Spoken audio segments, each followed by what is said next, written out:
Okay, I will start this February 18th workshop presentation out. It will be, well, it is 3:30 p.m.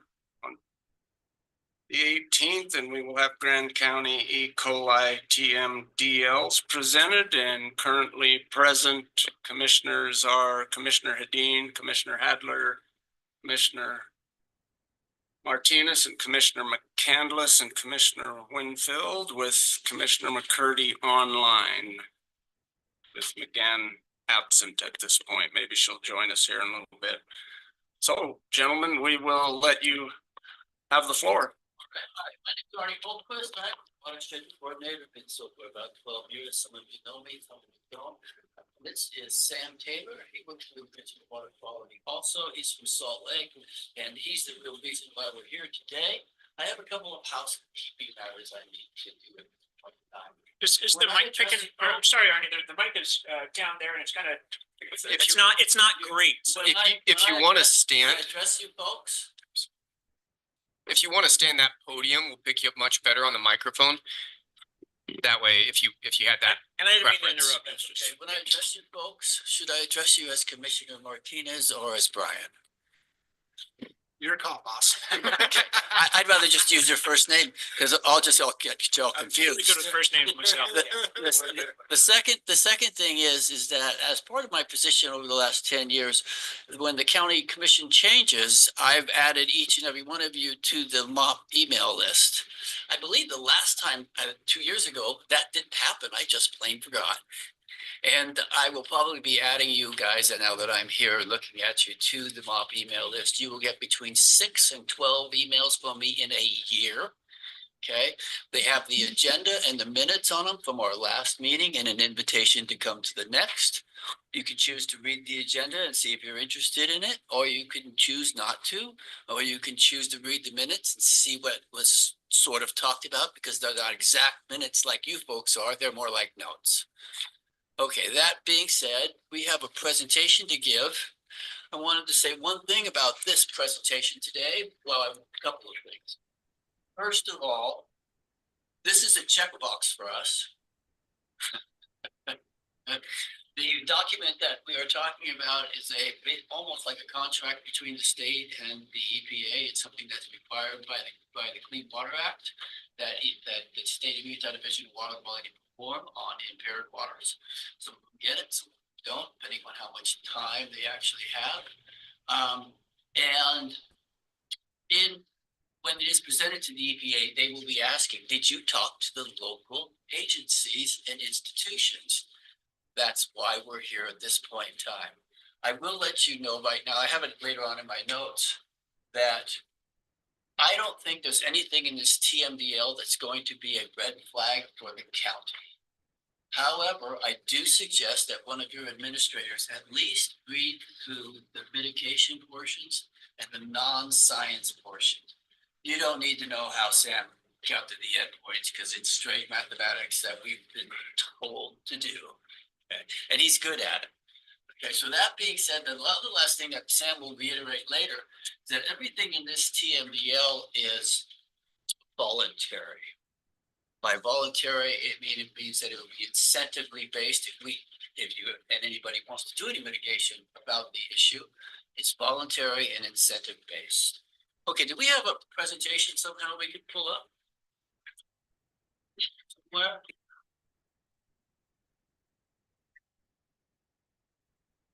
Told it be here. That was the one in the packet, correct? Mm-hmm. Oh yeah. Right. I'll start with the first slide. I pretty much have the first slide memorized. If I get the dates wrong, it's fine. Long time ago, galaxy far, far away, we had problems in Lake Powell with E. coli. DWQ started sampling other recreational lakes for E. coli. And as a result, Ken's Lake was sampled at the cooperative effort from the BLM and the Division of Water Quality for, 20 years now. There's never been a problem at Ken's Lake. Do I say that one more time? There's never been a problem at Ken's Lake. We have been fortunate that DWQ does have a long-standing cooperative relationship with the BLM. And they've done a great job cooperating with DWQ for the last 30 years. as long as I've been present with DWQ, which is working 35 these days. I will be retiring in July for the second time. Second time. Okay, anyways, after that, I sort of left, I came on board and I started doing the sampling for BLM. I would go into the BLM office, that's where we had the incubator and the other laboratory equipment. And I was running them for them. About 2012, 2013, DWQ does an intensive monitoring throughout the area. And they did a, how would you say it? Indicator analysis, whether or not there was a lot of coliform present in any of these streams. And indeed, there were a couple in Grand County that were high. And they asked me, as part of my other monitoring that I regularly do, if I would start collecting for E. coli, and they gave me the supplies to do it with. I did. And indeed, 3 or 4 years later, it was shown that both at Mill Creek, Pack Creek, and Castle Creek were indeed impaired. I think it was 2018. Pack Creek and Mill Creek ended up on the impaired list of waters, and I think it was 2020 that Castle Creek ended up impaired. It doesn't really matter what time it was. They've been impaired for a long time. When they were first impaired, they talked about what we thought about it, and what we thought we would recommend to DWQ is to take the TMDL off the low priority list and put it on the high priority list. Without a TMDL, I can't really do a lot of things. I can do some things, but with the TMDL, we have a much better opportunity to make some things happen.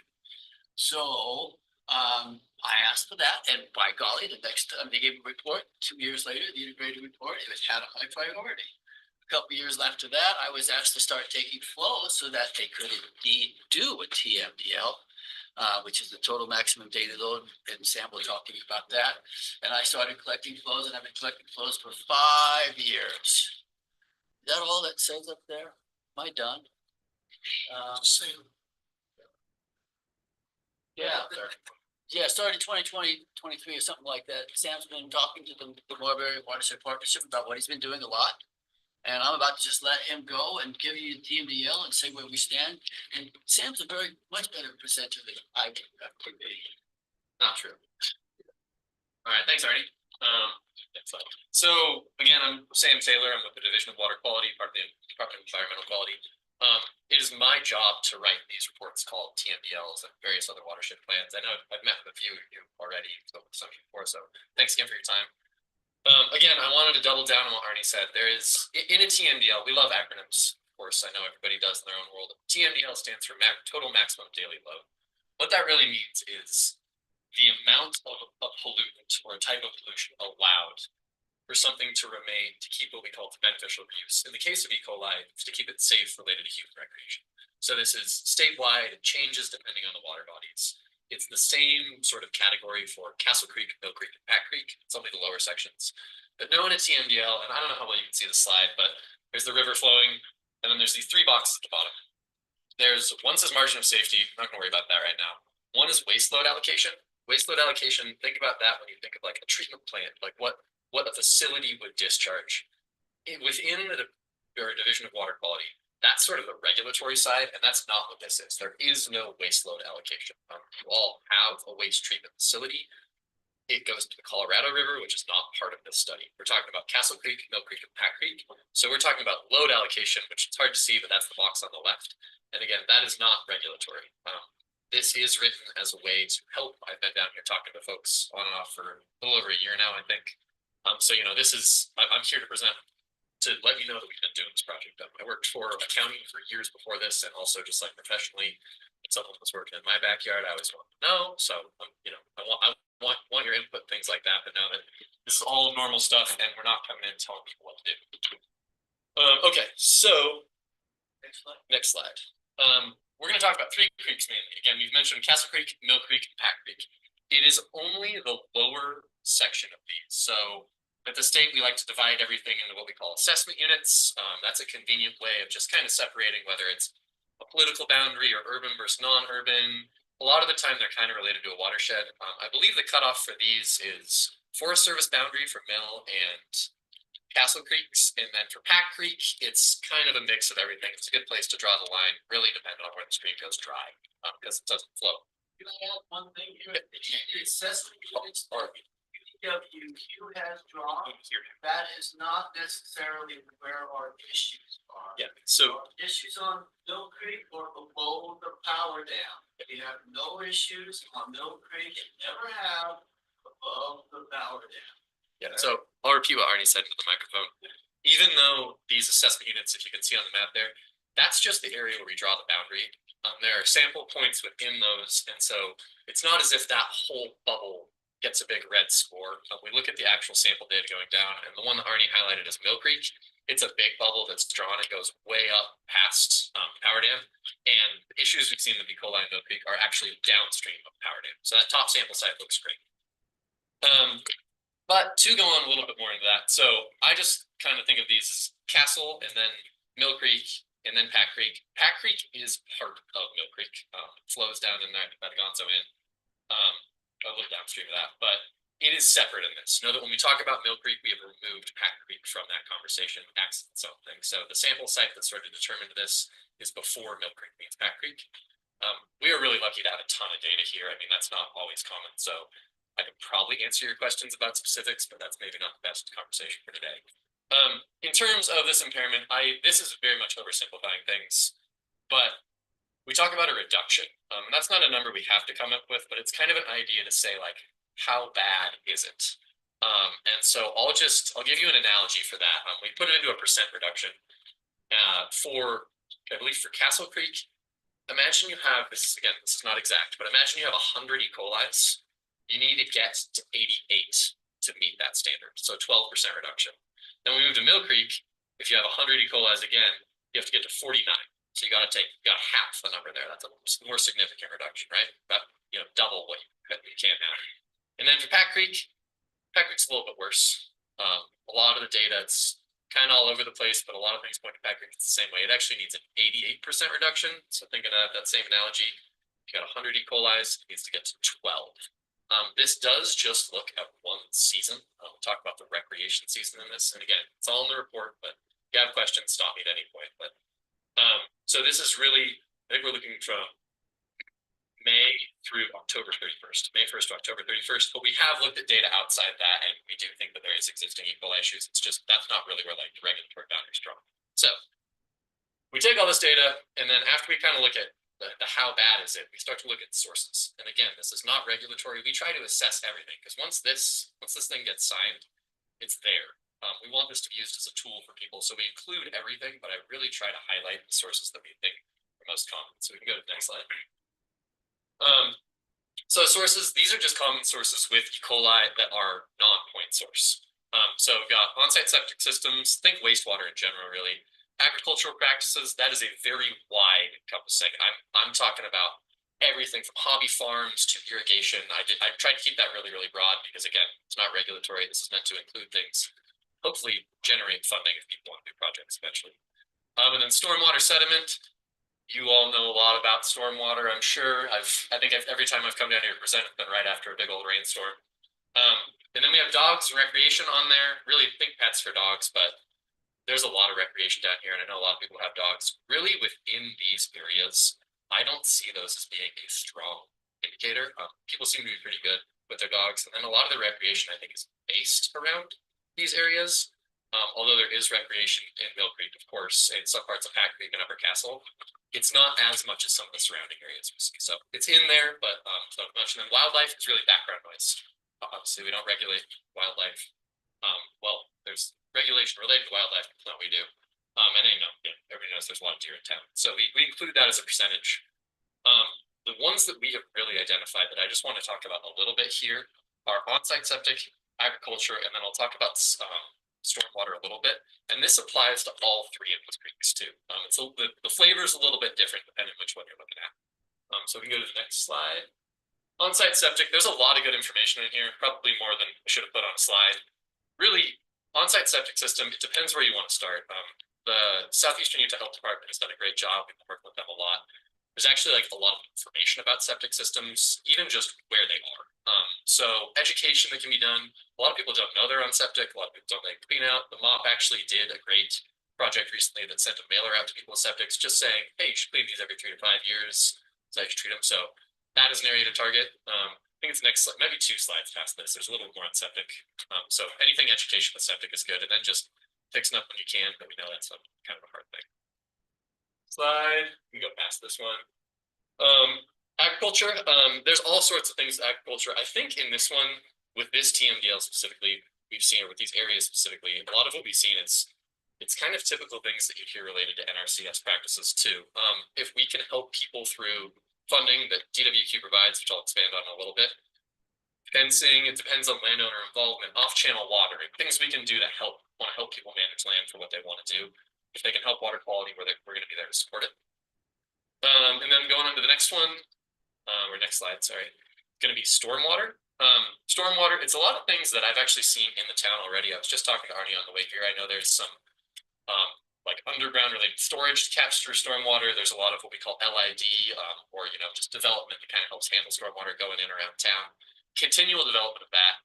It's going to do better the more you have of it, but also as you're in there doing infrastructure upgrades, we find that's a great way to implement that. So okay, coming on to the next slide, we'll shift a little bit. I have a slide here on previous implementation efforts, just because I'm kind of up here talking doom and gloom. That's not what I want to do.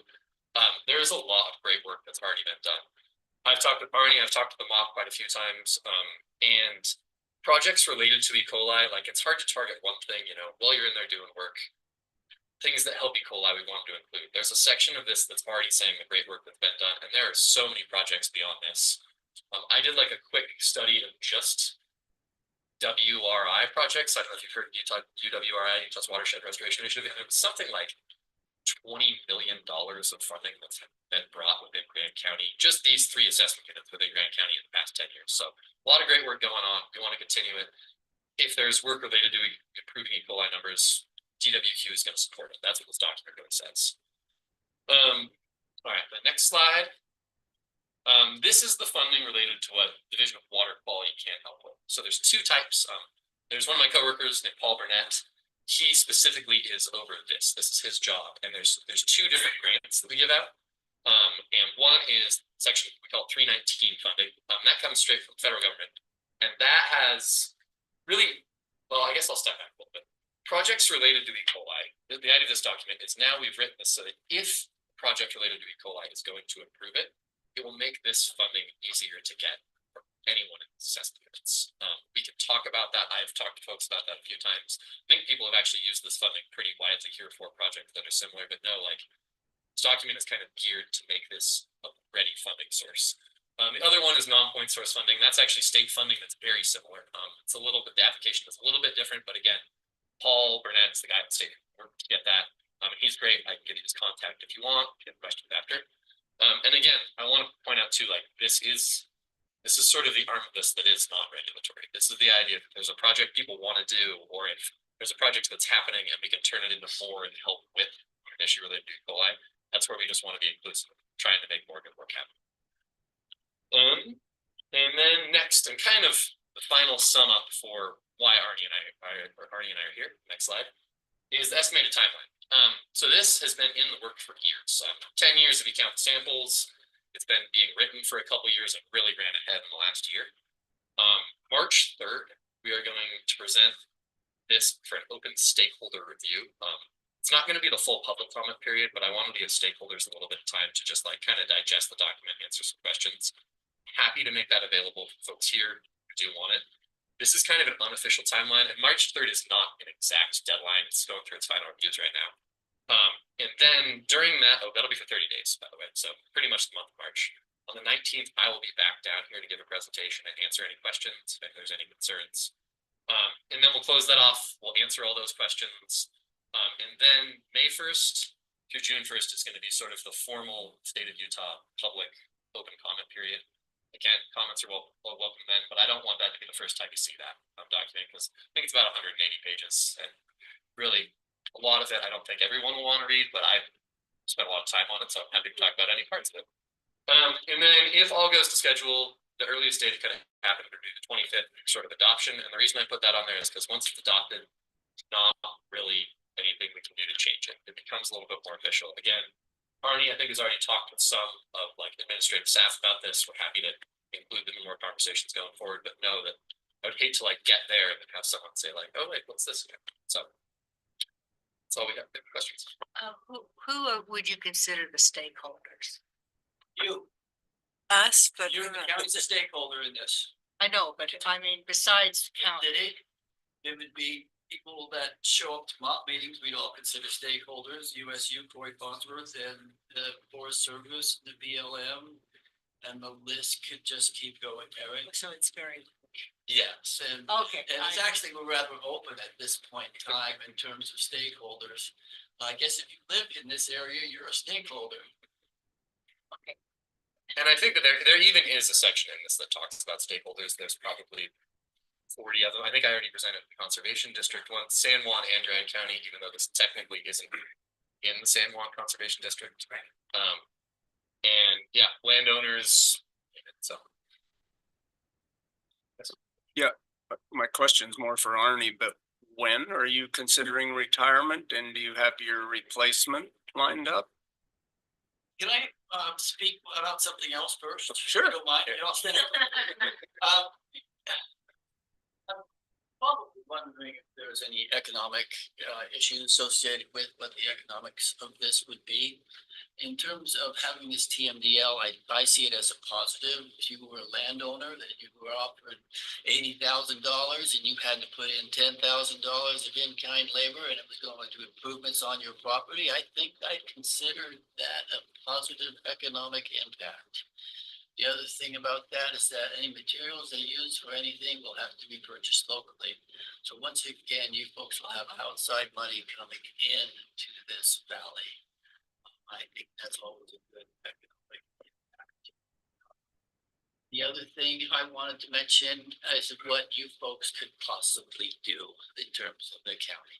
Your probably biggest ideas would come from stormwater at this point in time. Sure, you have some regulations on agriculture that the sheriff's not going to enforce and things like that. We're going to do that with incentives. But in terms of stormwater, and I talked to Dan a little bit about this, there's a model stormwater ordinance that almost everybody on the Wasatch Front has adopted at this point in time. And I believe Dan's not here today. Dan's talked about, we talked about a little bit, a lot of the plans he gets, because they're written by engineers up in that neck of the woods, they come packaged with that stormwater. And I think you guys should consider that model agreement. It would make life easier for your contractors also, because your current stormwater ordinance is very difficult for contractors to figure out. The second thing I was going to say is that anything you folks might want to do to slow the water down while you are making stormwater improvements would be something that we would consider a improvement in terms of E. coli. And theoretically, you could ask for some funding, partial funding for that. I said slow the water down, not get it into the creek faster. It's the runoff that's carrying the E. coli. Okay, so Bill, I am looking for somebody at this point in time. There's a couple of people out there that are considering taking my place. I'm on June 17th is my last day. I believe it's the Friday, it's payday. The last mock meeting, I believe, is the 15th. And we will have a little celebration at some local tavern here in town. Probably starting about 6:30, 7 o'clock. Of course, anybody's welcome to that. And I'm working hard to get DWQ to bring somebody on a couple of weeks before I leave. I even think I might have a funding source for that person too that's different from my funding. Generally what happens in positions like mine is that I walk away, I hand somebody a computer and they go, what am I supposed to do with this? And I'm trying to avoid that the best I can. I'm not in control of that. Any other questions? Well, there's been a lot of glitches with funding, as we know recently. I mean, are you guys facing any of that? Do you see any of that, or is this state fund? I'm because you mentioned Fed, so we know that. I'll say, Okay. I'll say something and nothing, I guess. Okay. Regarding state funding, I don't believe there's any Right. change to that NPS state funding. I believe that everything is still going forward with that. Right. Funding applications open. I would want to talk to Paul because things have changed kind of as quickly as I've been able to Yeah, find them right, out. right. Regarding EPA funding, I can't speak about, that's the 319 funding, those are two separate plots. Right. So I believe that it kind of had a thumbs up, but that is still a little, I mean, I haven't seen anything rolled out in projects accepted yet, but it's, you know. Yeah. I hate to say hurry up and wait. Yeah. I'll let you know as soon as I know more, but Okay. any other questions? I didn't have an opportunity to write down this. I think it was three things you said we should do as a county that we could help. Could you send those three things to us? I'll repeat them. Is one, I believe you could invite a better stormwater ordinance than you currently have. Better stormwater And that's not ordinance? just for E. coli, that's also for the benefit of your contractors or the people that are building. The second thing is that any stormwater infrastructure you put in that slows the water down will help E. coli in the creeks. So, if there's infrastructure that your county's considering, think about perhaps looking for some help. I will say one other thing, the NRCS, we talked the other day, I suppose we do, right? I did talk with the NRCS the other day, they're having issues with people there too, and they have had for quite some time, you know, their offices in Monticello. But it looks like we're gonna get a strategic funding opportunity for E. coli in Grand County, which means that the NRCS is putting money out there a year from now that is earmarked for this kind of work. And I can match NPS money, state money, with federal money. I can't match federal money to federal money, but I can match some of the state money to federal money. So that lightens the burden on property owners even more. I'm curious, back to your study there with Pack Creek having the highest problem. Do you put that to the storm flooding that we're seeing out of the out of the fire that happened up there, or agriculture, or both? So I'll jump in. I don't want to call like one problem the winner. I think that's kind of like a reductive conversation for fixing things up. That being said, the information, like the year that was sampled, probably the 2 years after the fire, we did see a little bit of a spike, not enough to say like, oh my gosh, we have a problem now. We didn't. I think that in Pack Creek, there's, call it a little bit of a confusing amount of system of water withdrawal and input, a network of irrigation that's managed. And I'm not saying any of it's done improperly. It's hard to figure out what's going on. Unlike Mill Creek, you can kind of see where water comes in and come out and figure out where there's a problem. And I think also maybe related to septic systems. Septic systems are overburdened and overflowed. I think that it's hard to draw this conclusion. And I've talked to the health department about this a little bit, but I think that when watering happens in agricultural practices that raises the water table, I think that could further the septic issues we're already seeing. We're seeing a lot more interaction between fire specifically. It's hard to point a finger at that. It's so complex. It's also a lot farther upstream. Sediment carries all sorts of things. E. coli is one of those. So I think that is, it's part of it. But again, I think from the project focus, like fixing what we can is better. I'm not going to say that's not part of it though. So I know. And then the Castle Valley one, sorry, Trish, I wasn't finished there, but the Castle Valley one, that entire community is on septics. Do you attribute it to that? I know there's some livestock as well down on the lower end.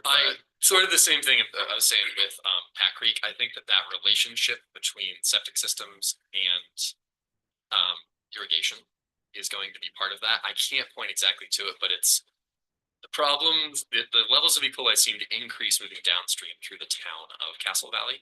And that's where we see a lot of the issues. And I'm not pointing finger at one landowner. It could be a lot of things. It could just be in a lot of the sediment that's contributed. So fixing the septic tanks, it might take a while for things. But I see septic as being more likely a strong related in Castle Valley, and then Pack. Hard to get a lot of information. There's so much change happening along Upper Pack Creek as it transitions landowners. It's kind of hard to know what's going on. And so we tried to be inclusive in the document of what can happen, but I do think it's going to be septic and sort of like irrigation agriculture related. What I was gonna say, Bill, is I wonder, and this is just anecdotal, but when Gwissa, finally ran sewer lines and all those septics were were aborted basically, and I'm gonna use an anecdotal. I bought a piece of property. And the reason I found the old septic system is the Traco fell into it, and then found two other old septics. You know, you just wonder like when that went on, what was that transition like? And anyways, it's just, you know, hypothesizing, but I imagine there's a hot mess going on out there. Basically. No comment. Yeah, no, I'm not a. Happy to work with you on fixing things where we can, so. No, I'm just, yeah. Anybody else? Any Bill, I'll questions? reiterate that from the Fourth Service boundary and Back Creek, we have no issues with people. Thank you. Yep. Okay, Thank you for gentlemen, we coming out. appreciate your Yeah, time very yeah. much. And do we want to take a quick 5 minutes, folks? Take me another 6 years to get back here. We have, All right. you can come anytime at 4 and 6 and have an open comment. All right, we'll break until 5 minutes after 4. Awesome. Thank you.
very different.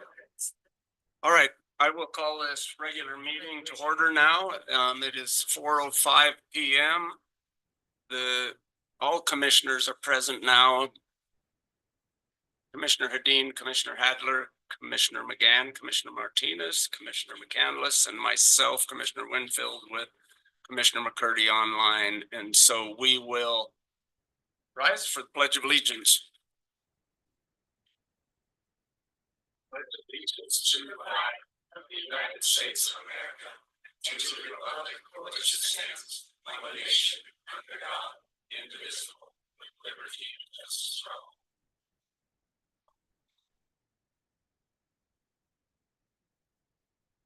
All right, so we will start off with citizens to be heard.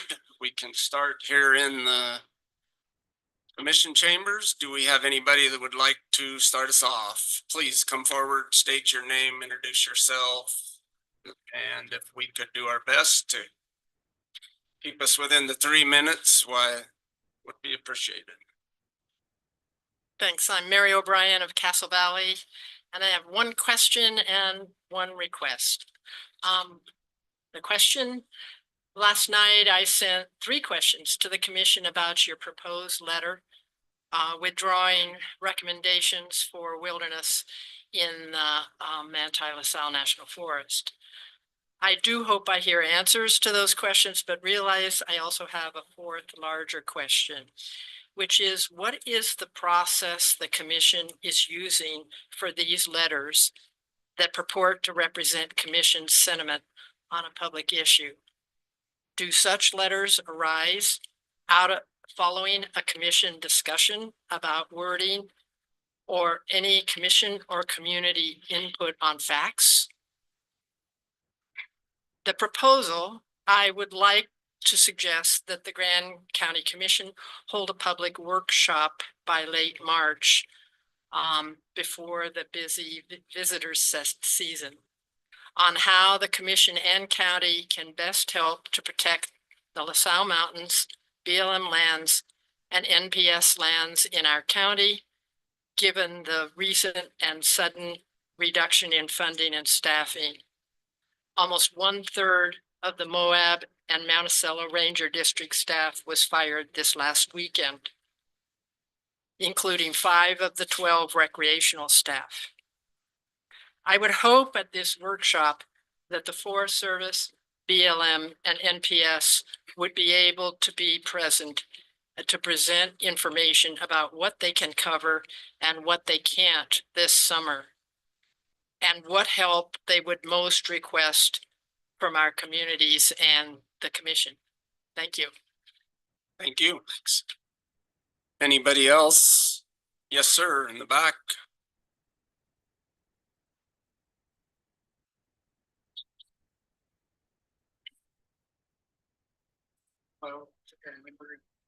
Was just watching your, listening into the water workshop thing, is I have boots on the ground dealing with these septic systems a lot of times. Some of the issues are, you show up, it's a little old lady, she has no money. These septic systems are like, well, I guess I can get it running. And you see, like, especially out in Back Creek or Castle Valley, you know, they're doing a lot of flood irrigation. And, you know, they're saturating the ground, causing that E. coli, you know, it's at the top level to get washed down. But what I see is people that deal with this, there's kind of like this disconnect with government. Like when I started working with it, I didn't know there was any programs. I'm like, oh, sorry, you're out of luck. It's $1,000 to fix it. It'd be $20,000, and it might as well be 20 million for them. So it's like, a lot of times I see there's this, like, people own these systems and they just don't know, you know, is there a grant? Is there a program? You know, and the people servicing them, they don't know either. So like I ended up taking the wastewater management courses, level 2 certified, and learned there are some programs, but it's good to see that if we have money coming in, like I think there's people that have failed systems that you could take advantage of that. I mean, like a couple months ago, I popped open a system. It was literally just tires. That was the leach field was just a bunch of tires. I was like, well, that's creative, you know. So, yes, anyways, that's my 2 cents. It's just that people don't know. I mean, you get those resources, it's needed in areas, especially Castle Valley. That's all septic.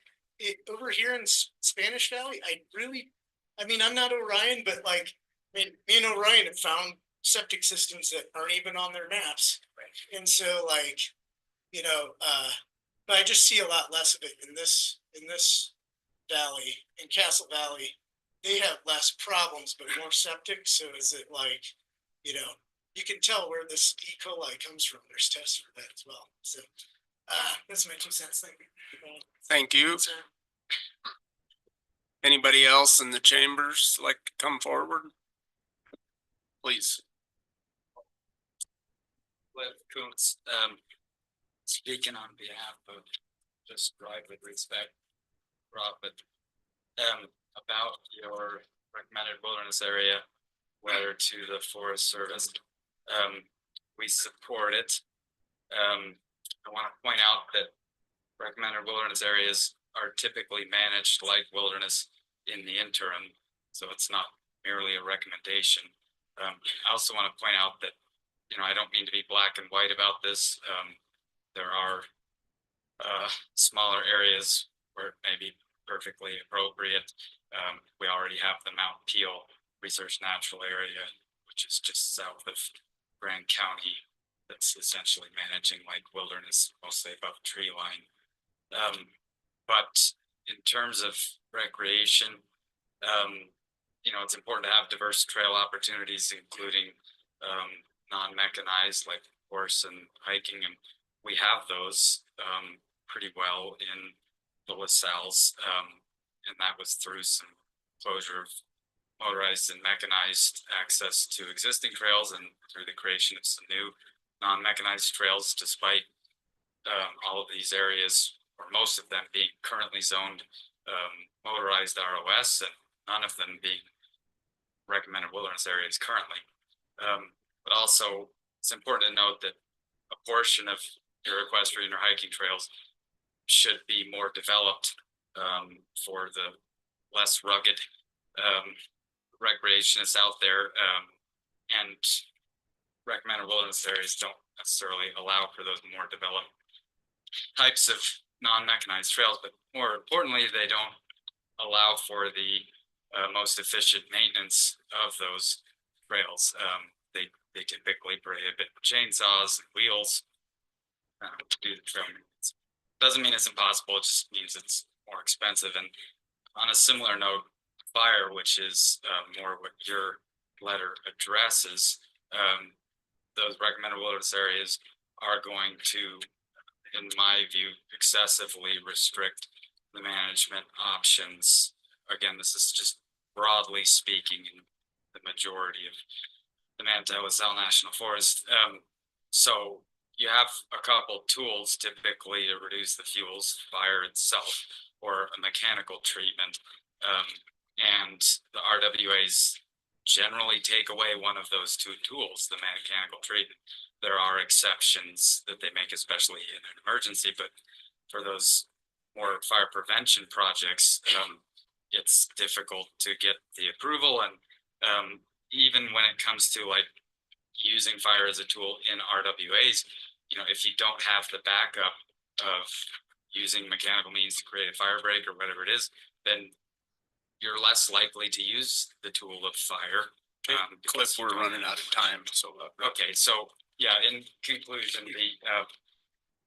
the use of fire to manage the provision of non-mechanized recreation opportunities, these are great things, but they do not require recommended wilderness areas, and in some cases they can actually be limited by such a designation. Thank you. thank you. Thanks, Cliff. Do we have anybody else in the chambers that would like to speak? Yes, please come forward. And then we'll go to the online section after this if there's anybody there. Hello, everybody. My name is Tony Mancuso. Apologize for my uniform. I came straight from work. I'm speaking now as a private citizen. I would like to suggest that the Grand County Commission consider adopting a resolution in support of the restoration of employment for terminated federal employees in our community. As you all well know, the economic viability of Grant County is directly tied to the recreational natural resource that we have in our surrounding federal public lands. The people who have recently been terminated are our neighbors and our friends and our colleagues. Conversations on the street corner, on the sidewalk, involve asking whether or not Grant County is the kind of place that these young professionals can continue to build their families in, without gainful federal employment in the fields of experience that these professionals have. It is not a viable option. We have one of the highest per capita rates of federal land management employment in communities in the nation. And I think it would be an appropriate signal from our local political body in solidarity to stand with our friends and neighbors who contribute so immediately to our economic well-being.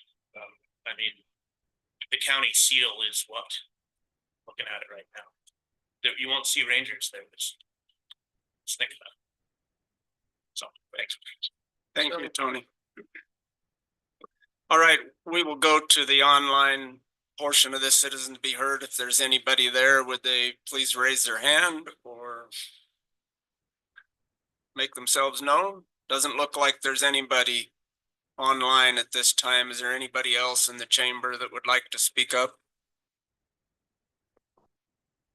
If not, we will move forward with our presentation.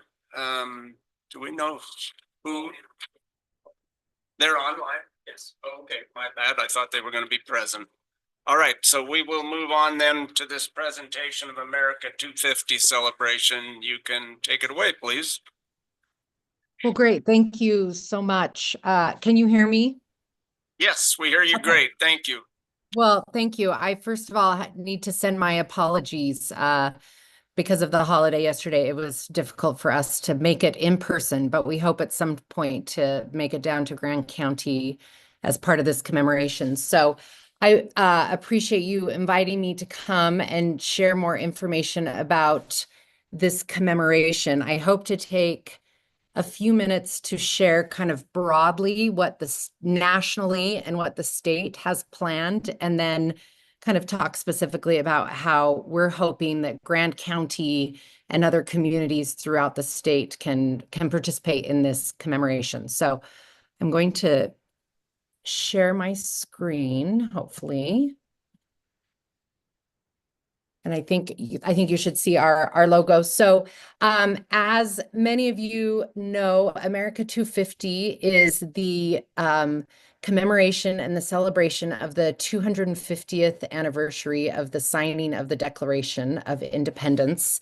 And in 2016, Congress created a commission for the semi-quincentennial, which is the if people that are into words may like this phrase, you know, we had the bicentennial in 1976, and now we have the semi-quincentennial. So that commission was created in 2016, and they have their own kind of initiatives and things they're working on, but each state has its own commission as well. And for the most part, the commemoration is decentralized. Governor Cox created our commission in 2023, and it is being staffed by the Department of Cultural and Community Engagement. So I work for CCE with the Utah Historical Society, with UServe Utah, with the State Historic Office of Preservation. So I'm in a good place as we kind of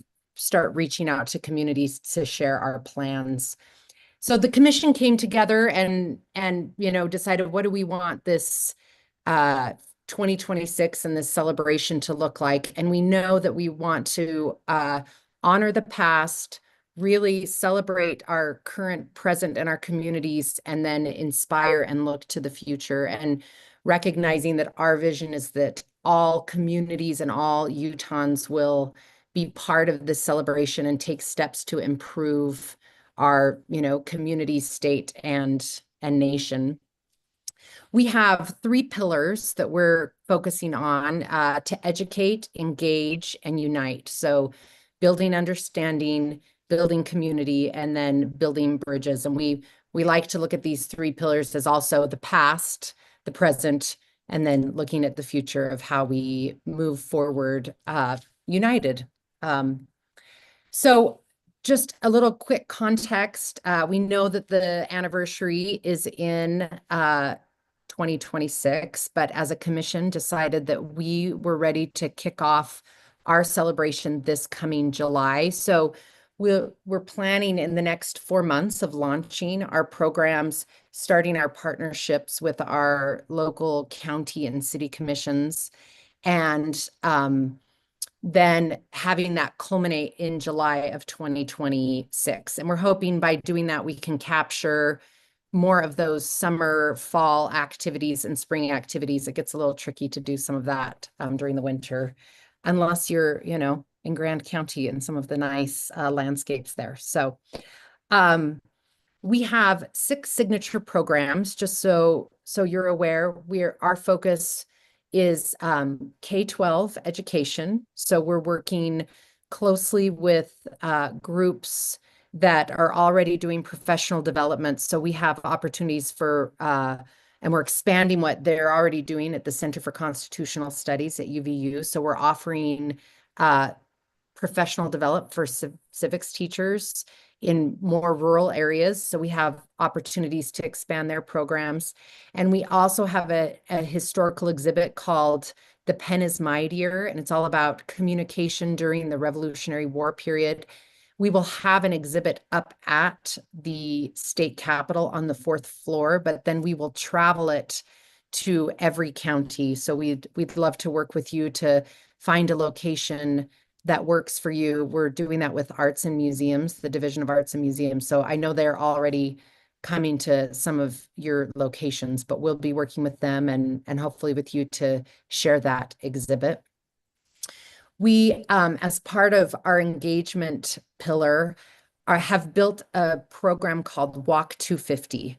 And we are challenging all Utahns to walk or roll 250 miles within this year as part of the commemoration. And we really see this as a connection to Utah and this power of place and community and the landscape, and finding ways for maybe those residents and citizens who are not as tied to the founding fathers and that story, that they can commemorate as part of their enjoying their communities and being outdoors. We're also tying this to the Dominguez Escalante Trail, and because that was also 1776 and what was happening here in Utah. I'm just going to keep moving and then I'll ask for questions afterwards. I know the online doesn't always bode well for questions, but we are also focused on service. We're hoping, we're calling it a year of celebration and service, and we're trying to take the volunteerism and the service aspect of Utah and really challenge Utahns to get out and improve their communities, whether that's with veterans, when they see a need in their community, how can we connect with them, connect them in a way that they're commemorating through service. There's also, as an aside, there's also a national initiative or tentpole that they're doing called America Gives. So this will be part of kind of a larger national celebration. They're trying to get the Guinness Book of World Records, and we know that Utah's already on board for that. So we're ready to contribute to that national effort as well. We're working with universities and other groups to create speaker series. PBS Utah is going to be streaming some of those, but we're also hoping that communities, as they did in the bicentennial, will create their own speakers and gather together to talk about, the revolution, but also other themes and other community needs, and kind of start those conversations. So we'll be facilitating those. And then the last one is one we're really excited about. Utah is leading a national effort to have a National Day of Unity on Sunday, July 5th, 2026. So it's the day after the anniversary. And we're asking all Americans to join together with their neighbors and share a meal and share a potluck.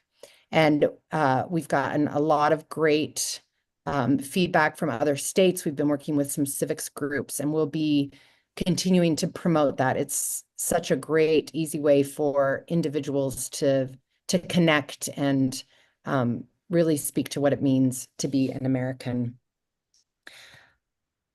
I have one more, and then I'm going to ask if there are any questions, and then I can talk specifically about Grand County. But we are currently fundraising and have put out an RFP. We are planning on traveling to every county in the state as part of a statewide tour where we may, we're still looking at our budget and we're still building it out, but whether that means we can come and bring some drones, we don't know, some sort of programming. Maybe we bring groups that can come in and help celebrate this anniversary. We don't want to compete with whatever is already going on the 4th of July. So we're planning on kind of scheduling out that tour May and June of 2026.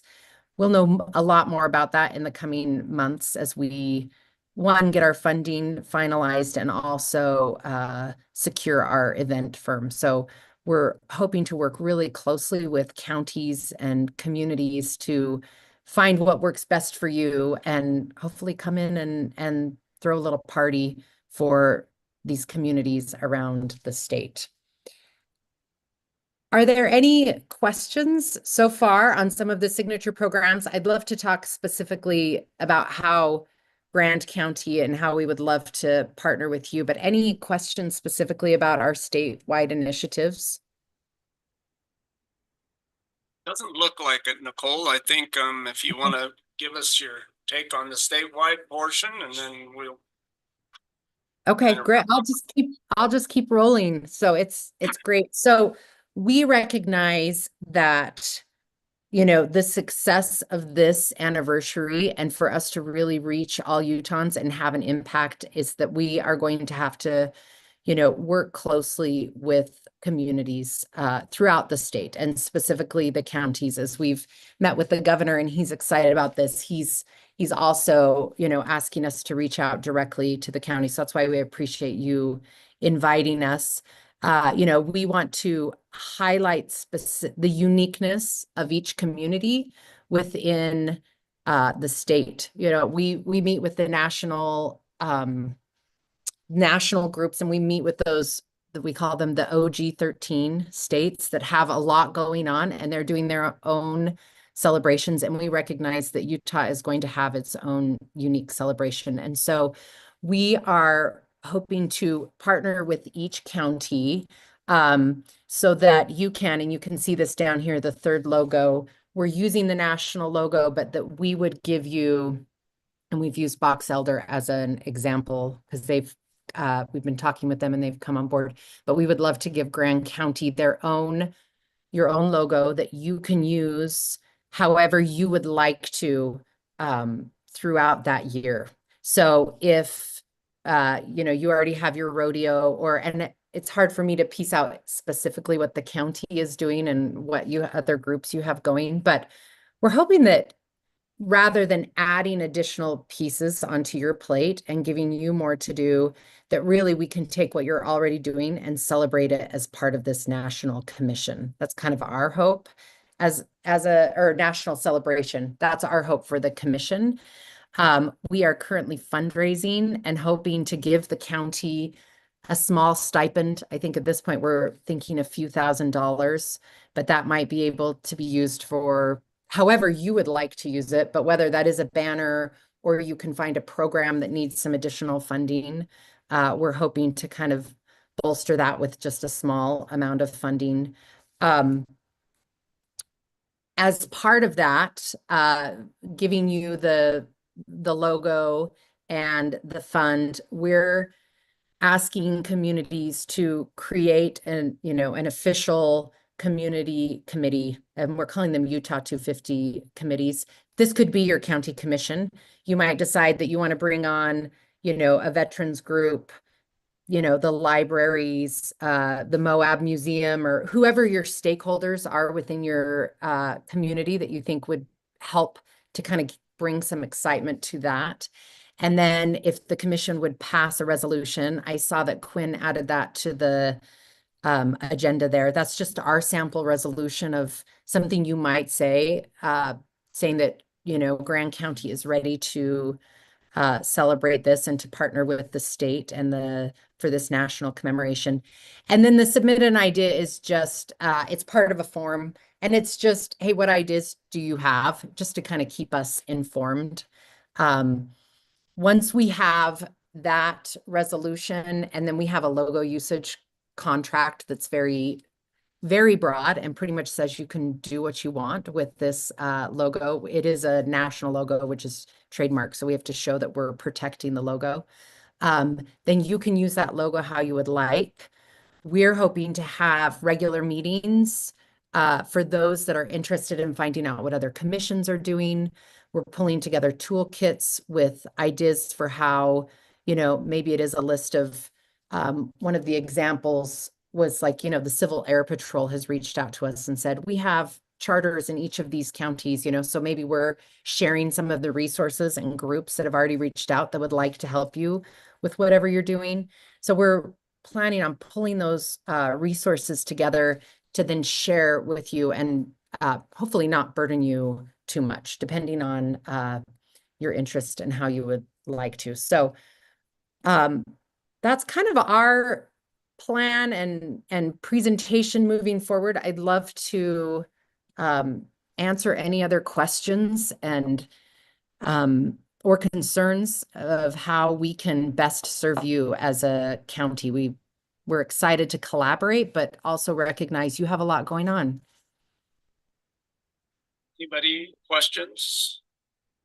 I don't think there's any questions right now, Nicole. I do see the possibility of incorporating this into both the rodeo and the county fair with some sort of banner as far as the promotional side of it. And then, I think for now, lack of a committee way, I would say that it will be the commission, but there'll be some more discussion about that later in the agenda when we do discuss that resolution.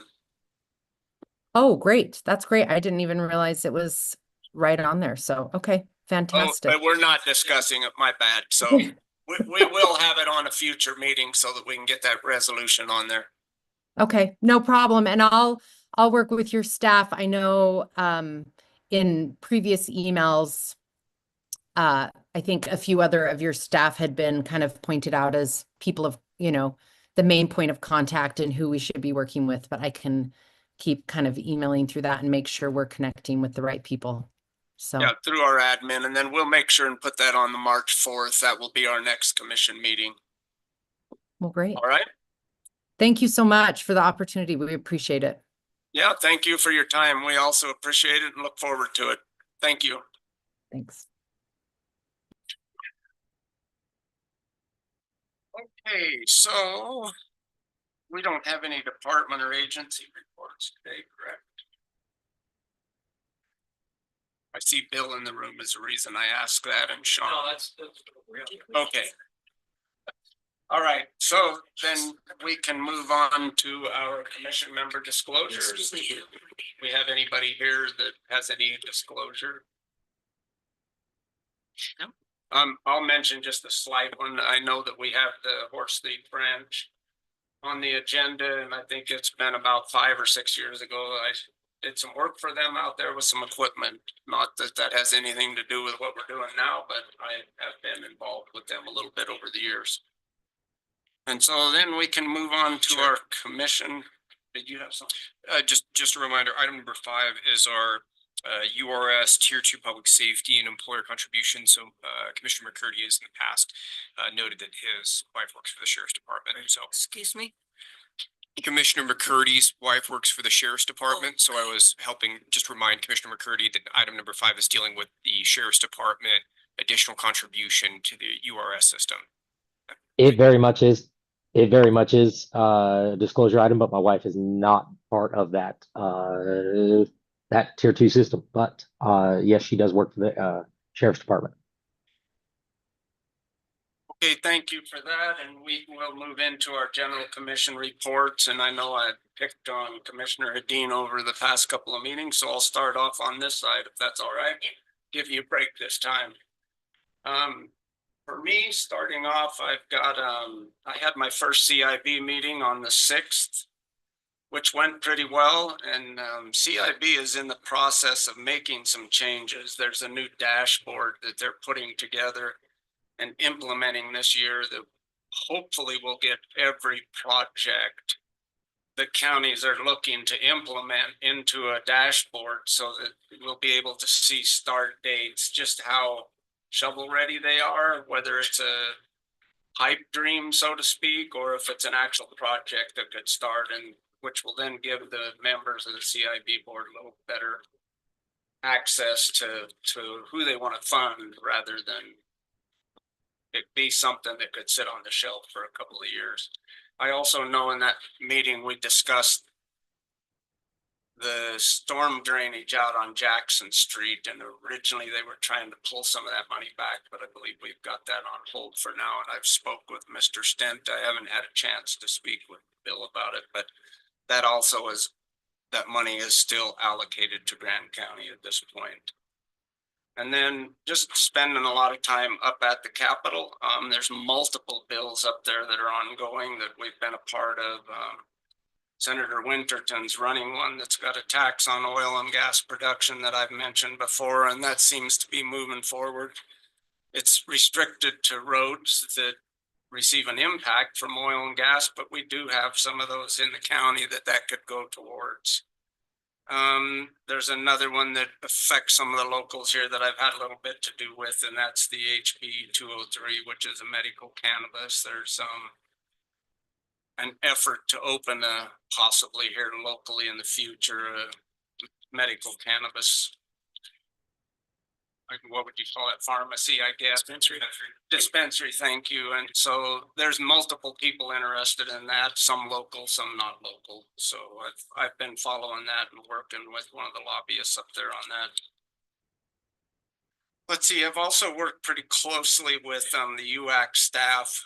We still don't have HB 456 where we would like it to be. It's certainly a work in progress, and it's out with a substitute one, and I believe we will see a substitute 2 in the next couple of days. And so there's a bunch going on around that. There is a point where it is opening it up, which will help EMS and roads, trails, SAR, sanitation, solid waste disposal. So there's still verbiage around all of those that we're trying to get wrapped up as well.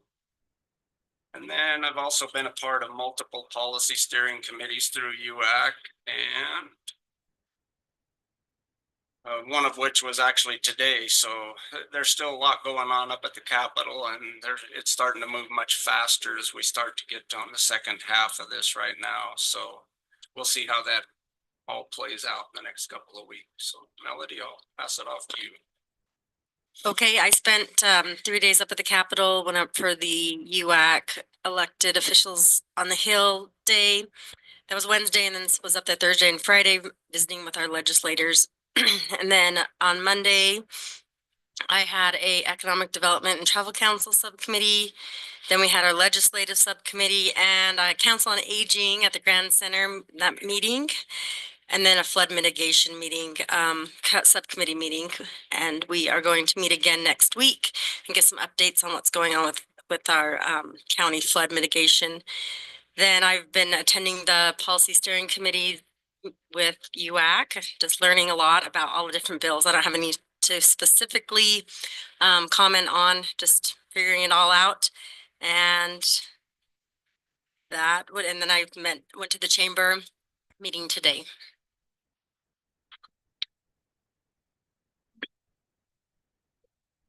So let's see here, starting on the 5th, like Mel, I was up there on the day on the Hill. A couple of things on that. The first is Governor Cox spoke, and one of the goals that he had was to build more housing. And I thought it was really neat just to hear him say that. to see that that's a goal for the entire state of Utah right now is that we have to increase the supply of housing. I spoke with Representative Albright on House Bill 239 and the importance of that LDRRA grant here in Grand County. It was, the bill that funds the LiDAR that Cora was talking about the meeting prior to that. So that was kind of neat. Me and Mel got to sit up in the bleachers up there and watch as they passed HB 120, which was kind of funny. And that's the time change bill. And it was a really fun discussion. There was a lot of people there. They were kind of like joking about it, and then there's some people that were also very serious about it. So it was neat to watch that kind of go through. And then I also had a chance to speak with Representative Dunnigan on pass off some recommendations on HB 37, which is a housing bill. On the 6th, we went to the UAC Legislative Committee, and there's a couple of bills there that were interesting.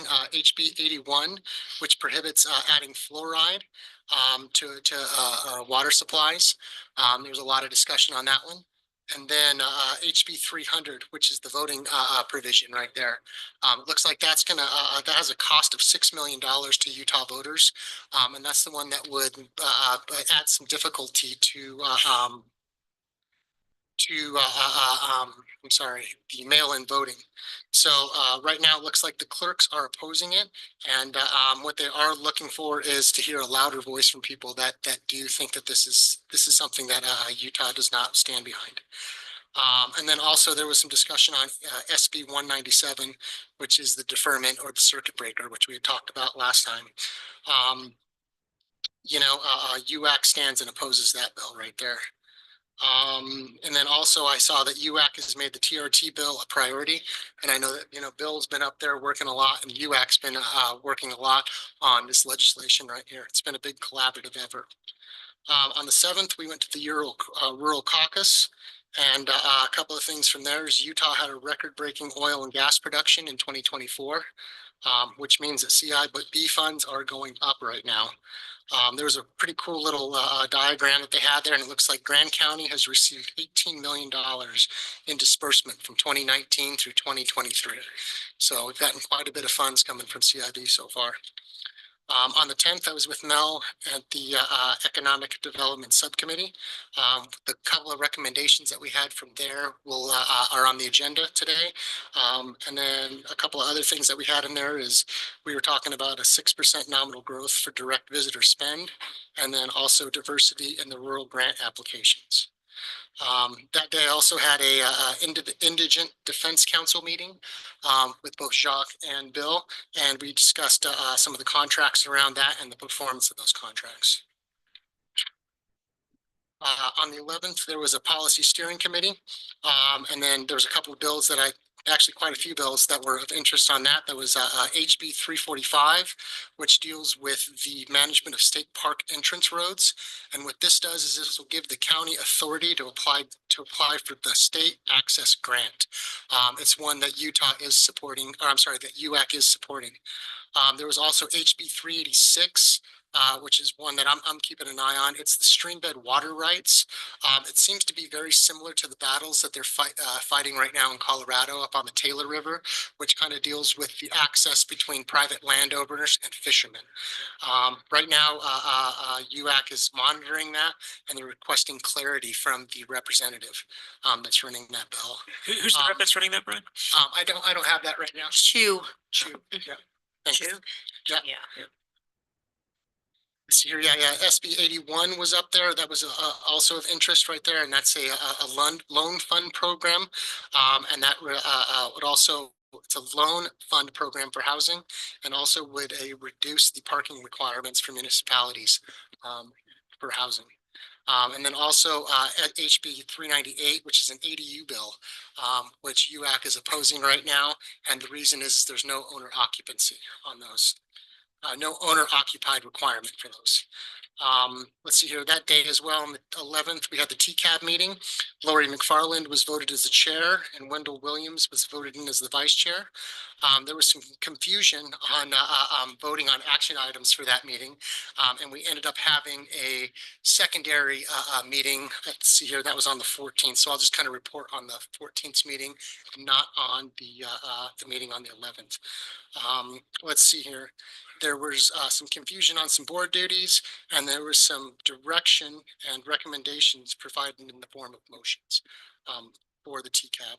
A couple of things that came out of that meeting was, let's see here, we have a major production that's going to be taking place this summer. I don't know if anybody's heard about it yet, but Zeus is going to be coming in here through the summer.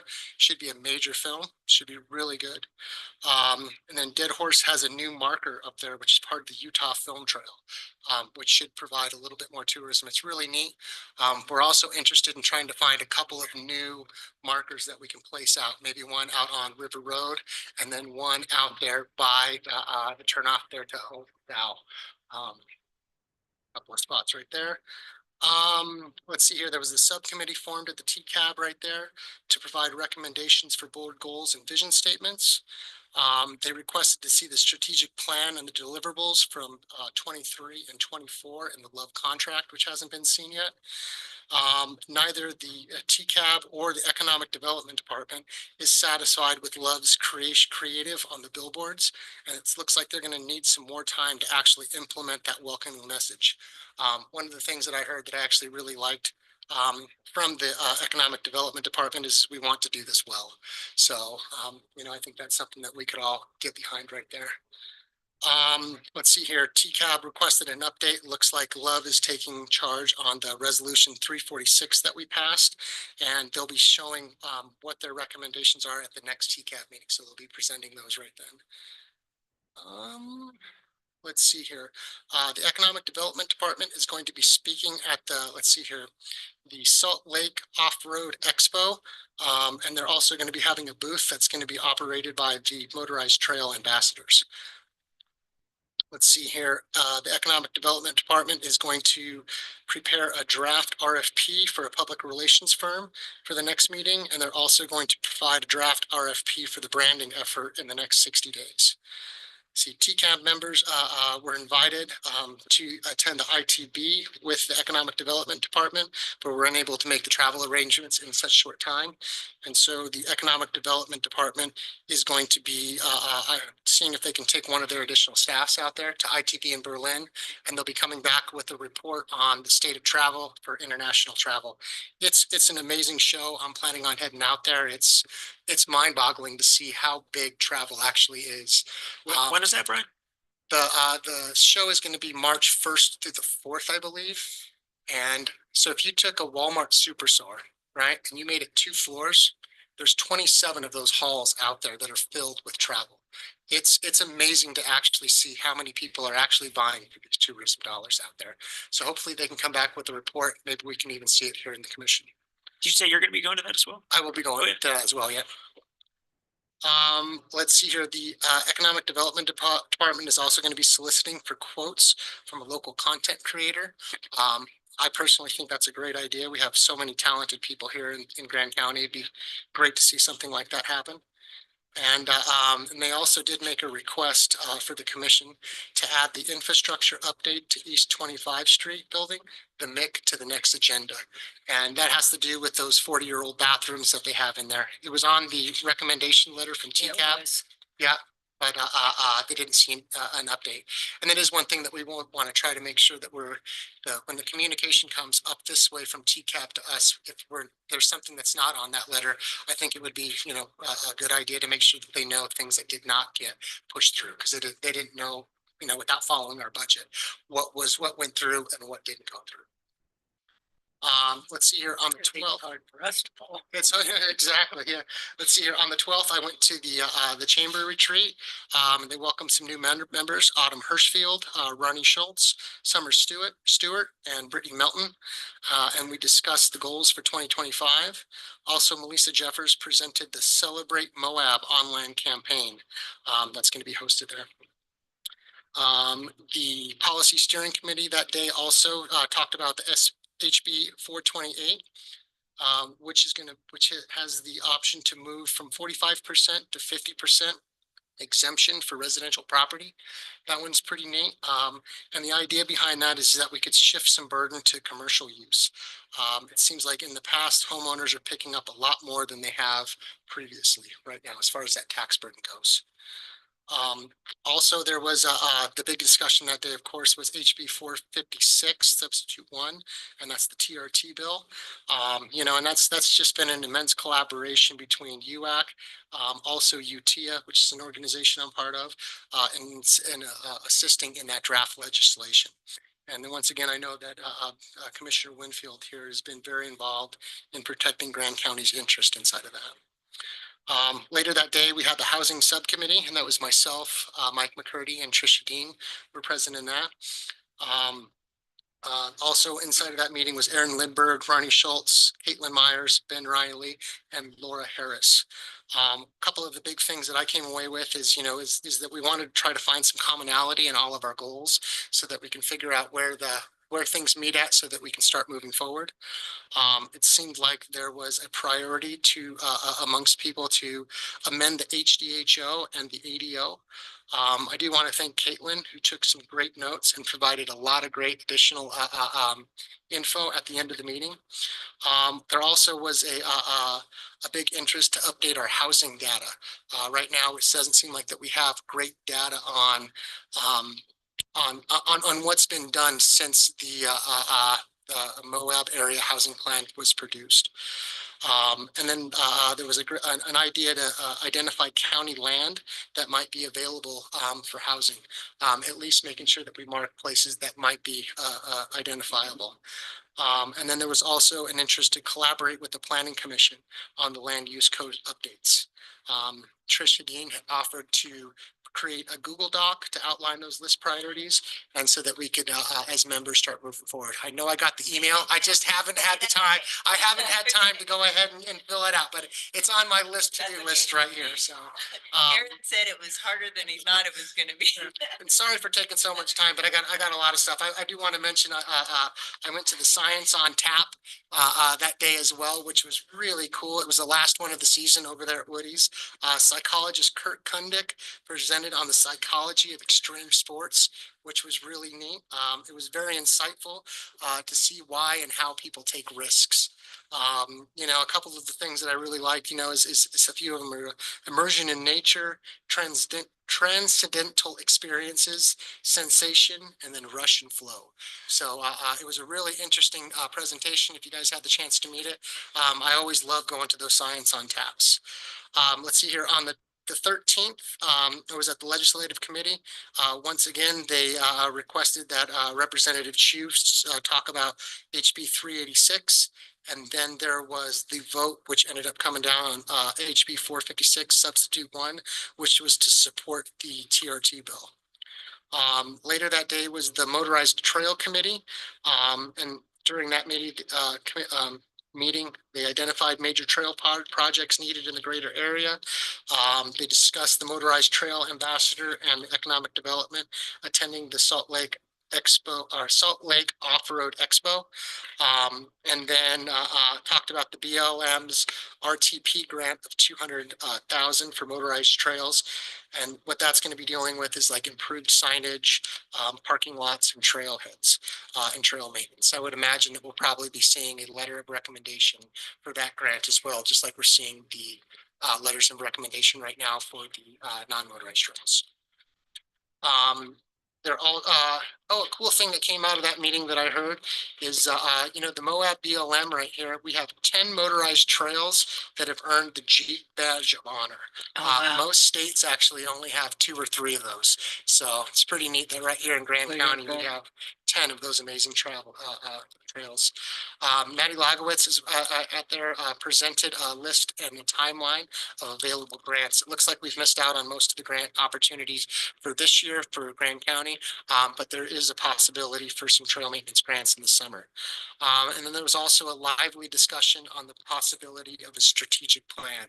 And I think that's kind of the spot where the Motorized Trail Committee is at before they can start moving over. And then let's see, later in that day, I worked with Quinn over there on the the purchasing policy. And what we did is we kind of came up with a percentage for the local preference, where that would be given, and considered what the local area is. And I think right now that's over in Stephen's office, the county attorney's office right now, for review. And that's all I got. Thank you. Mary. Thank you. To begin with, I want to extend my sympathy and my concern for our land agencies. I have many friends and people I know who are being directly and indirectly affected by what's happening. My daughter-in-law who works for the BOM says that the emotions and the tensions there are high and everybody is walking on eggshells. I know the staff that has been let go at both all three of the agencies are devastated and sad and are looking at the possibility that they're going to have to leave Moab. I'm concerned for our neighbors. These are our neighbors. And I'm concerned for our economy. I think this is going to have a direct negative effect on what's going to happen for our economy next year. I'm concerned about our budget. I spent years making sure we had a big nest egg. I don't want to see that diminished, but I'm concerned because of what's happening to our land agencies and I'm worried from what I'm reading and what I'm seeing that we're going to see a very big drop in European travel. And definitely Canada, which is one of our biggest. There are many, many Canadians, you can hear them all over the store in summer, that are choosing not to come here. What's happening nationally is having, I think, a greater effect on a town like Grand County, which is so dependent on our land agencies and our people who work for the federal government. I'm not sure what we can do as a commission other than extend support and help, but I am concerned. I am also concerned about our Hispanic population. They are the backbone of our tourist industry. I remember the last time ICE came into town, 4 restaurants closed. Boom. If we lose the people that are being threatened to be deported, people aren't going to be able to come to Moab to visit because there's not going to be motels or hotels for them to visit. I sometimes am concerned that we're just walking along like nothing is really changing here, that we're just almost in this bubble of things are okay. When myself, I feel like we are, if this continues, if what's happening right now continues, I think our county is going to be devastated. There's talk about not having essential air service, which means there goes our airport, which will devastate us even more than losing SkyWest. So I don't know what to do with this or what to go with it. I think in the future, at least if anything, we need to write a resolution or send a letter or do something to proactively let our state and national legislators know that this, what's being approved at the national level is having a direct negative impact on our community today. I mean, if people lose their job, they're spending less money. Our stores are hurting. I mean, the ripple effect, the domino effect is huge. So hate to start off on that sad note, but I am concerned about our country, our county and our country and our state.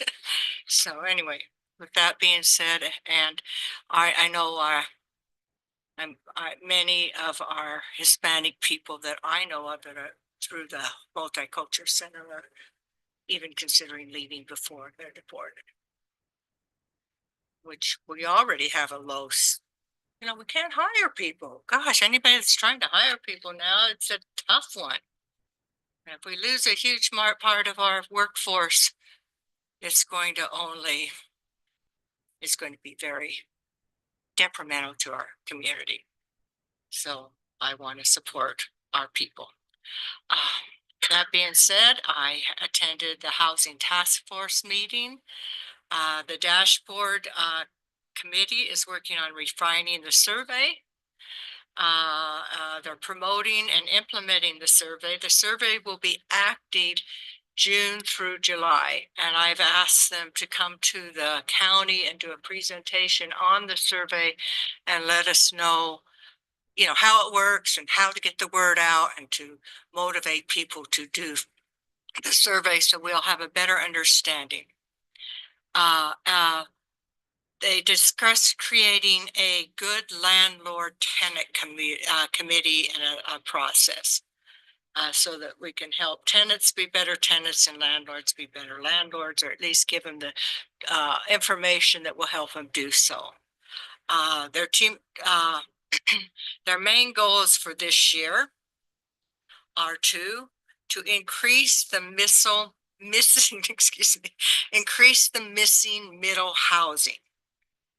Right now, you know, with the Royal Crossing and such, we've been doing fairly much better over the last few years on finding ways to promote housing for low income. But our teachers, our nurses, though that group is still dropping through the and then the other thing they want to work really closely on exploring density and funding opportunities. Exciting news, Skyline Apartments will be opening their applications to be put on a list for their apartments. So if anyone, or if you know anybody that's in the need of an apartment, they just need to go to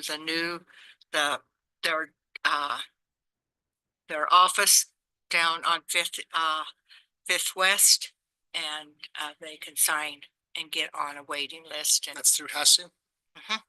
so that's good news. And Lauren Rothman and Mark Griffith are working on a project focusing on van lifers, because that's a huge group of people in Grand County, and we'd like to start finding a better way to help them have a better situation. I went to the local homeless committee, and Brianna Medina, who is the coordinated entry lead and designated state representative, and also the head of the Moab Valley Multicultural Centers, says that they have a winter overflow funding is available. That is a state of Utah overflow funding for emergency shelter in local hotels and motels through use of vouchers. So that's available.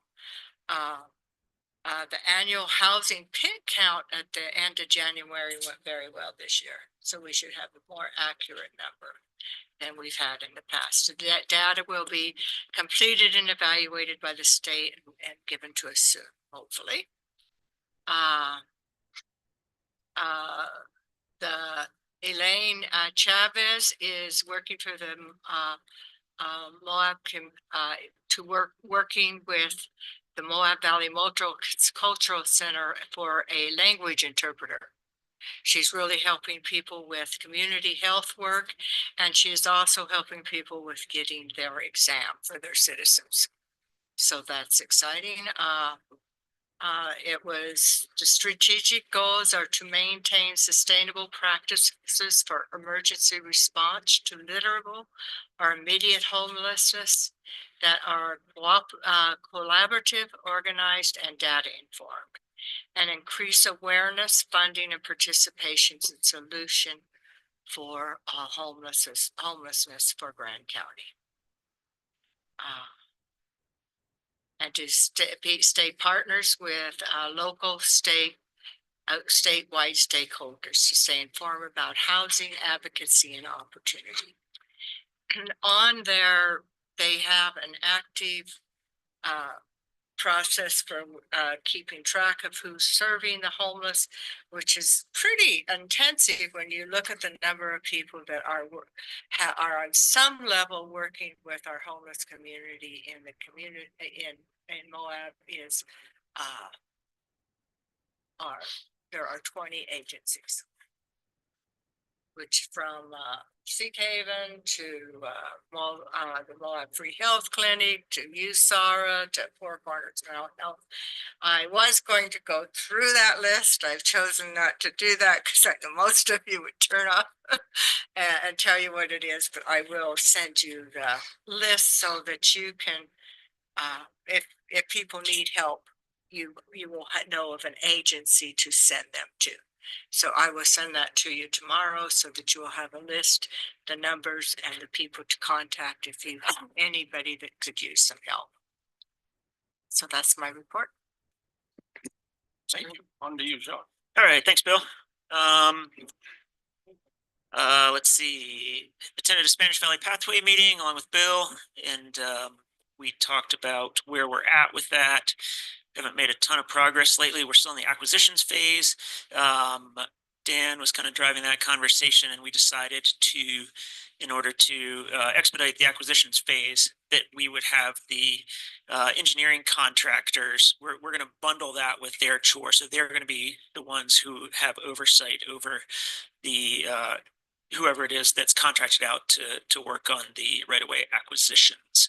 So hopefully we'll get that moving soon, and I think that's a bit of a crux right now. Once we get that taken care of, I think that project's going to move. We also talked about so phase one, the money that we have for that. We still have the money for that, and I think it was decided that that would probably get us down to about Resource Boulevard. Wasn't that right, Bill? Okay. Yeah. Great. Yep. And then let's see, I attended the same indigent defense meeting that Brian mentioned earlier. Not much more to say on that.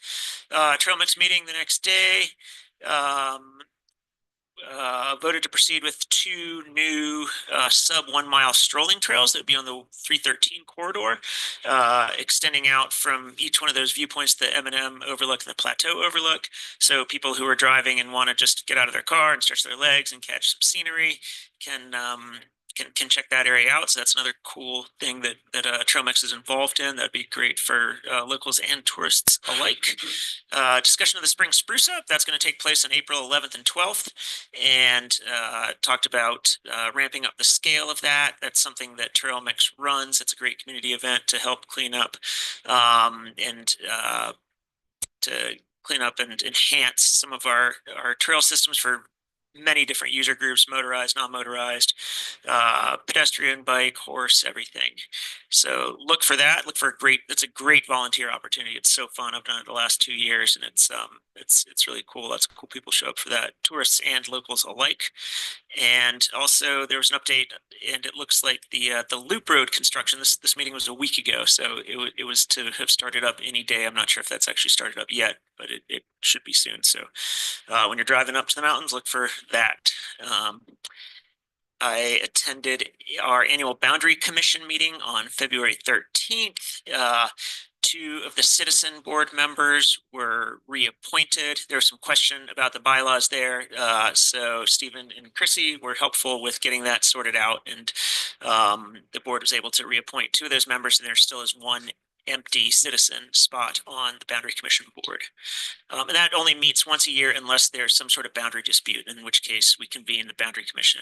Also, the officers were elected, and Tori Hill was reelected as the chair, and I was elected as the vice chair.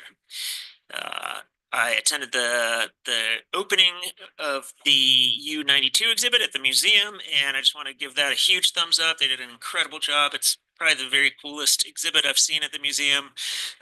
Lots of really neat information, artifacts. There's like a little recreation of an explosives catch. They did a fantastic job, and I would highly encourage everyone to go in and check that out while it's still on display. And I think it will be for, I forget, but I think it's like half a year, so it's going to be up there for a long time. And it should be. They put a lot of effort into that. So go check that out if you haven't already. And I think that's all that I have there. So I'll pass it on. Okay, the first thing I wanted to do is, the last time we talked about overturning board recommendations, and Bill, you made the statement that we had overturned 4 GWISA recommendations, and I said I would do my homework, so I did my homework. So really quick, on February of 2024, GWISA recommended Gary Wilson and Rick Thompson to be reappointed. That there was a motion made for Mike Duncan and Ronnie DeRossery to move into those positions. That passed. And I, myself and Bill and Mike voted against that, but it needs to be stated that Gary and Bill are still on the board. There's all these little subdivisions of those boards, but Ronnie and Mike were added to that board. On August 15th, 2023, the Water Conservancy Board vacancy, that was the big one that was sent forth. It was quite a discussion. So it would be good for you guys to watch that. That was when we were filling that vacancy left by when Rex Tanner passed away. We forwarded a recommendation for Kevin Clyde and Steve Getz and Cara Dorwin. Bill, you did state that that was manipulating and meddling, and you said that again and again and again. In the end, that did pass, but those were sent to the governor, and in the end, the governor chose Steve Getz and Kevin Clyde. So they got one of their recommendations. We got one of ours, but that was one time that we overrode it. But I think in that meeting, we did a very, very, very good job of explaining why. And then lastly, the only other one I could find was December 21st, 2021. Trish made a motion to recommend Dan Pyatt and Rex Tanner be reappointed, and that passed 7-0. So that's all I could find in those 4 years. So I'm gonna go against, anyways, did the homework. So let me just really quick, I have talked to some land managers, and I want to talk really quickly to the impacts of these federal actions on public lands locally. We lost a huge swath of our U.S. Forest Service personnel, loss of quite a few employees at the Park Service, and the consequences, and this is coming directly from managers. So reduction of visitor centers hours, or maybe complete closure of visitor centers. Fee booths will remain open simply to collect those fees and to reflect that there's somebody at the park entrance. You'll have a lack of search and rescue staffing, and that being said, those responsibilities will really fall on our search and rescue. So lack of response time. They're really going to lean heavily on us to help them out. Closure of picnic areas, inability to clean restrooms, closure possibly of trailheads, inability to execute big projects. Like basically I was told big projects will just be on hold. Reopening trails, reopening roads, just due to lack of staffing, lack of patrol to provide assistance and protect cultural and natural resources, lack of ability to respond to wildlife issues or wildlife risks. I feel like this is not just an assault on our land managers, but an assault on our public land. And I really do think we absolutely 100% depend on public land for our economy.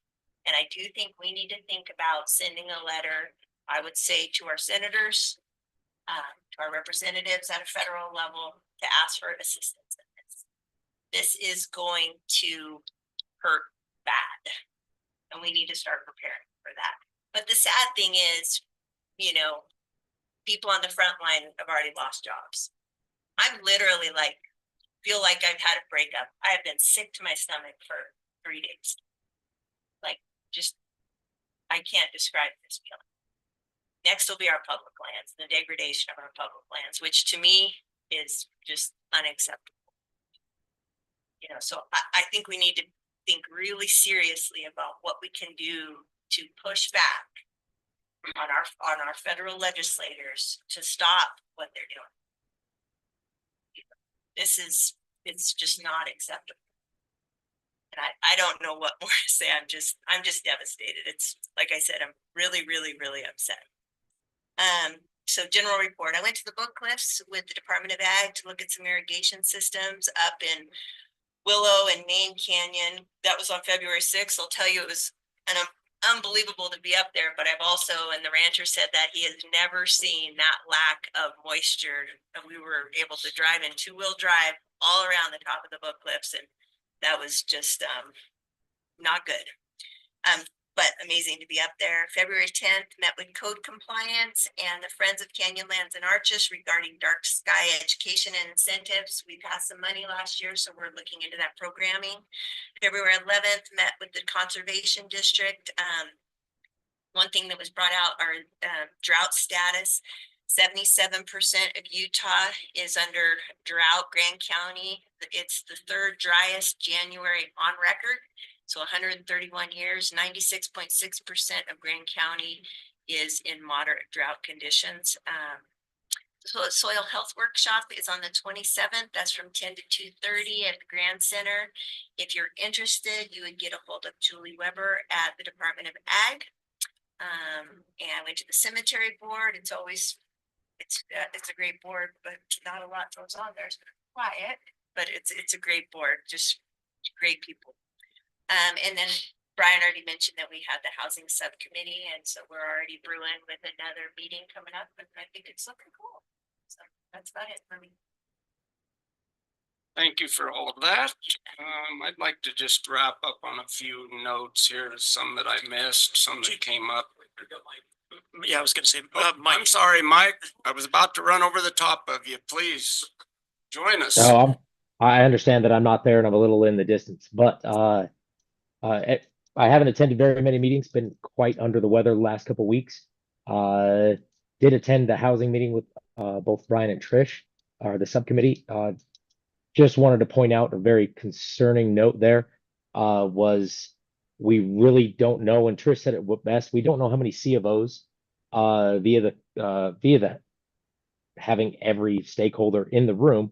We don't know how many C of Os we've actually had in Grand County lately, and many finished houses have actually been built out since the plan in 2023.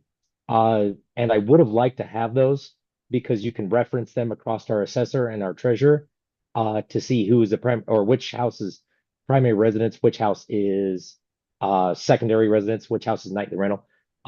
We can reference those across others, but we simply don't know. And that's an important fact that I think that committee is looking into. I know Trish brought up very many good points in that. Brian brought up several good points with that, but we need to know those numbers. Grand County, we also need to reach out to San Juan County, seeing that they're a quarter of our valley, and see what their build out is. If they're willing to, one, give that information. We need to know how many of these homes are, everyone keeps talking about in the pipeline, but I wanted to know how many are actually on the ground and people moving in. And Trish said it best. C of Os give us that information pretty quickly. The next meeting, I know we're going to look at that, or at least hopefully have some more of that information. But I also wanted to spread that to San Juan County and to City of Moab, just to find out how many actual homes were in that count. Other than that, I have more future meetings coming up in the near weeks, but getting back at it as just coming back from being more than under the weather. So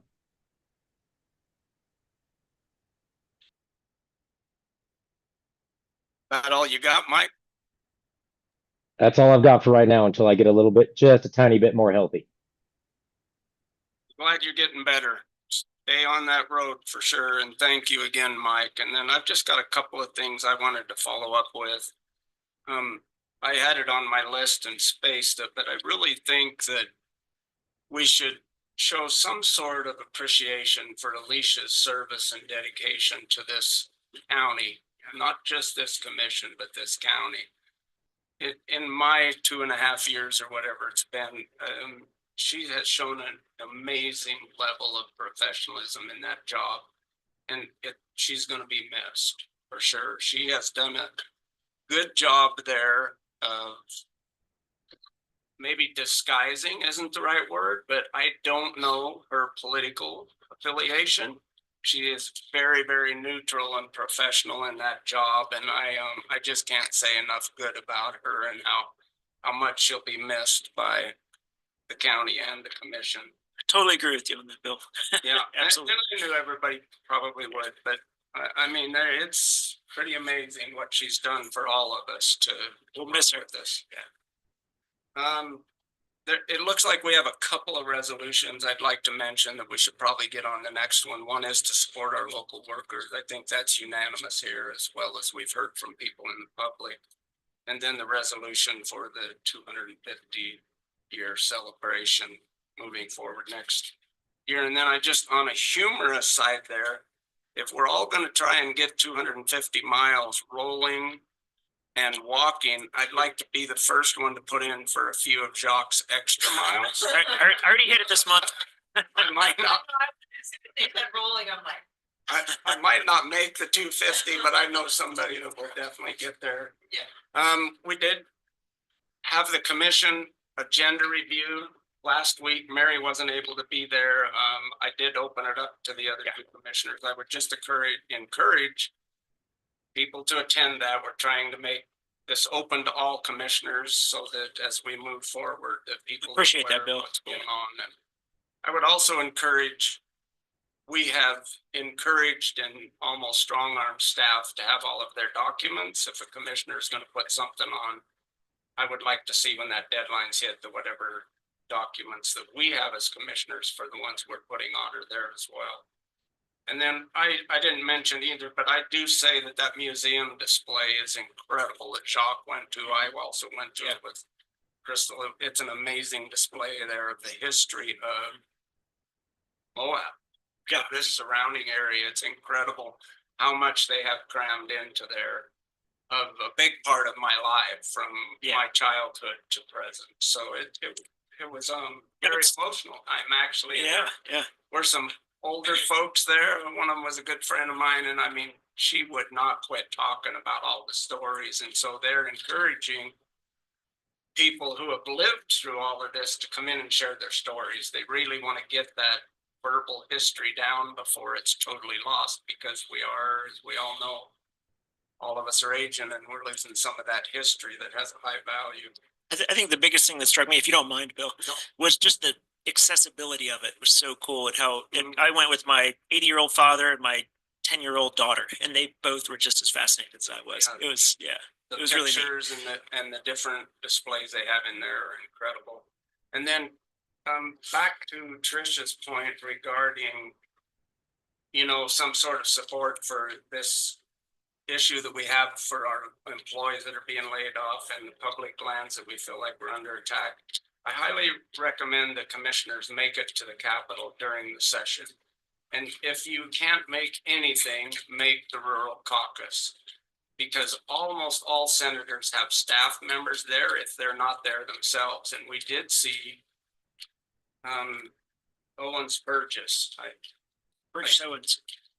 Burgess Owens, the representative. Yeah, I always butcher his name because there's also a Representative Owens up there, but those staff members are there and they don't care what the issue is. They want to hear them, and that is a place that you get to talk to them. A letter, does it have some value? Yes, it does, but it doesn't have the value of a face-to-face discussion with those folks. And that rural caucus brings representatives from every federal level to there. So yeah, Jock with when you said that just struck a chord with me. But I think Brian, I'm definitely going to be going to DC. We haven't talked about it yet, but if we did pass a resolution, we are going to be meeting with all of our senators and representatives during that session, and maybe we could hand deliver that and have some FaceTime. That might be a nice way to get our voices heard a little bit. It would. I would agree, and I know that Cody, our lobbyist, is working on that to try and set up appointments and stuff back there. So I would, again, that's a great place to try and have that message heard, even if you don't actually get in to see the senator, which I imagine you would if he's able to meet. Why, with Cody prearranging some of those appointments, I think you'll get in there.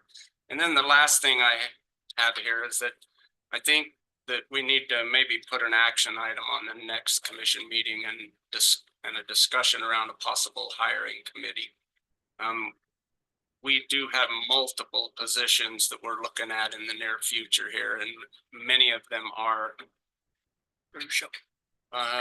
what am I looking for? The word department heads. And so they're pretty critical positions for this county and for moving forward. And in just a little update on that, I have asked admin to look into if there's a disparity between our pay rates for these department heads and the cities. And that was just a place that I thought it important to start if we're gonna look at possibly retaining. And so I think if we have that on the next agenda, that's the last thing I've got. So we'll turn it over to the electeds. Mr. Stocks, you want to start us off?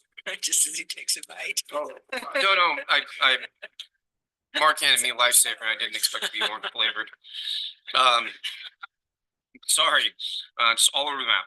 All right, just kind of touching on some things that the commissioner spoke to. Commissioner McGann, one thing, just information for you. A lot of the evictions that we have, as my work as a private attorney, a lot of the evictions that we have are based on a lack of communication both ways. Excuse me, what did you say, the evictions? Evictions.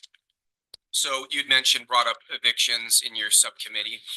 Communication is a huge basis. Sometimes people, they get behind on rent and they don't communicate. Yeah. So on your board, you'd said that that's a big thing that you guys want to address. Yeah, we're working on getting something to get to both parties, tenants and landlords. So yes, any information you have on how that could. And I'm happy to attend any meetings like that to provide some. Well, when they get the subcommittee going, I'll let you know. So just that information for Commissioner McCurdy. We at the county attorney's office can help kind of map out or put it on the map all those in the work homes that Commissioner McCurdy brought up, so that you can have that just as an idea. On the other big issues that are happening from the federal kind of area, it's important to know and kind of map out some of the big issues that we're seeing. Is we're seeing some changes with law enforcement shrinking, immigration's got a huge impact, and all of these changes really can wreak some havoc. I mean, we have law enforcement presence here with FBI, with the national parks, and those bring additional instances that are really important. So I would be willing to throw, my support behind items such as that, listing the concerns that I have for, ramped up immigration enforcement in this community, as well as reducing and restricting, especially prosecution budgets. I think that's really going to be hard. You're going to, wipe off the map a lot of the work and effort that's been done. So I think that's another critical piece. So I just wanted to throw my support behind that. And just lastly, as a reminder for the commissioners, we have an open door policy. We've finally, and there's an item coming later, just kind of road mapping out in the future that we've got an item later on today. My office is happy to help. If you guys have issues that you guys want us to research, I finally have 0 emails in my inbox. I'm finally able to jump on some projects because my office is caught up to things. If you guys have special projects that you guys want us to research, I like phone calls. Commissioner Heather knows I'm frequently a late nighter, so happy to give you guys calls. So open door policy. If you can't reach me, you can always reach out to Chrissy. She knows how to kind of map out some of the issues, and it's been really helpful to have her on the simple portion of the team. So that's enough. Thank you.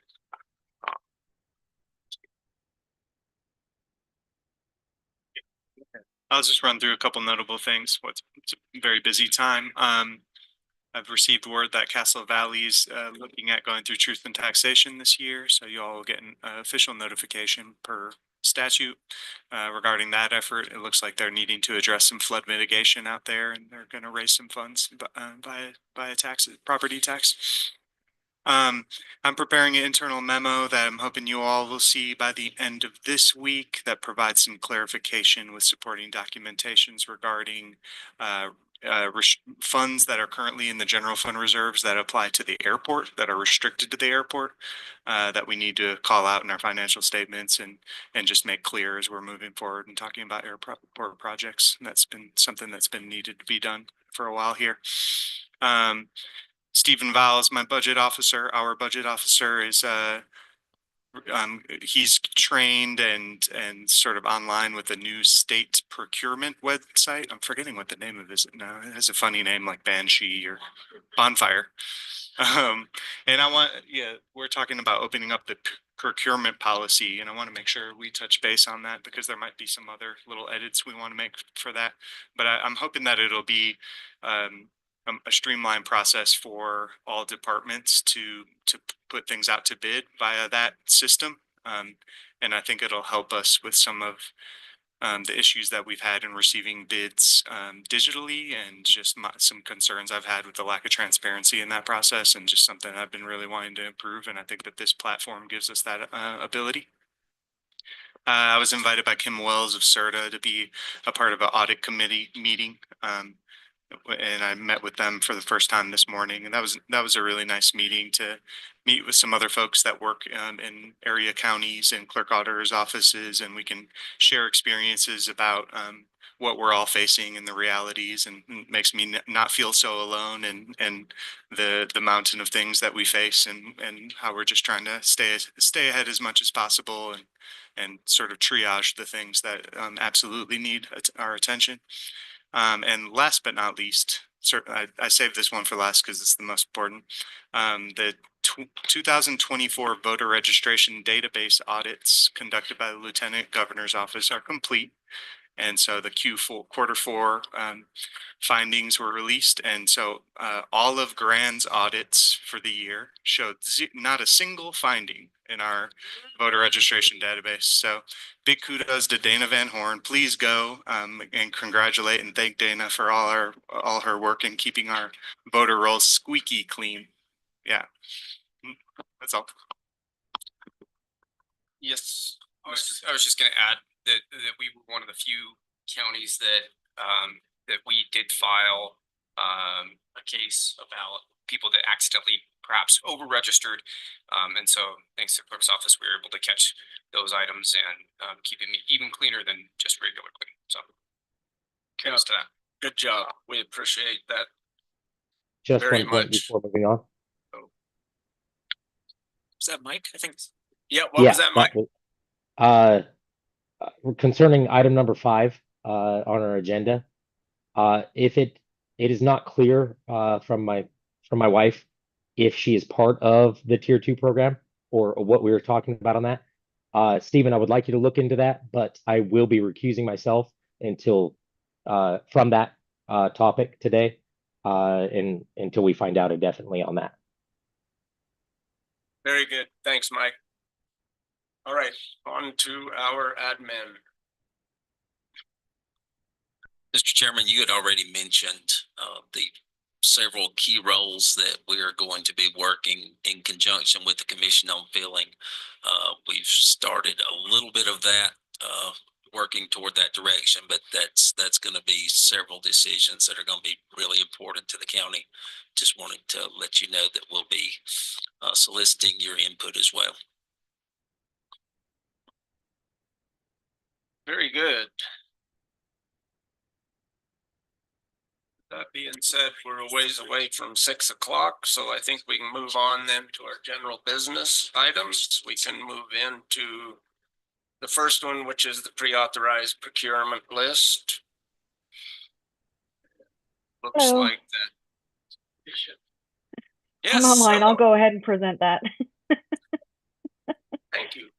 So I'm just going to share the screen real quick, and I'll just give a quick little bit of background and then kind of what this process covers and what it doesn't. And then if you guys want, you can just go through the list and just approve, you know, the whole list. You can approve portions of the list. You can say we want to approve all of them except A, B, and C. I'll just pull up the actual list and highlight the ones if you choose not to have them go forward as we go, kind of like we did with the board appointment process earlier this year. So let me just get to that. Okay, so here's the agenda summary. I thought this might be the easiest way to put that up. There's a little bit of history on the process there. Basically, it's a way to just sort of streamline the final portion of purchase process. And what that means is any items, you know, that would be coming before the commission, throughout the year, as long as they are in budget and approved by the commission, then we can just bypass that final portion of the process. It still requires each of these items to go through the purchasing policy, be approved by the purchasing agent to ensure that they were through the purchasing policy. Any contracts that legally bind the county in any way still have to be reviewed and approved by the county attorney.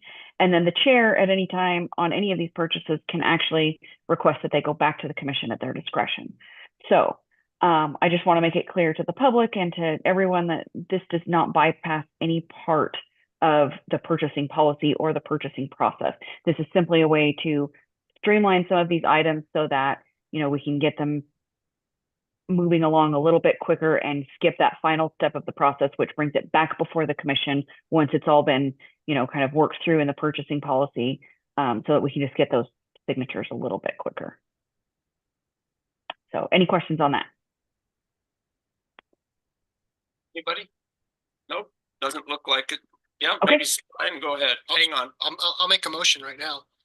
Yeah, I move to approve the 2025 chair pre-authorized procurement list contingent upon all purchases being within budget at the time of procurement. And then I'd also like to add that with the approval of the Travel Council Advisory Board for all of the economic development and TRT expenses. Okay, I've got a motion to approve with some amendments. Can you say that again? I'm The sorry. amendments. If you don't mind. The amendments? Yeah, with the TRT expenses being contingent upon approval of the Travel Council Advisory Board. Okay, yes, John. So just to clarify, Brian, does that mean that these would have to go back to the advisory board when they're like so this is a pre-approval by the commission? So, but then they'd have to pass the advisory board. Correct. So it wouldn't really be doing that department much of a favor as far as expediting these expenses, because they'd still have to pass it a different commission. Correct. Which is the bylaws of the Travel Council Advisory Board, is to advise on all the expenses of the TRT.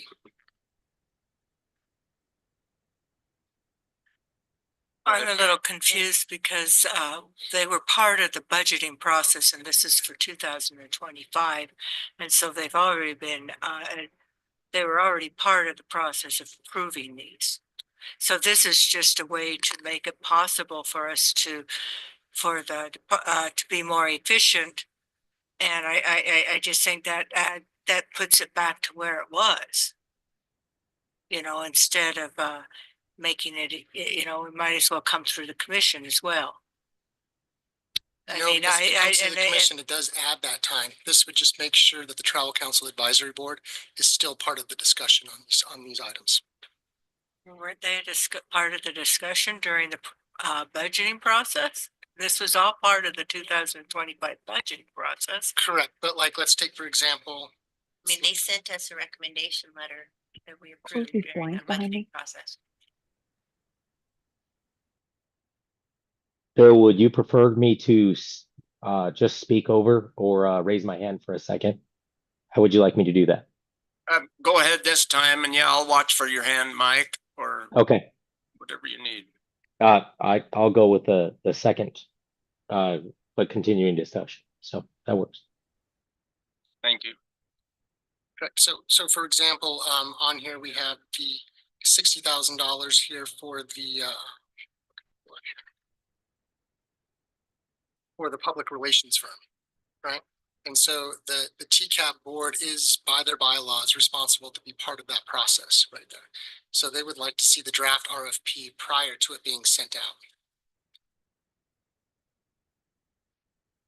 I don't see a problem with this going back before them. Guess I would wonder why it hadn't gone before them already, at least in the last couple of meetings that we've had. I know there's been huge efforts to try and get these departments to understand what it is exactly that advisory board is expecting there. So I'm supportive of the motion.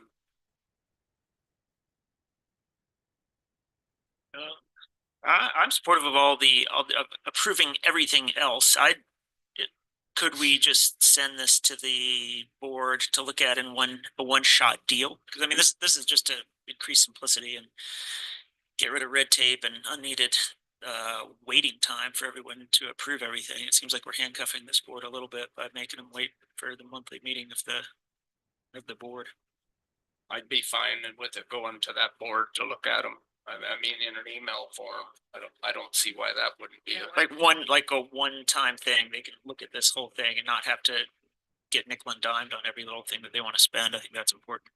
No, I agree with that. They can bring up all the little nickel and dime stuff, but there's some stuff on here that's not nickel and dimes. You know, you have $60,000 for a public relations firm. You have $40,000 for printed materials. You have $40,000 for leads, $48,000 for tourism economics, $65,000 for a geofence program. And that's like the small stuff. There's also Yeah, we gotta list it. $212,000 for the co-op grant, right? That they should be involved in providing the strategic plan on that right there. There is, let's see here, there was another big one, $48,000 on the billboard. They need to be involved in these decisions right here. So I think that it's fine to bring all of this up, and the things that they do need to have input on, they can say that they'd like to wait on there. I just like to make sure that they have the option to look at these items prior to them coming to us, so that they can fulfill their role as a tax advisory board. And you're saying that would happen anyway, though. What's that? You were also saying that would happen anyway. It will happen anyway, but I'd like to make sure that that's inside this motion, that there's not a way to basically bypass that board right there.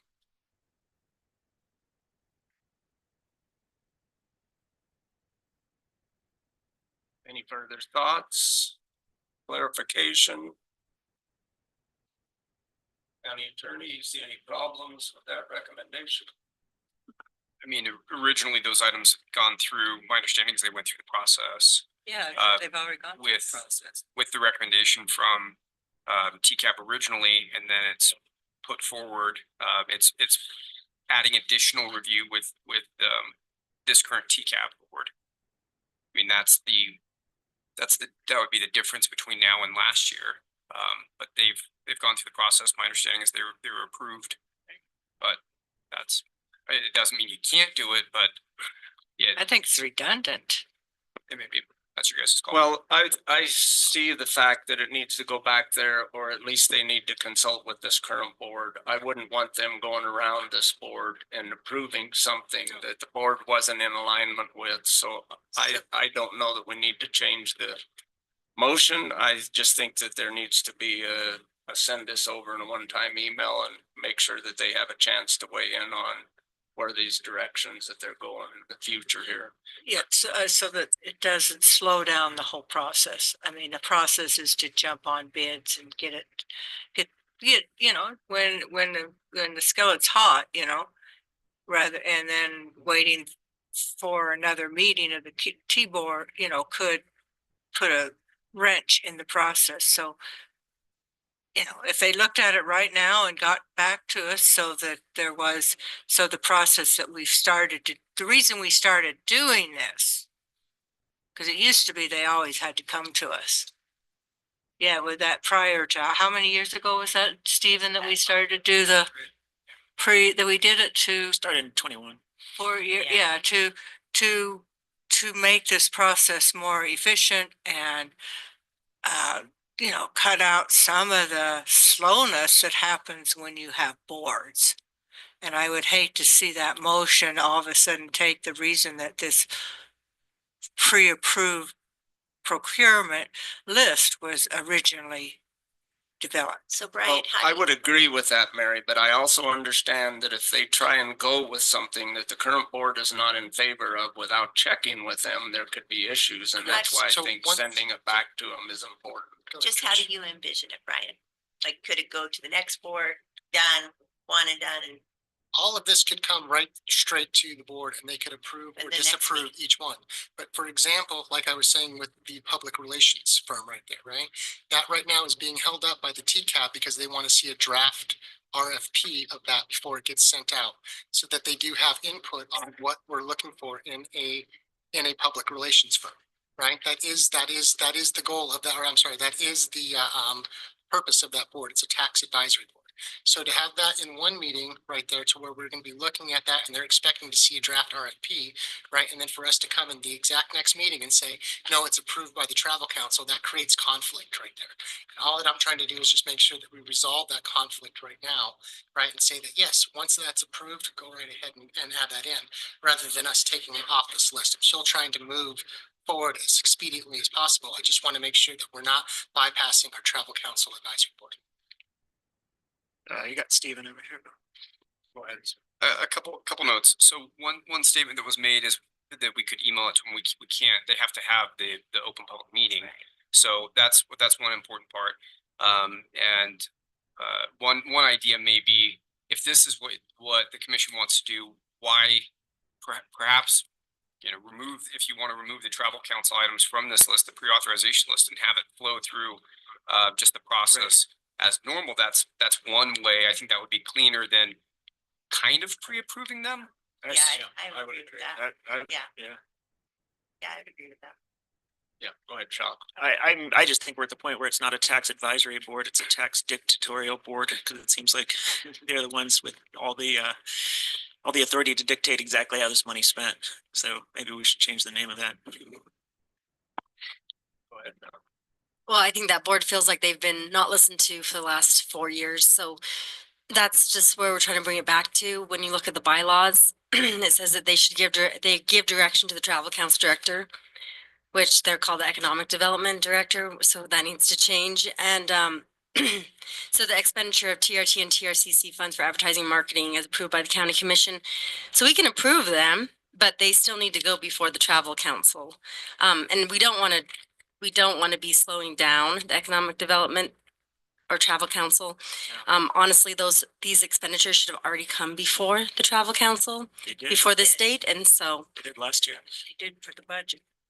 yeah, but they don't even know what the budget, I mean, they were already asked earlier what actually got approved by the commission, so. They're being left out of the conversation. And just a question on that process, right? So get back to that. So items come before the travel council, right? And then they would be approved. If it was on this pre-approved list, that would still save the economic development department from bringing that forward to the commission. So it would still save them one step on that. Is that correct, Steve? It would. It's just a little funky. Well, it's just a little odd because people wouldn't necessarily know whether those items are going to be approved. So they would have to watch the commission's action and then watch TCAP, knowing that normally TCAP is just a review and a recommendation board. And now on certain issues, they would be the final authorization for that item. I mean, could you do it? Yeah, I just think it's harder for people to track this particular item. And I know it's harder. Either you're going to have it go through them and them have the final say, or I don't know which is better. From tracking these things, I think it's better for it to come back to the commission, but that does slow it down a little bit more. But I did pull them off of the list. Okay. If you want to amend your Yep. motion. All right, I'll amend my motion to approve the 2025 chair pre-authorized procurement list contingent upon all purchases being within budget at the time of procurement, with removing the economic development TRT expenses from the list. Okay, we have a motion. a second. We need a second. Commissioner McCurdy, you were that earlier. Do you want to second the amended motion?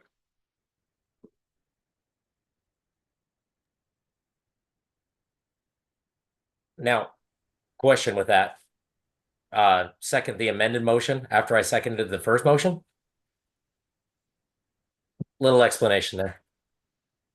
We're just looking for a second to the amended motion. It's not a requirement. You could choose to not second the amended motion, or you could choose to second the amended motion, but without a motion or without a second, the motion is going to fail. I'm willing to second the amended motion. Thank you. Any further discussion, Melody? So now these are gonna have to come back to us. Correct. So I think we undone what we attempted to do to make our process more expedient and more efficient, which is something that people complain all the time about with government, is that we're not. And now I can't approve this motion. Jacques, go ahead. Yeah, I'm with Mary on this. I think it's just gonna make everything slower. It's gonna slow down our efforts at advertising, and it's gonna hurt our effort to bring people into the county in general. I think that's what we're all looking for, is to bring more people in. So I'd be supportive of the recommended motion, or if there's any particular issues with any single one on this list, which I personally don't see. So I'm not supportive of the motion either. Go ahead, Stephen. Just another comment slash suggestion slash consideration. The TCAP board's going to meet monthly, so unless they're doing special meetings, then I think they meet on the off week. So what that means is they won't have another meeting before no, they're on the first week, I believe. I would just probably communicate to them that they may be signing up for more meetings if we want that to move more expeditiously, because otherwise you're going to meet twice as much as they meet. Just pointing it out there, and it's that chair's decision to do that or not. But that's, if you want to keep these items moving, that's what maybe a line of encouragement would be.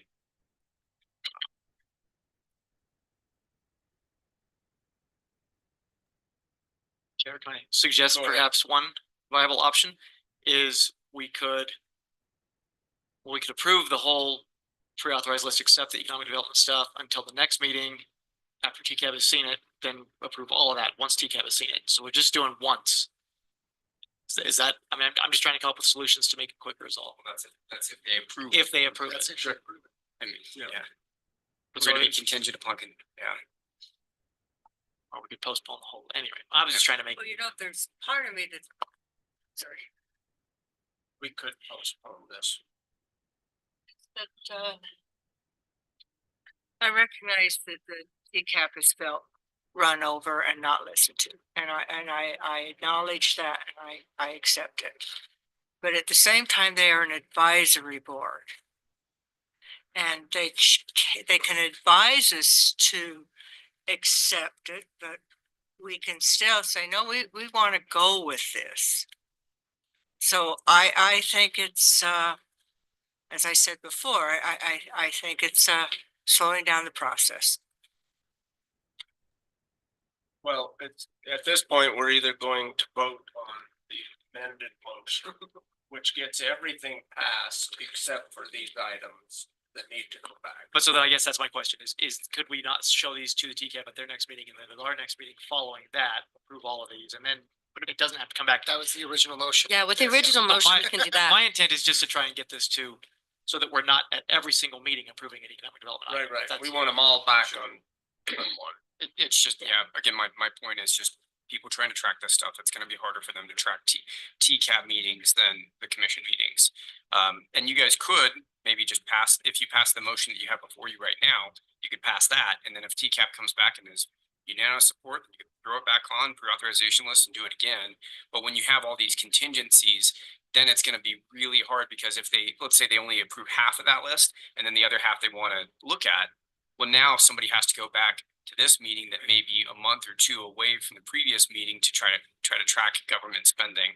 So that's my headache. I think we all are here on all these meetings, so we understand that, but it's just harder to track these items when they're separated like that.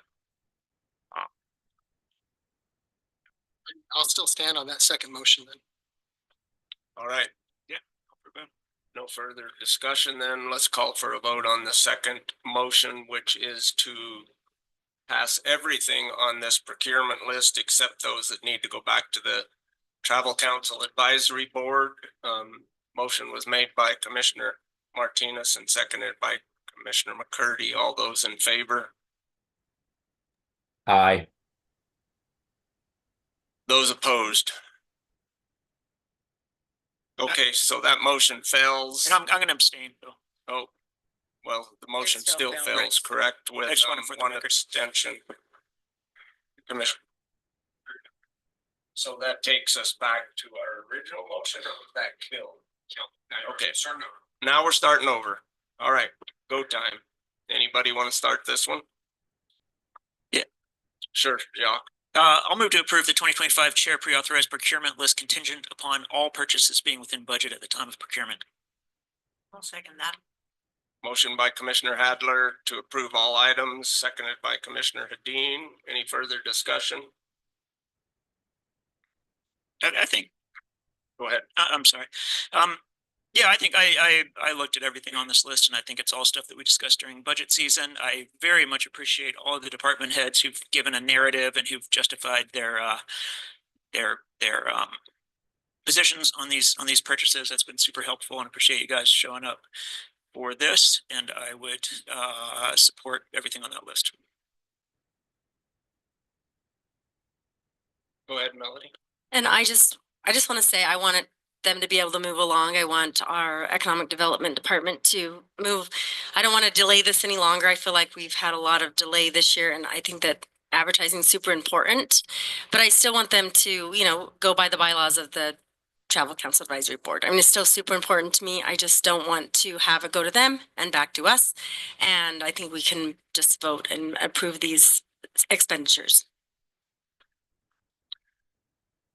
Okay, I still believe that there's a huge need for the Travel Council Advisory Board to be able to weigh in on these. Even if we approve that at this point, I think that they need to be, that department needs to be very in tune with what that Travel Council Advisory Board is expecting moving forward. So if there's no further discussion, I'll call for a vote. All those in favor of the motion by Commissioner Hadler? Those opposed? And that passes. Oh, Nay. Mike, what was yours? I was a nay. Okay, so that passes with Commissioner McCurdy, Commissioner Winfield, and Commissioner Martinez in opposition. Moving on to number 2, the Horse Thief Ranch CUP, and that is Ms. Hoffine. We have to do this one after 6 p.m.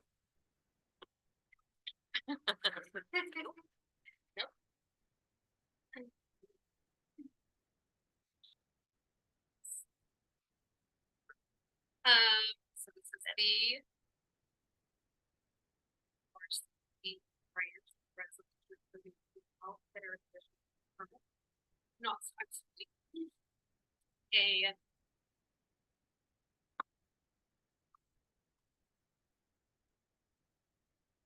field research.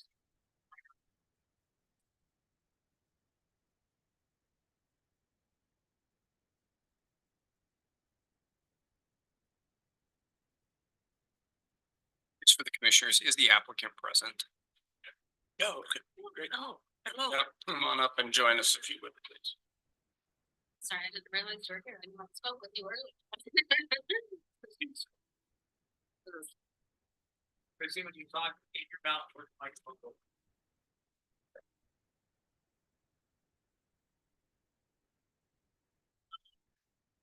So, the applicant is seeking approval for a conditional use permit for the purpose of creating an educationally focused base camp for Canyonlands Guide and outfitters on the subject parcel.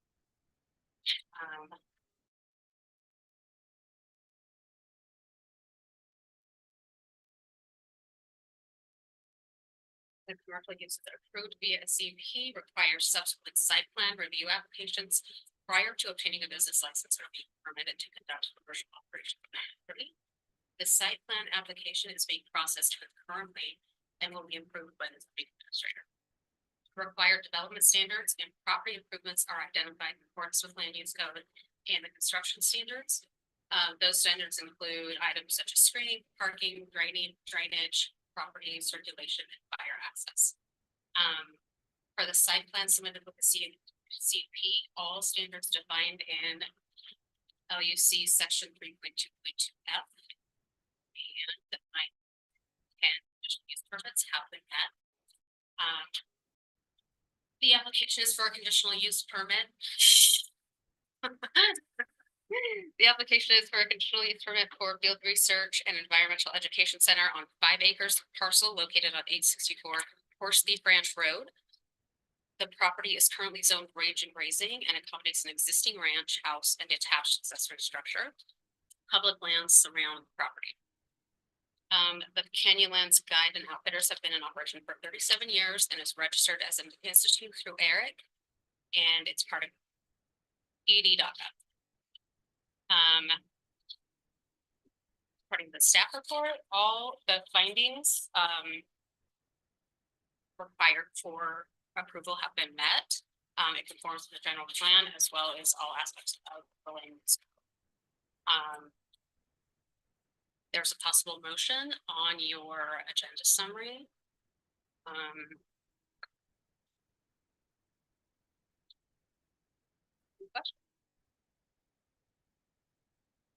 Yeah, go ahead. Thanks. To the applicant, how much traffic do you see increasing on Mineral Bottom Road out to your place with this approved CUP? Hoping it might be a decrease. Okay. Actually, we've been with the guide service 17 years. And I've been operating this area. Yeah. So currently participants are using those double trips. So hopefully we'll be able to bring in school groups that we can bring them in. Very low, yeah. And then at the end of a 3-day period. Okay. Great. Go ahead, Steve. What activities will you guys provide out there? Based off, sorry. A second. With the guide service, which is a separate activity, so we have Horse Thief Ranch LLC, which is the operation of the ranch itself. All of our rec use permits come from the U.S. Forest Service and the Within that, we have certain areas around the ranch that we can operate. Traditionally, we've had biking, trail running. Now we have some yoga retreat as well. We have horseback riding. Within all of those components, we also do emergency medicine. So I've been chief for years rescue in the state of Colorado. And we plan so it would be intro to slip rock mountain biking with a component of CPR first aid. So there's a couple of crossovers. So if somebody picks let's say a canyoneering a package with you guys, will they stay overnight at the ranch, the canyoneering element? Yes, as long as it has the outdoor education. And then you also have Jeep and UTV tours as well, right? Sorry. Do you have Jeep and UTV tours? Pull your mic closer. Oh, I'm It's sorry. hard to hear. No Jeep and UTV tours. No, we're human powered. So we're ski guiding, Russian. So that would be Okay. we don't do water, we don't do Okay, the reason I ask is there's a website, Horse Thief Ranch, that has listed on there Riders Workshop, Painters Workshop, Stargazing Workshop, Beekeeping, Indigenous Weaving, Packed Rafting, Stand-Up Paddleboarding, Canyoneering, Jeep, and UTV tours. I've never seen that. It should be on there. That's our website. Is it? If it's something that we could, if somebody wanted to do that as an outside piece with a different vendor, yes, but no, I'm not. Okay. Okay. And the overnight portion again is in relation to the educational piece of this, you're saying? Correct. So if we're working with a school group, for instance, we do a lot of outdoor ed programs. So if kids come in, that would be maybe a launching for the end of their. Okay. And just so you guys know, staff is recommending that specific the accommodations be recommended or be mentioned specifically in the. Are you the permanent outfitter for all the activities that you offer? Yeah. Or are you subcontracting them out? Permanent outfitter for the things that we offer, yes. If somebody wants to do additional things, which might be a water trip, a raft trip, that would be something that they would contract out. So it doesn't have anything. But They are part of your packages though. I've never run it as part of it. I mean, I'm happy to refer it if they'd like to, but I'm not gonna take it. I won't take money. I don't want that money. And you don't sub anything out. You're all in-house, basically, I guess is the question, right, Brian? Yeah, we are, our permitting requires that we are, so all of our employees are considered full-time employees, whether they're working part-time hours or not. Yeah. They're covered under partnership, and that's mandated by our permits that we have to show that each year. Right. Okay. Chris, go ahead. This is just for you. So just to make sure, Chrissy, this allows for, I'm just thinking in the future, just environmental ed, operations, field research station. Yes, Correct. Okay. and that is very limited. It was Okay. just some background on that section of land use code. It was passed in October 2012. It's only allowed in range and grazing. Okay. And there are strict sort of density requirements with that. Okay. What, how many accommodations can be allowed. I'm an environmental educator, so I'm very, Yeah. Jacques, go ahead, please. I'm ready to make a motion. I'll move to approve the Horse Thief Canyon Guide Service and Facility Conditional Use Permit for Grand County, parcel number 04-0018-0005, as illustrated on the site plan dated October 22, 2024. Based on the findings of fact from the staff report dated February 11th, 2025, with the following conditions in order to mitigate reasonably anticipated detrimental effects of the proposed use, and that is, the first condition is prior to construction, the owner or developer shall acquire all necessary building permits and site plan approval. The second condition is the CUP review is required for each year for compliance on the anniversary of approval per LUC section 9.10. Condition 3, owner developer shall develop the property in accordance with the required state site plan review requirements prior to obtaining a business license for the use and before resuming commercial and educational activity at the property. And lastly, accommodation shall only be in support of on-site educational sessions. I'll second. Okay, we have a motion by Commissioner Hadler and seconded by Commissioner McCandless. Any further discussion? Mike, Quick question go here. ahead. Now maybe I'm off on a different branch here, but just looking at is it the horse thief ranch .com? Just the website, is that the website, or am I looking at something that could be different? There should be a preliminary website, horsethiefranch.com. Okay. Horse Thief Ranch. I do know that And- there's another Horse Thief Ranch someplace else that's sometimes populated. I have no idea what that. I think it's Tucson. That came up for me. Okay. Is it Aspen Alpine? Is that the? Former- That's So we put some Alpine guides and transitioned when I sold the Aspen assets to concentrate on this. It's turned into.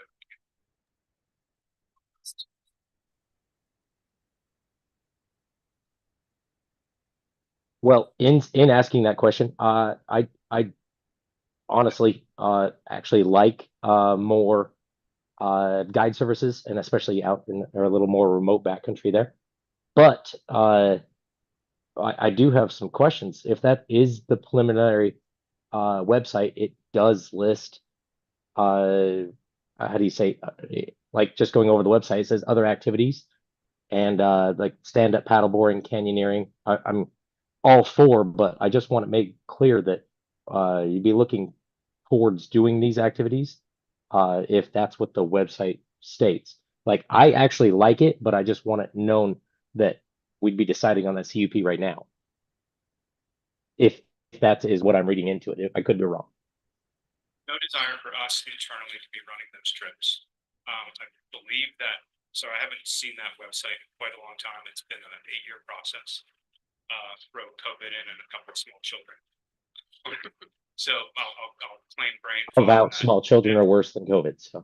Yeah, it's a little tough, but I guess that's an easy thing for us to take off. It's not part of my business plan to have that on there. If that was, I would say that wouldn't meet the requirements for the overnight accommodation, and if it was somebody coming to us as a guide service, which would be fine, as Canyonlands Guides and Outfitters operating on BLM land, if we did a half day, let's call it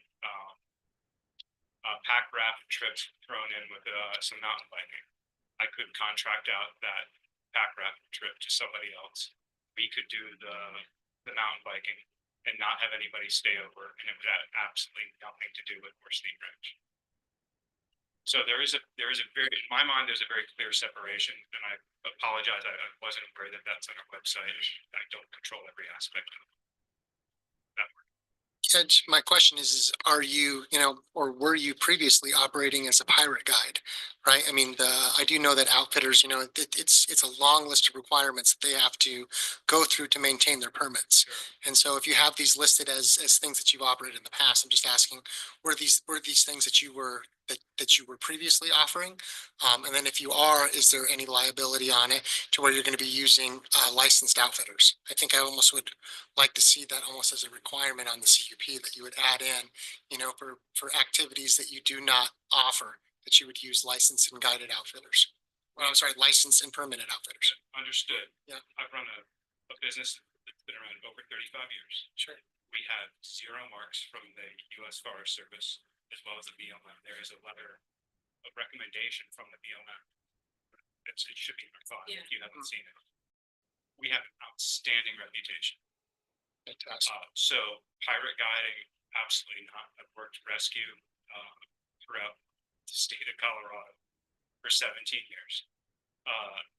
No, that wouldn't be the case. If you guys need a legal description of what people use, I think that's kind of pushing it. I would say that we run a legal business. Again, I have no desire to risk my life and my family and everything else and everything I've worked hard for to pirate guide something and make $50. It's not going to happen. So yeah, It is a I concern. don't know how to answer that other than just say it's never happened. Sure. If again, I don't know why there was something written about Jeep tours other than perhaps when we were transitioning from our old site, which was Aspen Alpine Guides, somebody that working in our office, but that was a marketing piece. It's not something that's in our operations. Sure. It's a trend that I've seen, when someone starts something like this up or has something like this going, they go, great, and we'll be able to run paddleboard trips out of here, and we'll be able to run, our 4-wheel drive trips out of here, and we'll be able to do it. And they forget that process of actually going and permitting those actual activities through the BLM. We have a Right. long list from the BLM of what we're permitted for it. So I think that stands for itself. I hope you've had a chance to read the recommendation. Yes, I did. was actually surprised at how solid it was. I'm happy to pass it around. I don't see the recommendation in the packet unless I'm missing We it. submitted it, so. Yeah. It was submitted as part of their CUP process, so staff has reviewed that and made recommendations based on those. Those are always available on request, and I can send them. Right I'd now. love to see it just because I appreciate the fact that you have it. And if there's no further discussion, I'll call for a vote. Anybody? Mike, any further discussion? Doesn't look like it. All right, so all of those in favor of the motion by Commissioner Hadler, seconded by Commissioner Hadeen. Aye. Aye, passes unanimously. Good job. Did you see that, Bill? Good I luck. just voted for a CUP. Want you to note that. There haven't been a lot of. When you seconded it, I put it in my notebook with a star beside it. I seconded it. I thought. Oh, you did. Sorry. I misstated. Sorry, Melody. I thought Thank you you were all gonna for make that. the motion. It's- Thank you. Good luck. It's a beautiful site out there. Such Yeah, I beautiful, agree. it's an amazing spot. Hopefully you guys can just cite the lyrics. Yeah, absolutely. We love that. Thanks, Steve. All right, with that, I think we're past our 6 o'clock citizen to be heard, so we can open that up. If there's anybody here in the chamber that would like to speak now. Doesn't look like it. Is there anybody online, Quinn?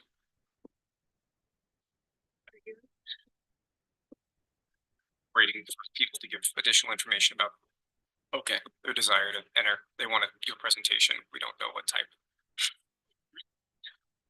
Citizens to be heard. so no to the presentation, but yes, if they would like to speak at 6 o'clock, citizens to be heard for the 3 minutes would be great. 3 minutes?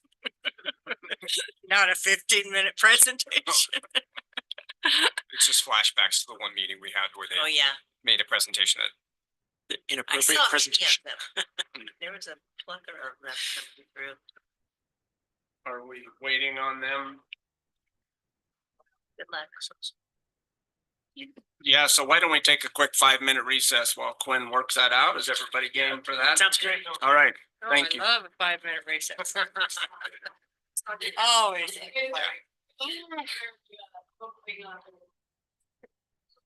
Good luck. That's good luck. Health and relationships.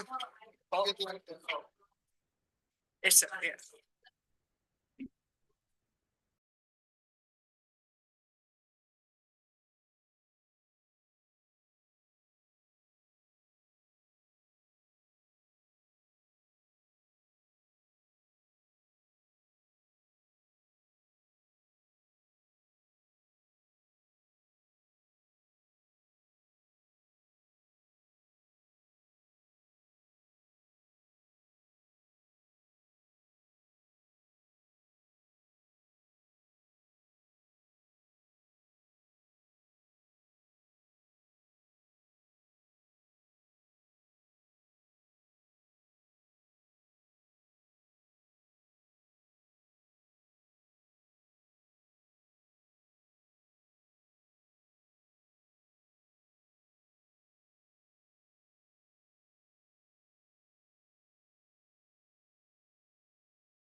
All right, I'm gonna end our recess and come back into the general session.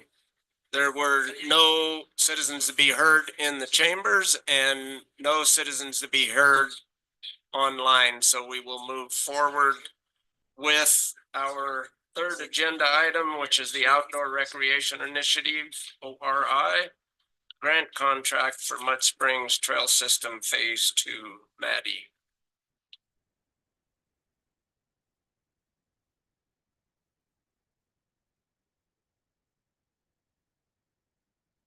Okay, for this project, I put a good bit of background in the agenda item. Is there anything you guys want me to go into in more detail, or you want sort of the overview? Just the overview would be great. Okay, so this project, we've actually been working on it since, I think, for conversations first started in 2019. And then the last 2 years, we really ramped up working with San Juan County and the Moab BLM field office. And so this area, it's within San Juan County, but we have an interlocal agreement for trail work there because it's a lot easier for us to access than folks coming from like Monticello or the Landing. And this area, the vision is a 25 mile new trail network that's within the mountain bike focus area and the BLM's master plan. So it's something that's kind of been sitting there since I think the master plan was 2004. So something that's kind of, you know, been envisioned for a while. And this phase 1 is for about 9 miles of single track trails. And part of it we're going to build in-house with our trail crew that does hand building work. And then part of it is going to be contracted out, which we're working on with Stephen right now for machine build. And then we're already looking to phase 2. So this contract is for a grant award of about $1.1 million from the ORI grant initiative. And this would fund phase 2 trail construction, but also some additional design because we're envisioning some downhill trails, which is something that we actually haven't done before. So we have an in-house designer, but we kind of need a specialist for that. And then it could also help get specialists for the environmental assessments to make the NEPA process go a little bit faster. So we're not putting pressure on BLM staff to fit that into their schedules short term. And then also go to trailhead improvements, which that trailhead, it's going to encompass, there's also a Jeep Safari route that kind of starts or goes through there. So the trailhead will also serve multiple user groups there. Questions? Anybody? Questions? Jacques? I'll start out. I like everything about this. I've been involved in the talks from the beginning. It's a great location. I think it's going to be awesome to have really accessible trails to the southern end of the valley. All those folks living down in San Juan County and Spanish Valley, as well as it'll be the closest trail system to, heck, everyone up to Arroyo Crossing, probably. So I think that's great. It's also going to be an economic driver. I mean, with like the NICA races, as Brian and I both have kids on the NICA teams, and we go to these small Utah towns, and those weekends bring in like 10,000 people. It's awesome. So I think that would be a boon to the economy there too, and everything else. So I'm all in favor. I think it's a great project. I was just going to make a motion. Yeah. So I move to approve the Utah Outdoor Recreation Initiative grant contract that will award $1,106,800 to Grand County to complete phase 2 of the Mud Springs Trail System in collaboration with San Juan County and the BLM Moab Field Office. I'll second that. All right, so motion by Commissioner Hadler, seconded by Commissioner Martinez. Further discussion? It's not really discussion. I've already talked to you about this. You know, that is where people shoot their guns. Yes. So just a recommendation. I told this story to Jacques. This is a quick story. I got shot at on Pipe Dream. I used to be a huge trail runner. When Pipe Dream first went in, I literally had somebody shooting at me. I ended up calling the sheriff. They come out, they take the poor guy down.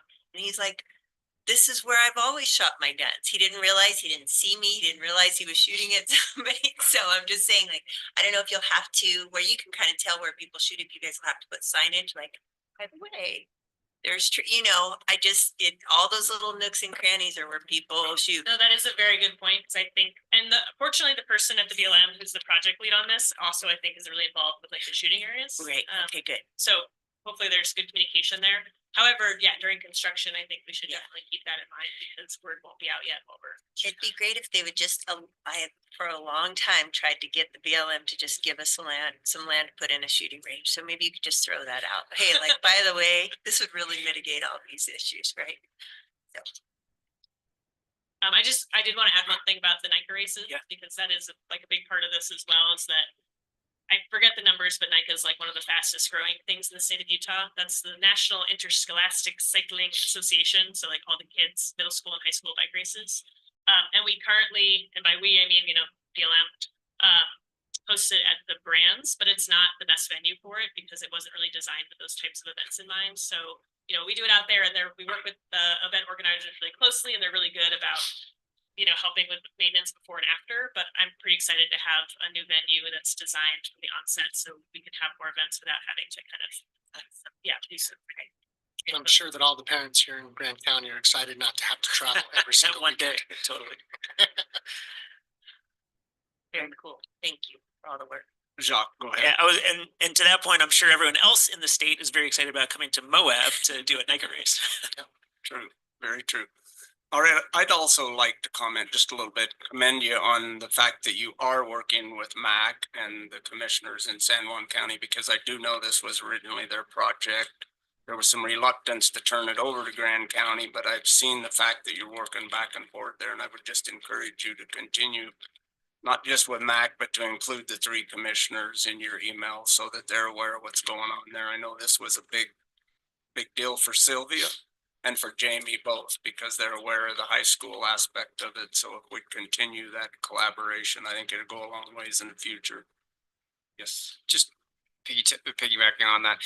If you do email other commissioners, we don't want to create an open issue for them. So blank carbon copy the other commissioners. Good point. Because otherwise you're going to send an email to all 3 commissioners and they might say something. It's just going to create more headaches. Please clarify, so put all the Grand County and San Juan County commissioners? No. I'm saying if you email all 3 San Juan County commissioners, blind carbon copy them so that they don't reply all and create an open issue. Because then MAC wouldn't Gotcha. appreciate that our commissions told them for you to email them, for them to cause a, so. Yeah. Very good. And that's sometimes a good idea as well for our commission as well. If you blind carbon copy all of them on it, you can say dear commissioners, and then they just don't reply. Yeah, Jacques. Okay. I wanted to piggyback on what Bill said and thank Mac especially for his work. We had we put the first phase out to bid, and Mac was involved in that group, and he had some great insights there, and he's been they've been great to work with. I think this is one of those awesome collaborations that is beneficial to everybody. Yeah, and actually I'm realizing that maybe this is the first time I've talked about Mud Springs in a while publicly, because we've just been working on the back, moving things along. But definitely want to thank Mac and San Juan County, and also Elaine Gisler, who used to work for Grand County, went over there, and she was really like what we call the trail champion.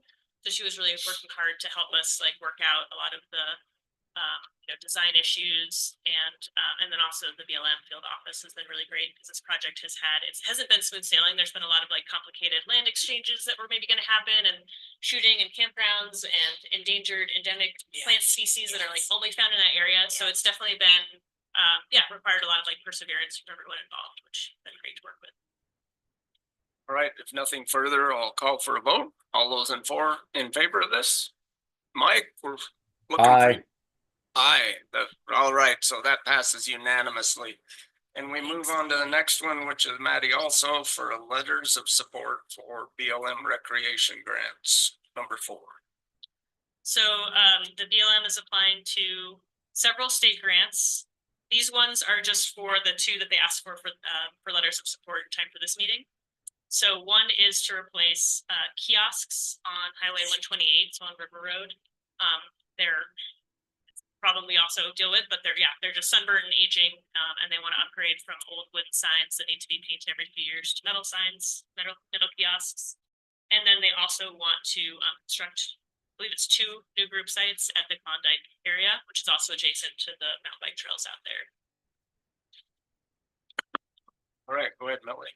So I move to approve the 2 letters of support for grant applications for the BLM Moab Field Office for building group campsites at the Klondike Bluffs Campground and replacing aging kiosks on SR 128. I'll second that. All right, motion by Commissioner McCandless and seconded by Commissioner McCurdy. Any further discussion? Just once, so are those grants right there on the same timeline as the motorized grant, the 200,000 the BLM is getting in as well? Yes, and the reason I didn't put that on here is because I couldn't meet the deadline.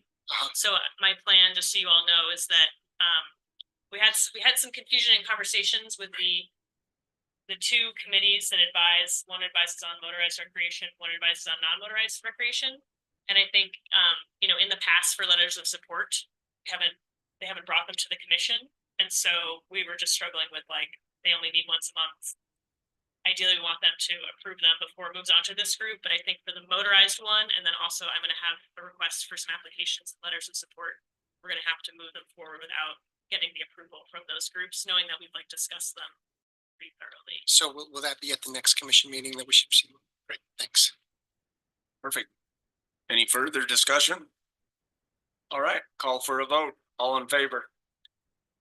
Aye.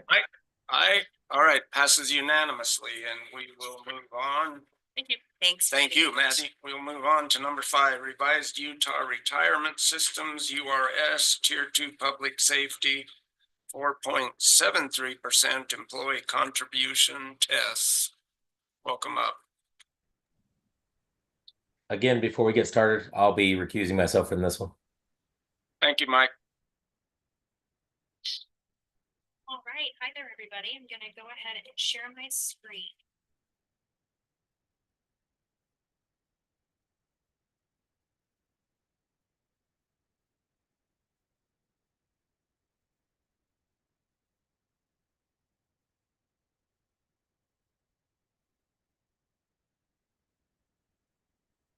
So I am going to be presenting this on behalf of Personnel Services and Grand County Sheriff's Office.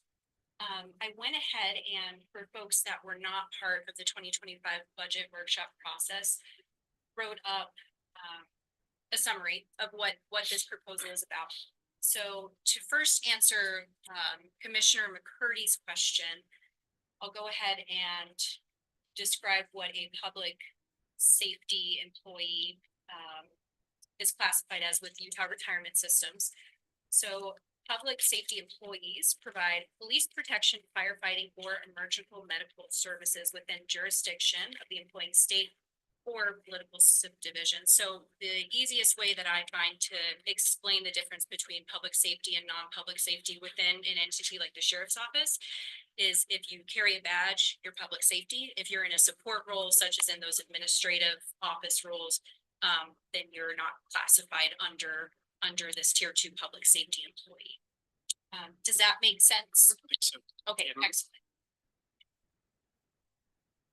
So in the November and December budget discussions, we heard from the Sheriff's Office and had discussions pertaining to this proposal.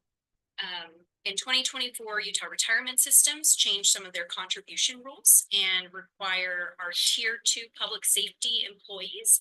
Tier 2 means folks that were employed after 2011, and specifically they made a change for hybrid plan employees. Or hybrid plan employees are those that have a primarily pension with a small 401k plan.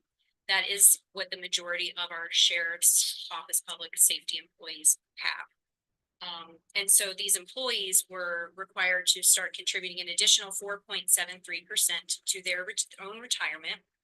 Many law enforcement entities in Utah have elected to pick that percentage up to promote retention as well as recruitment of new employees.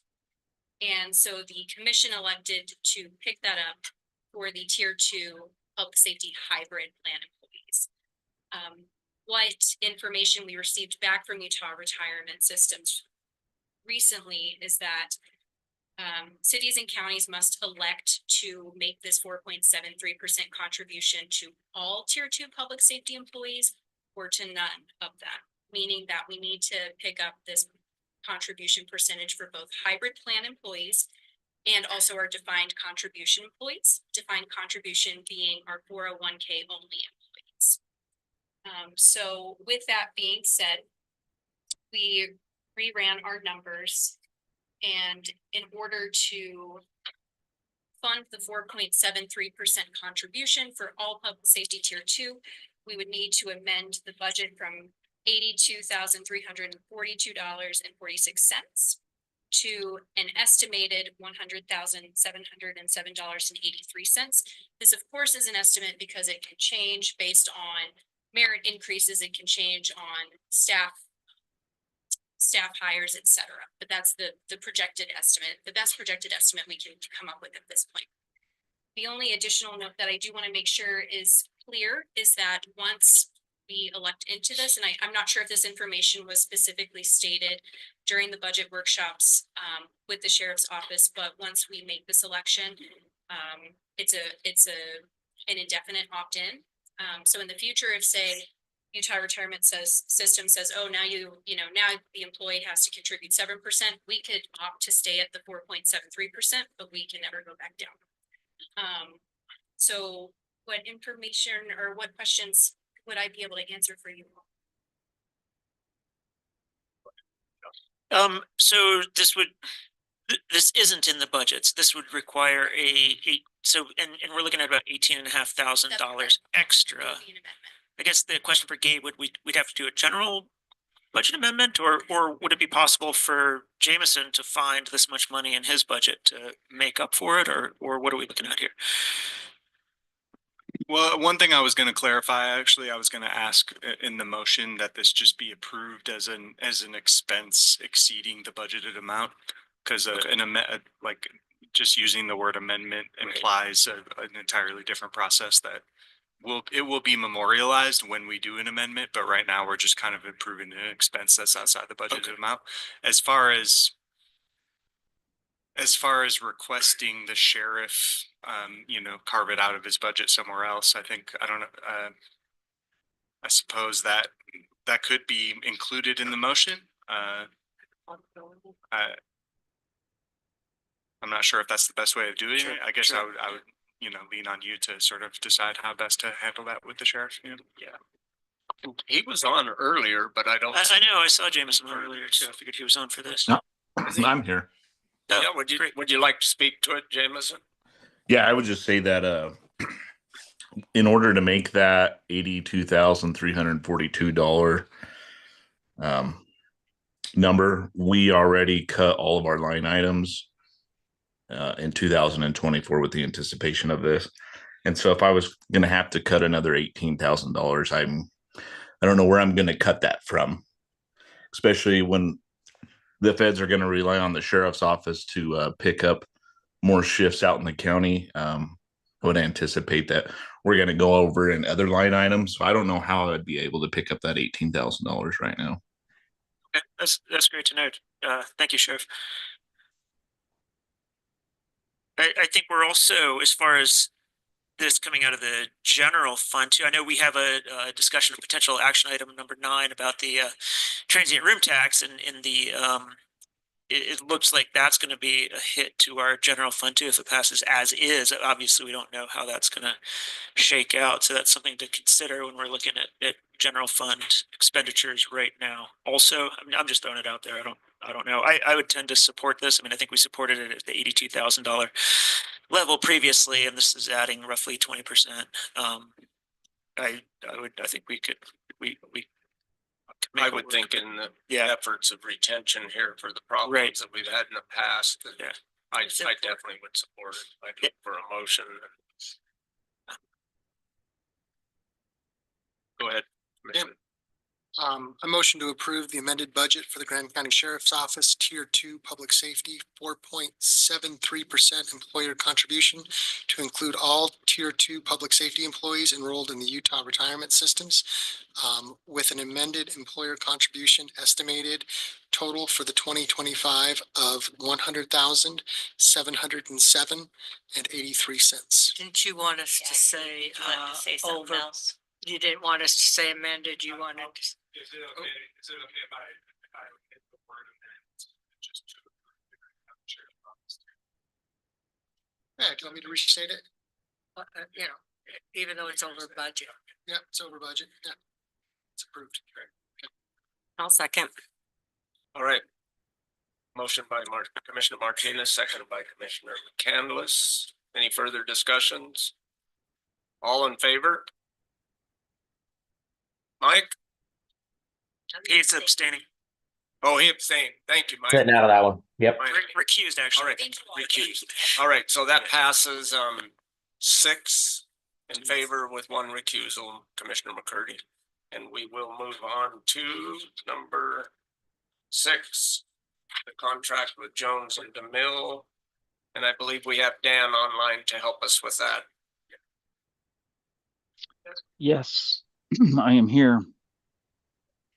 So, couple things. We've been working through this process with this NRCS grant for funding assistance for, it's under the Emergency Watershed Protection Program. Specifically, this project is for the large wash that is out by All American Acres, crosses Chapman and Evan streets. The last thing you saw, I think, in early January was the actual, I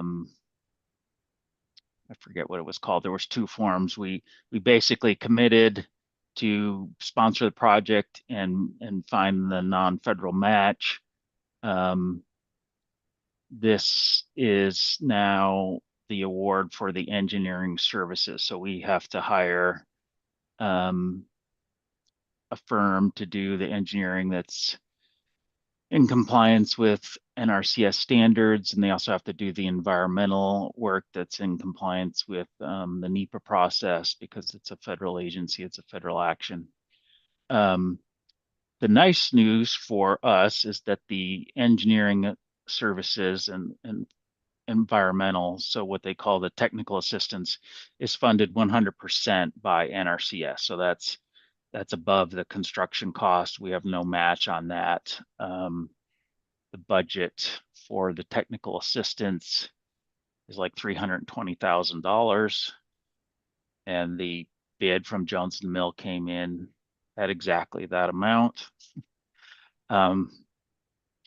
So although the contract with Jones and Mills with us, the funding for that is 100% reimbursable through NRCS.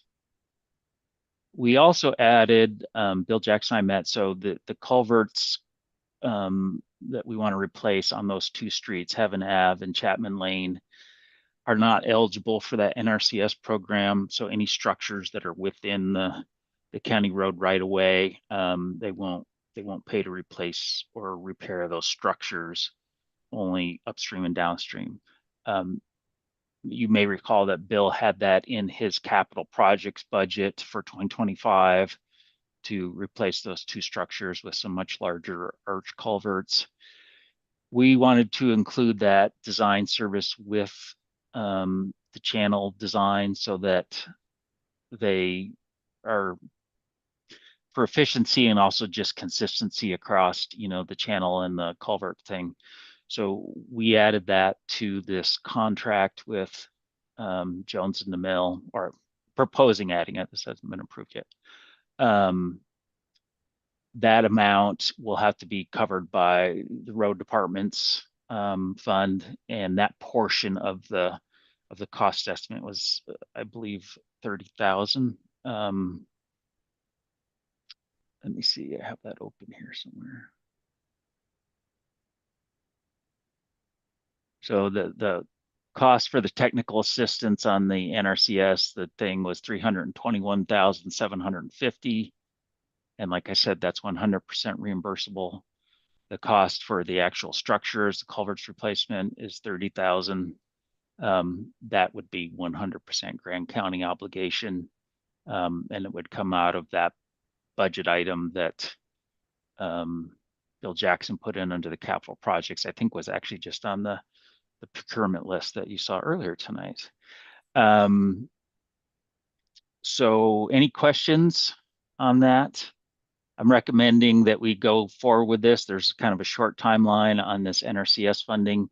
Despite the freeze on the funds for about a month, the clock still kept ticking as far as the construction timeline on getting this work done, which is about August. So there is definitely time is of the essence here. We did put this out to a public bid process. Gabe helped me work with that. We advertised it for 10 days, the minimum amount. We only got this one response from Jones in the Mill. I had some interest from 2 or 3 other firms, but for whatever reason, they did not submit a proposal. Any questions? Trish. I guess more of a comment. I think, again, what's happening at a federal level and knowing that the feds aren't reimbursing a lot of stuff right now, we just need to know that we might go into something and be left holding the bag. Just saying. So I'm hoping for the best, but NRCS is making huge cuts also. And so I'm a little, just as, you know, I think this needs to happen and I'm in support of this project, but knowing that we may be left holding that bag. Anybody That else? is- Go ahead. Go ahead, Dan. Oops, we lost you. Well, I'm switching to sharing my screen, I think. If it pops Okay, up. okay. Let me know if it does. Can you guys see my screen? We can Yep, see it. we can see it. Yeah. So on Friday, or no, late Thursday, actually it was Friday morning that I got this. Are you looking at this form that has the big Yes. signature bills? Yeah. So they had held off on signing this project agreement for about 3 weeks due to that. And as of last Thursday, for some reason, they got some internal direction that they were okay to go ahead and sign it. Now, you're absolutely right. That doesn't guarantee that they're not going to withhold that funds, but for whatever reason internally, they had postponed signing it for like 3 weeks, and then they moved ahead on last Thursday. So, for whatever that's worth, you're right. The feds Go could ahead, still Chuck. just refuse to reimburse us. So if like Trish said, if we're left holding the bag, would we actually be on the hook for paying the full $350,000? Stephen, I guess it's a question for you. So if they say we're not going to do this, then we already have a contract with the contractors, and we literally have to keep going forward with this. If they do the work. We're required to pay them. Yeah. The reimbursement. So usually we put up the money, submit our receipts. Now, if they didn't do it, sure, you could sue the federal government, but I think it would take quite a period of time to get that money. Of course. Yeah. I mean, that is concerning, right? And the other difficulty is normally when I review contracts, especially like a grant that's a reimbursement, there's usually a low expectation of risk. I mean, that's usually my assessment is low risk. In this one, this is their standard contract that they put out. Probably the venue clause is not advantageous to us, but we've already signed the contract. Yeah. So we're going to be hopeful. But if something came of it, then I'd have to come back to you folks and you guys would have to make a trade for it. Gabe, if my memory serves me, we already have quite a bit in that flood. Didn't we have a line item for flood? I mean, it wasn't a ton, but 800 grand or something. I can't remember. Anyways, yeah. There's, I mean, if we had, there's some money in there, right? We've been chipping away at. And this expenditure would qualify for that, Yeah. correct? Yeah. Okay, seems like it. Well, and this expenditure needs to take place. I agree. So, yeah, go ahead, John. I'll make the motion. I'll move to approve the contract with Jones and Mill for engineering services associated with the NRCS Emergency Watershed Protection Project on All American Wash with a total fee amount of $351,750. I'll second that. All right. Motion by Commissioner Adler, seconded by Commissioner Hadeen. Any further discussion? No, If just thanks Dan and Bill and I know that some of the neighbors out there did a ton of work, so we're doing all that work. They have. Yes, All thank right, you, no further Commission, discussion. for your support. We'll call for a vote. All those in favor? Mike, Aye. thank you, and that passes unanimously. So we will move on to item number 7, Grand County Dispute Resolution Policy, presentation by the county attorney. And HR Tess Barber. Dan, could you stop sharing, please? Thank you, Dan. Okay, commissioners, before you folks tonight is an adjustment to the employee handbook. We don't have a copy of the employee handbook in the packet. However, it's the dispute resolution section of the handbook. Now, what we have here is we have number one, we're achieving two goals. First, we had a requirement. It's been, I think we've been lacking in this. We've been out of compliance, I think, for about 6 years for the creation of a career services board. John Sturmer, who's the attorney that's helping us out with HR items, he's an expert. He lives and breathes this stuff. He noticed that we did not have a career services board.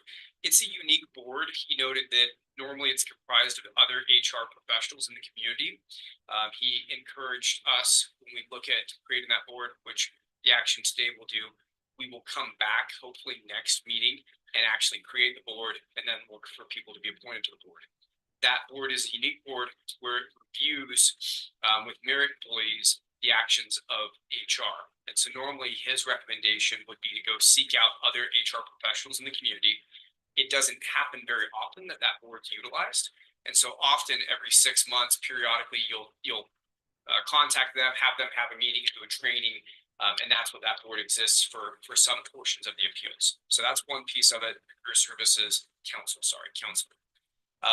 The second piece is an adjustment to our current policy. Now, section number 2, if I could bother, wait, okay. Section number 2 is highlighted, and here's how it works currently. Currently, you go to a department head. If you have a write-up, then you can appeal to HR. And then if you're unsatisfied with that decision, you appeal to the commission as a whole. The commission as a whole takes that item under advisement, conduct a hearing, and then if they're not happy there, they can appeal to the district court. This change here would do either one of two things. My recommendation is you would start off number 1 with, if we could go down to the external procedure, down to the next page. Keep going to the next page. So first, you would go to number 1 first. First, you would go to your department head review. They would be able to contact the department head and file a written appeal. If they were unhappy with that step, or if they asked to waive that step, they would go to number 2. Now, number 2 currently reads as going to the HR director. That is what we recommend. Now, I've put in here county commission review. That was for the commissioners to consider. My recommendation is we stay what's in your current plan as human resource director review, and it reads, if an employee so chooses, the employee can appeal the decision of the elected official council administrative department head to the human resources director. The human resources director has 10 business days to make a determination on the appeal in writing. That's not in your packet, but that's in the employee handbook, and it's on page 63 of the PDF. The reason why I recommend going to your HR director is they're trained in this. They know these things, and it handles the matter more cleanly. Some commissions want to have more input, so they've created a panel sometimes of doing these things. Mr. Sturmer and I will read that it's cleanest if it's just the HR review.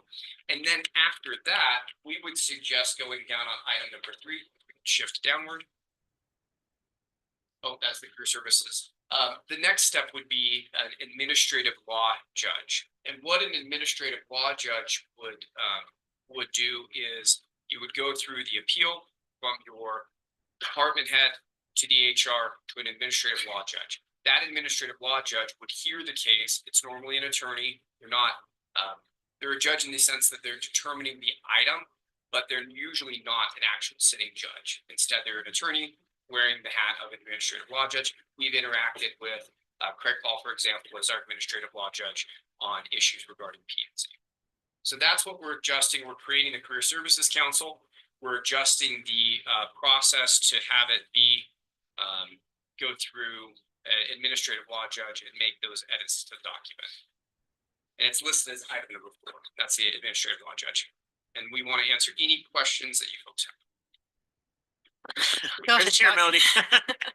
I prefer the, I mean, I think some of the worst times I've had on the commission are when some like these issues have come before us and they're super sticky and they get political and a lot of times we know the people too well. So I like what you're saying as far as not going to the commission and just going to the ALJ. So if there was a motion that wanted to represent or reflect that, then I would just ask that we keep in our current employee handbook, dispute resolution procedure E2, and then not do the dispute resolution procedure that goes to the commission. Okay. Somebody got that? See. Yeah, So we're approving all of the changes with the exception in the packet, the exception of external step number 2, which will be replaced with the current E2, and that replaces it with the review with the HR director. Oof, I had it and then you just lost me. Sorry.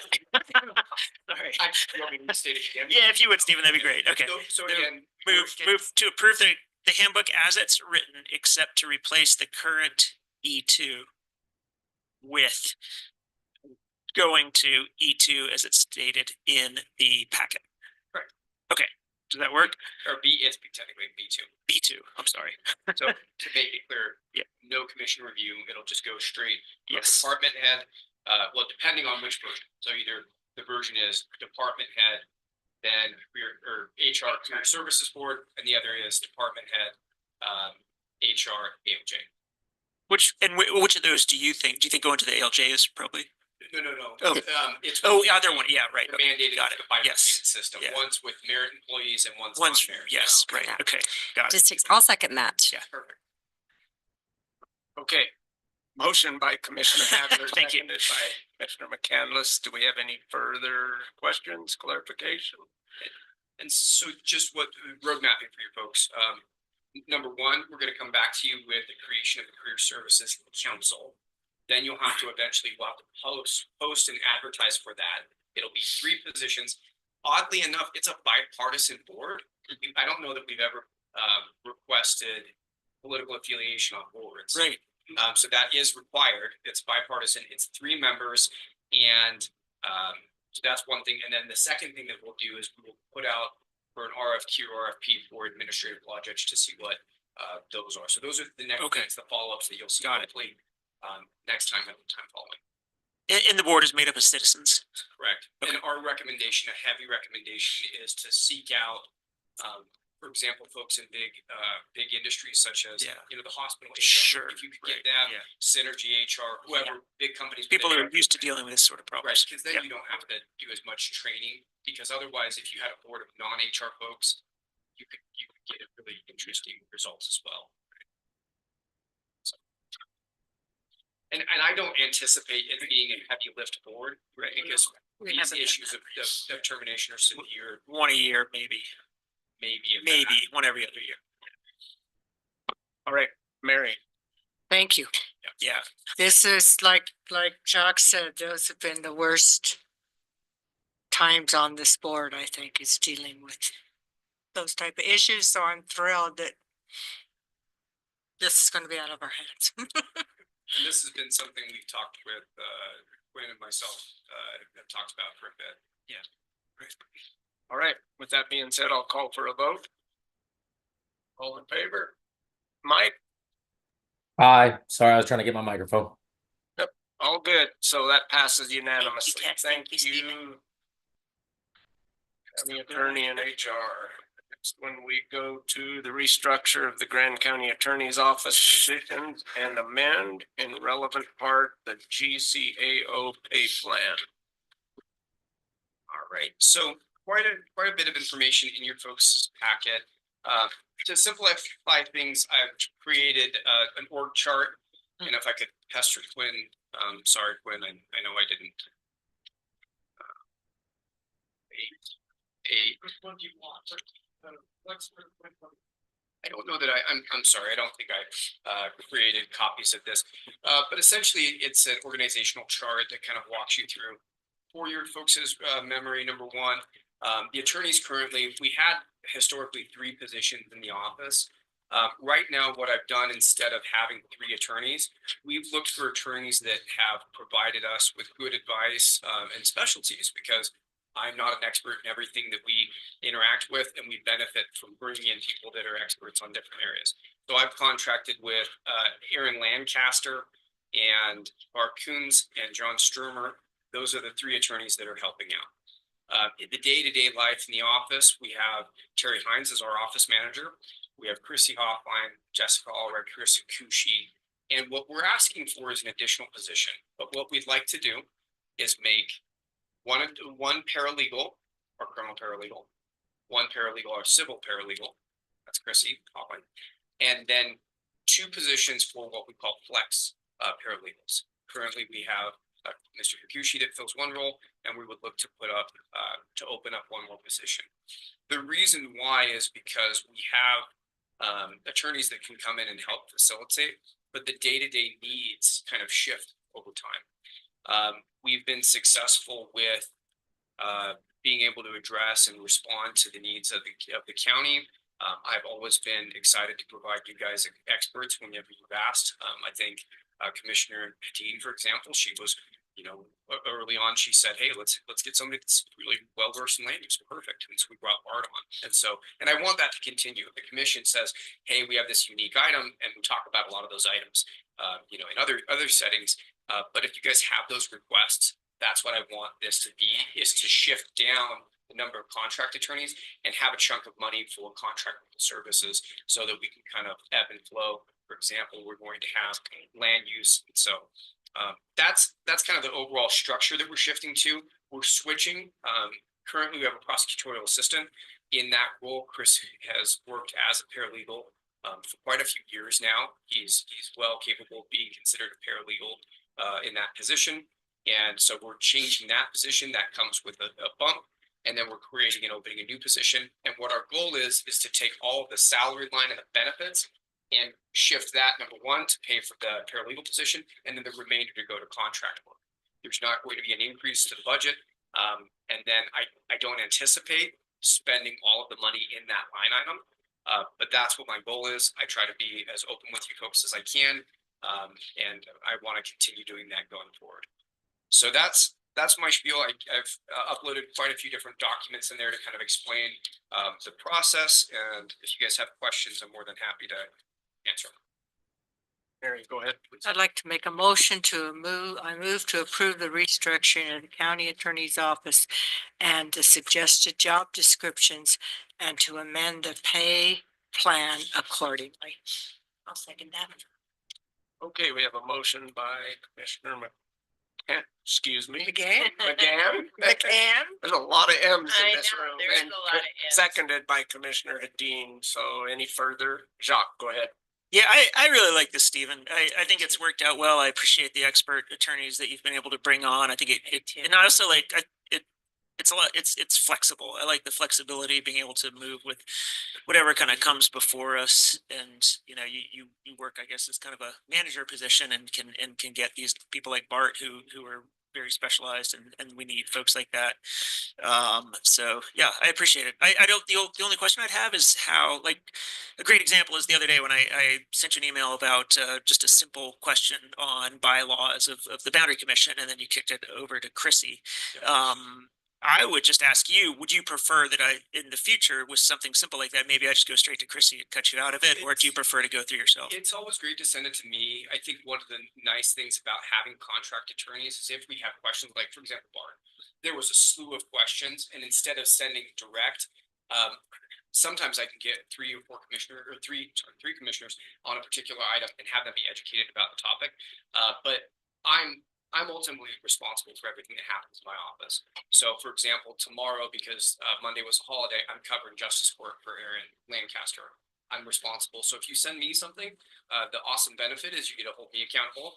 And I know at times I've been slower on some emails, and keeping me on it makes me accountable. I encourage all department heads, Mark and Quinn, keep me in the loop. If you can't keep me in the loop, Terry's a great person to keep in the loop, because I hope I never get hit by a bus, but the nice thing is keeping other people on that email chain.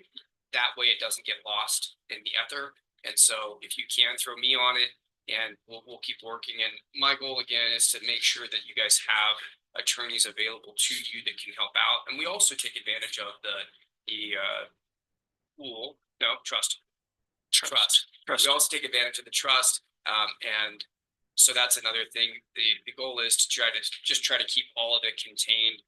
And I appreciate you folks. I tried to find another attorney that could come down here and live in Moab. It's just really hard to bring people down here to Moab. And I think we've received the benefit of having Bart on call without having to pay him a full-time salary, because there's sometimes where we need a prosecutor, like for example, when we have jury trials, maybe we don't necessarily pay the full salary for the civil. So I appreciate you folks letting me go through this. Very good. So we've got a motion by Commissioner McGann and seconded by Commissioner Dean. Is there any further discussion anywhere? All right, I'll call for a vote. All in favor? Mike? Aye, that passes unanimously. We will move on. Thank you. Thank you, Stephen. Thank you, Stephen. That's great. We'll move on to number 9. Discussion and possible action on transient room tax, TRT proposed legislation. And I would just start off by maybe a question around the possible action. It was unclear with this one. Yeah, I was going to present on that, so I'm happy to Thank you. speak to it. Yeah, I asked for this item to be brought on, and actually, while I'm doing that, I don't know, Gabe, would you be willing to, or would someone be able to share their screen and bring up the fiscal impact report that Gabe prepared? Because for some reason, I still can't bring it up on my computer, but I think it's relevant. But anyway, I brought this up because I think this is one of those bills that's going to affect us greatly, one way or the other. TRT is always a huge topic here, and it affects our bottom line by at least $8 million, or it did last year, and we're budgeting for that next year. I took a super deep dive into this, as much as I have into most legislation, and to me it's a bit of a mixed bag. So the reason I wanted it to be a potential action item, I don't know if it necessarily has to be, is that I think getting clarity on where the entire commission is on this, so we can put our efforts towards lobbying this bill or having effect on this bill clearly, I think would just be a good idea, just to get where everybody's at on it. Does that answer your question, Bill? Yeah, I guess it just, without being clear when it was presented, I just wasn't sure what. Sure. Yeah. I'm still confused on the proposed action. Oh, I think it would just be, I mean, it could even just be a straw poll just to see where the majority of the commission is on what direction we want to take as far as making comment on this bill. Yeah. Well, I think that with that, we can open it up for discussion, but I'm pretty clear where I've been on it. I've been working on it from the very beginning, but mostly with UAC, but some also through our lobbyist, Cody Stewart. Yep. So I'd start out by asking you a question, Bill. When you presented your reports, you talked about a potential second substitution, and I was just wondering what kind of direction that second substitution might be going, or what you guys have been talking about as far as that goes. it was explained in the bill tracker meeting that would be some more clarifying language, and we haven't seen anything. So I don't know what that is clarifying exactly, but it was noted by Brandy Grace, the executive director, and I believe Curtis Cope spoke to it as well, that there was still some confusion and it was unclear in certain areas of it, but I don't know where that is. Oh, okay. It wasn't mentioned, so. Could we just state the bill number for folks if they're trying to Sure. follow on? That's HBO 456. Great. So I would start by saying, in my kind of understanding of it, and with Gabe's help, there's a lot I like about it. I think some of the clarifying language is good. I think it unmuddies the waters a little bit with the old bill. A few of the things that I like, this bill adds, it keeps the transient room tax 4.25%, but it actually adds another percentage that's new, that's broken down into three different chunks 50% goes to the state to a capital projects fund, which apparently is probably the ballpark, but whatever. So that doesn't really concern us, except that we have to collect it. But there's two other 0.25% allocations that I think are good for Grand County. One is directly good for us, that 0.25 that comes back to us and we can use for the way it's spelled out for mitigation if we want, or any of those purposes under subsection 3. I believe that, right, that 0.25 then comes back and Yes. falls under 3A and 3B. That's how I read it also, Bill. Yep. Yes. Exactly. And then the other 0.25 goes to the state to use for a mitigation fund by which they will disperse grants to third, fourth, and fifth and sixth class counties that are impacted by tourism that potentially could be used by search and rescue as well as EMS, et cetera. So that has the potential to bring money back into the county free to use for those essential services that we use. So I think, go ahead, Bill. There was some clarification around the second 2.25 that goes into grants that might be in the substitute. Okay. And there's discussion about removing Washington County from that. So I don't know if that's going to happen, but I think that with considering the size of Washington County, even though they qualify as a third class, there has been that discussion, and where it ends up, I'm not sure. Which would potentially free up, because they're still collecting that, would potentially make more money for smaller counties such as ours. It won't change the size of the pot, but it will reduce the number of people with their fingers in it. So So, so those are definitely things that I like about the bill. I guess the most concerning aspect of the bill for me is that it does change those the percentages that go to mitigation and establish and promote back to 47 for establish and promote and 53 for mitigation, back to what it was before 2021. 2021, as most of you guys know, some of the people might not, that was changed to a 63-37% split, whereby 63% was able to be used for mitigation, 37% stayed for establish and promote. So going back that way, and that's one of the reasons I think that Gabe's analysis is super interesting. I think that it ends up showing that this, if this bill passes with the language that it currently has, it has the potential to be a hit on our general fund, because we have to offset some of that mitigation that we're spending now, especially with the sheriff's department, out of our general fund. And I think it was to the tune of about 325,000. I don't have that right in front of me, and I can't see that number, but it's significant. And then the other thing was that it was staggered, right? So the 0.25% wouldn't go into effect until January 1st, 2026, whereas the other would go into effect on June 1st, I believe, or July 1st, I'm sorry. And so that would also create a budgetary shortfall for us. And I can't see the numbers, but if someone can read that, what was that, about 400,000? Is that right? Yeah. Okay. So those are the things. Otherwise, I'm pretty happy with the bill as it is, but if I had my way, I think I would lobby for either some of those numbers to be changed, whether it goes back to the 3763, whether we meet them somewhere in the middle, but at least to bring that amount that comes back to Grand County up to what we were expecting when we wrote our budget and going forward. I think that would be really important, especially for like the sheriff's department that's funded almost completely out of mitigation. I think that would be good. So anyway, I would love to hear what everyone else thinks. And Bill, do you kind of have an idea as to why they switch those percentages? Just any kind of hubbub, if you can give me that. It's my understanding that all carve-outs are removed in this TRT, and that was a carve-out specifically for Grand County and only Grand County, I believe. That was the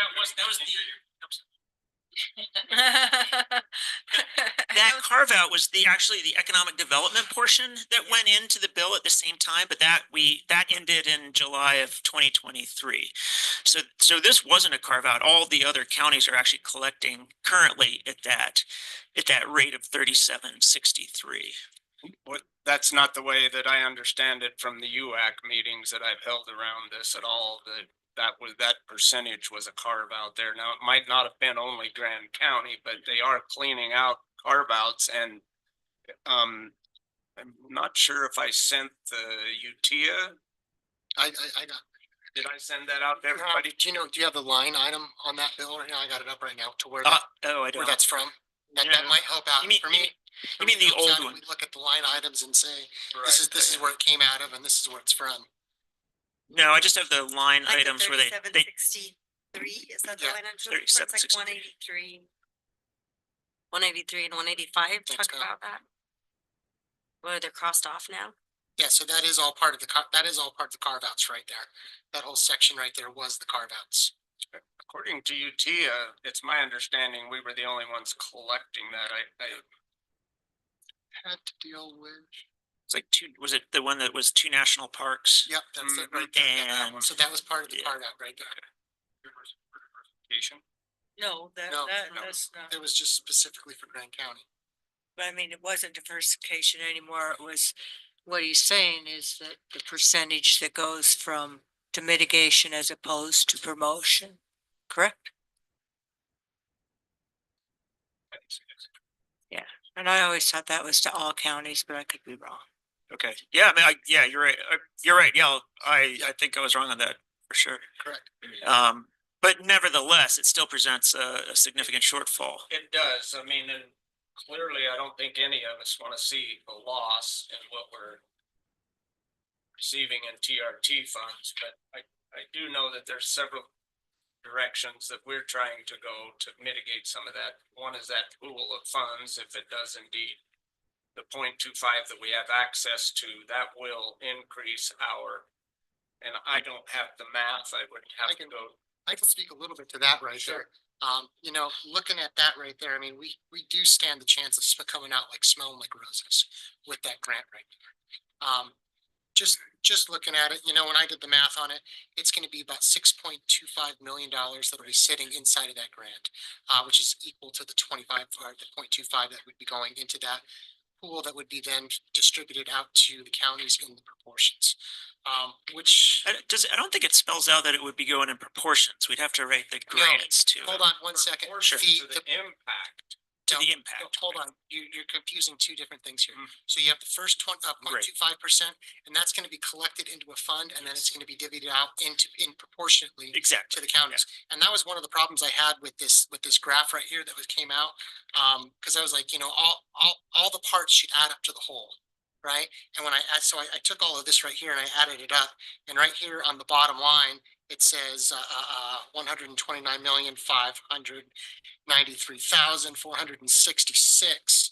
But when I put it into a spreadsheet, that's actually 106,143,177. So this whole math right here is off, and that definitely did confuse me. But going into so taking that 0.25 aside and focusing on the 0.25 of the grant right there. Yeah. Right, there's some really interesting things inside of here. One, the first definition is visitor-related emergency costs. So that's going to mean your search and rescue and your EMS. Yeah. Right, and then the second definition that's important to read inside of there is the visitor-related safety cost, which is your mitigation funds, right? And that's going to be things that are not like that. That's your systems that are overwhelmed. Yeah. Or solid waste. Oh, I'm sorry. Yeah, I'm in the 800s right now. So 816 is the definition of visitor-related emergency costs, and then 826 is the definition of visitor-related safety costs.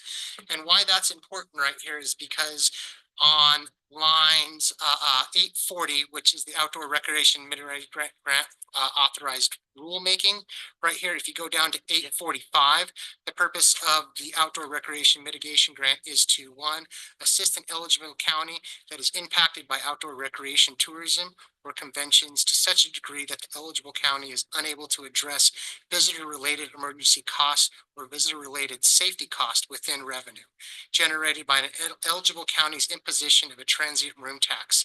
And then line 850 is very important to us right here because it says over time, right? And that over time I think is very important because it shows that they're actually with this data that we're going to be providing, right? That ensure that an eligible county impacted by outdoor recreation and tourism or convention is able to manage the impacts of outdoor recreation. So to me, that says right there that they might adjust that in the future, right? So they're going to be taking these numbers that are coming in, and then they're going to be adjusting that in the future.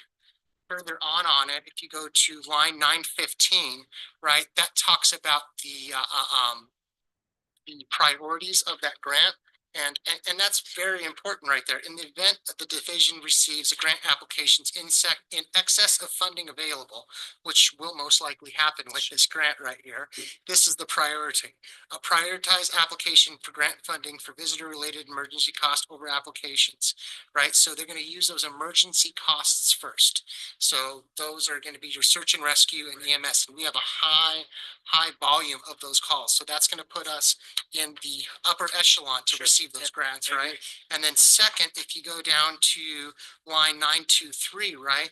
Prioritize an application for grant funding from an eligible county with a smaller population over a grant application funding from an eligible county with a larger population.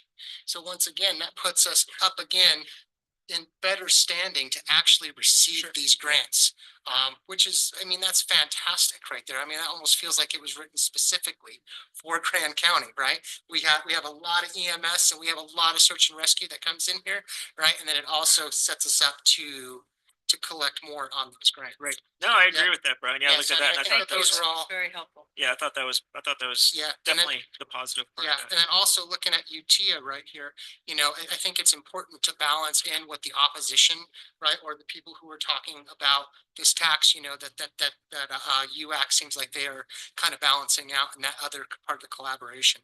So a lot of this started in the 2024 legislation when they were talking about bringing in Major League Baseball. And, you know, part of that was that they also said, let's put this 1% in to provide for EMS. And it was something that the lodging industry was like, okay, we can help support this, right? They don't want to be the sole provider of all of these products, but they did say that they were willing to help present into it. But there's a report that I got right here from UTIA talking about this. And one of the most important things I think comes in here under one of their findings, which is that UTIA stands that any form of transient room tax, county, state, county, or municipal, is being imposed solely on the lodging industry, and therefore should see a benefit to that imposition through reinvestment back into Utah's visitor economy. Right, so that's the other side's complete stance, right? Is that if you are taxing these people right here, they should see a benefit, right, of that, right? Because the main burden of that tax does lie on our lodging, right? So. Yeah. And real quick before we go on back to the point I started, and I appreciate Brian's research because it's far more in depth than mine. But the pot of money that we have available for grants is one of the areas that we've been working on. And then there's a whole separate bill, and I'll have to get into my notes to find it, but it's the one that has to do with prepared foods. Right. Yeah. And so that is another avenue that we are trying to increase, which would be to the county, but it'd be TRCCA, I believe. Yes. And so that's another area that we're going to see an increase in our funds here, because UAC is very well aware that we're seeing a slight decrease and that there's other avenues we're trying to bring, and it won't just be in one area. But the biggest one that we have seen is the grant area, that we stand an extremely good chance to Get a decent amount of have grants. a big portion of that grant. And how all that plays out this year, I mean, it's just like, you know, take the cards and throw them on the table. Yeah, I mean, this Nobody year, knows how.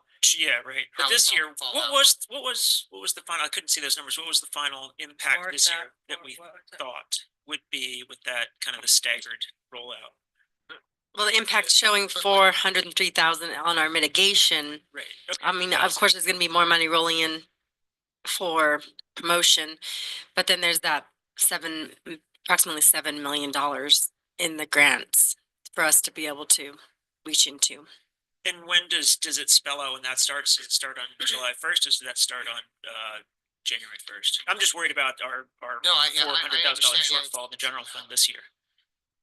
I didn't Probably a see good that note in there. for some clarification, honestly. Certainly, yeah. If sub 2 is Effect- gonna no. come out. Yeah, correct. Effective 7/1/2025. So the same time that happens, that grant will be opened right there. Okay, so then we'd have to apply and then we don't know when we'd see the money, but it's sometime after that. Correct. Yeah, and that would again be specifically for those stated purposes, EMS, SAR, et cetera. So we'd still be looking at making up funding for other aspects. Yeah, I mean, SAR is run by the sheriff, so if that money goes into that, the sheriff does put money into SAR, so that is a place where we could be breaking even on that, or even going. Hopefully going plus. above because EMS needs money too, so we hit Yeah. SAR, break even and have more money for E EMS. Although with EMS, we just budgeted for that ambulance, I think was the only thing, right? And they're also working on their, whatever, that's a whole different can of worms. Well, I've put a lot of work into this with the UAC staff and, Thank you. and continually they have asked that we be careful that when we make our requests or that we want to have our fingers in something somewhere, that we're not affecting other counties negatively. And so, believe it or not, even though we are overrun, there are other counties that are very close. Kane comes to mind. And then on the very far end of that, there are counties. I'd have to go back and look at your graph, but some of them only bring in like 100 and some thousand in TRT funds, period, right? So They can, if it's under $1 million, they can spend it on whatever they right, want.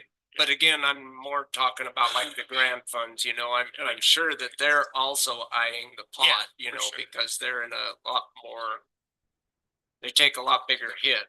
Yeah. You know, they still have people coming in, but they don't have hotels. They don't- Certainly. Oh no, that totally makes sense. So that has been my stance continually with UAC, is to be careful, to not expect.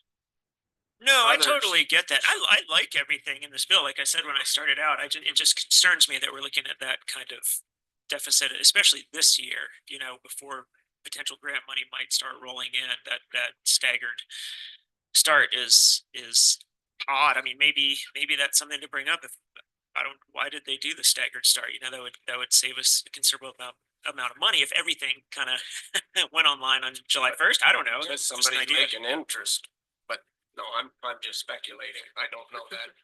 But I am curious, Brian, when you say that number is incorrect, because that will also change It changes all of everything those up. That's bottom why. line numbers. Yeah, no, you can take that out. Hold on, let me pull this back out again. Yeah, I just took this into, and converted into an Excel sheet. And that bottom line number right there is incorrect. So that 7 million right there also would be incorrect. And, the hypothetical 1% would be incorrect. Those numbers would be, like I said, it was, 106,143,177.80, which would put that, the hypothetical 1% at 24,974,865, and that would once again change that TRT hypothetical bottom line number over there to 6,243,716.36. So that's where I just got confused on that right there when I was trying to do. I'm like, why is all of this not adding up? And so I'm not sure. I also added up maybe something got forgotten or something, because when I added up the percentages right there, the TRT collected by county, it came up to 81% and 81.91%. So there was something that was off right there on that. I took this, so I just pulled the calendar year collections off the State Tax Commission website, and I took the cities out, and the spreadsheet didn't update the bottom total when I was adjusting that graph, but you definitely caught an error there. So yeah, there's definitely some adjustment that needs to be made to that document. It'd still be, if that was updated, still be good information to have. No, absolutely. Yeah. I can definitely. Yeah, of course. Anything further we want to go into on this one? So as far as when you're talking to folks, Bill, you're kind of you like this basically? You think this is the right direction? Everything's.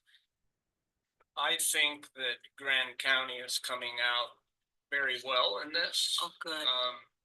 I don't think it's perfect, because clearly we might lose some money here, but I think that we all know that this could have went a lot worse for us than it has. So I'm not gonna say that I percent like the fact that we're losing a few $100,000, but I can see where we could have took a lot bigger hit.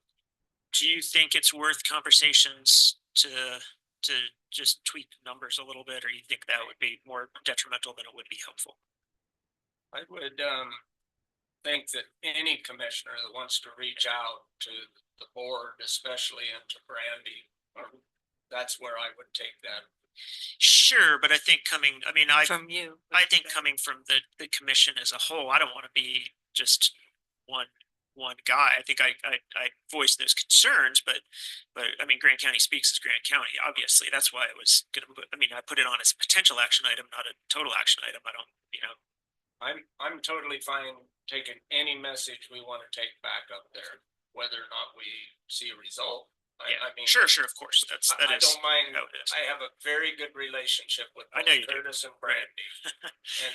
And as I'm sure Gabe does with Curtis, I know that he speaks about Gabe on a regular basis. And so I don't mind taking any suggestions. So I guess I like this. I think if there's any suggestions, if there's any way to close that gap a little bit, then I think that would be awesome. Otherwise, I think this is pretty palatable. Yeah, and even very good in a lot of ways. Yeah, I think the EMS, I think the extra money and also some of the clarifying language is helpful for sure. And go ahead, Mary. Oh, mine is just a statement. I want to thank Jacques and Brian for all your research on that. I'm very impressed. I know that to study a bill is very complicated because each line leads you to another place that you have to go check out and read, and it's like following a maze or corn, you know. It's so I just wanted to express my appreciation for you taking the time and the effort, both of you, to do that. I mean, I'm really thankful. Thank you. Yeah, it's a definitely an important one. I guess as we discuss closing that gap, though, I would have to ask them how that would even be possible, because if we start changing the numbers, then we've got to go all the way back, or they do all the way back to UT, Right. they've got to go to the state. Those percentages would It's affect getting late, everybody, too. because they're not going to do Right. something that only benefits them. No, of course, but I mean, if you change counties, I think most rural counties that are impacted by tourism would appreciate more mitigation. I think that's probably a pretty You know, one thing as well, general that statement. might be nice is rather than it's a start date for this. It might be nice. Exactly, right. Move the start. I think that could be super helpful. I if we think move that actually up. just, maybe requesting Yeah. a move of that start date. So that this year, Right. especially for someone like us who, it is such a big part of our budget, that we won't be our bottom line won't be Yes. affected as hard. No, And definitely. that's on the 0.25 that comes back automatically, or is it on the grant portion? Are we talking the start date? I think actually the start date would be for the entire bill. Oh, for the entire. For the entire bill, right? Yeah, Right. yeah, because if that split happens right now, we'll be 300 short. I mean, either which way, but if we had that start, I mean, even 1 month, if it was Sure, back to no, August. totally, and or that would If it's moved back, 2 months. Yeah. Every month that's moved back, it's 1 month that we're not sure. definitely, I totally agree, and especially since we've already budgeted for this year. Next year, we'll know, because if that starts on January 1st, then we'll already have a much better idea about how we can budget for 2026. But yeah, that's a great point, Brian. Yeah, it's definitely worth bringing up for sure. Well, and then the TRCC bill that you mentioned on prepared foods bill, do they have any estimation of how much that extra that might contribute?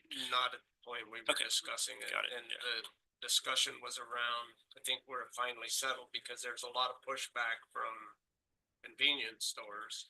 The big ones, especially the little ones like you see when you go out to the rural that aren't chains, why? Yeah.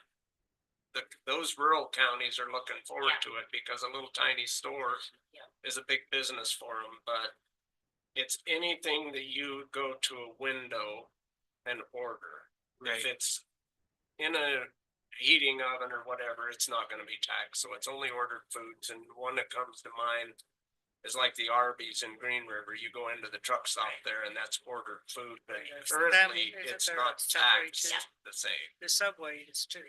Right. Subway. Sure, any of those chains like Yeah. that, so that's where they're going, which it will also affect Maverick and some of those bigger ones, because you can go to the window and order from them as well, so.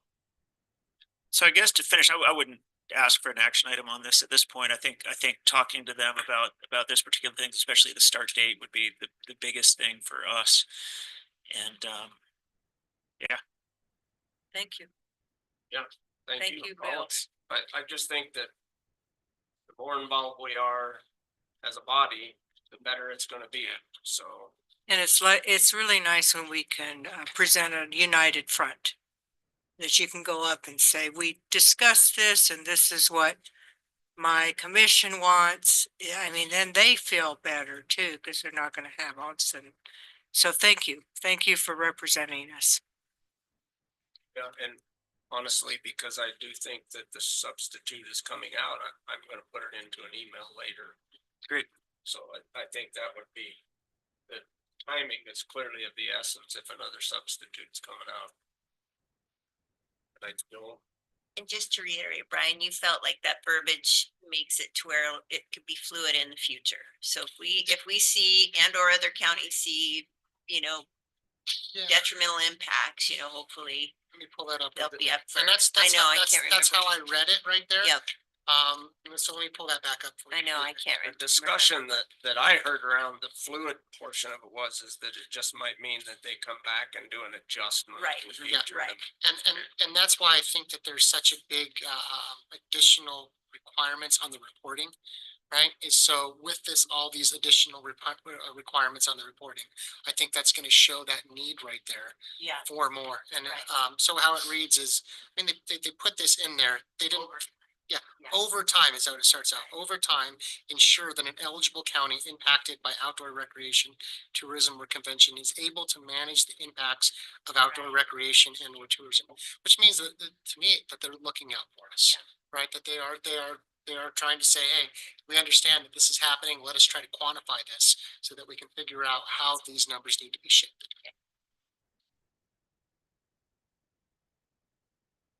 Yeah, I don't think we need to make any motions. I think we can let it go. Yeah.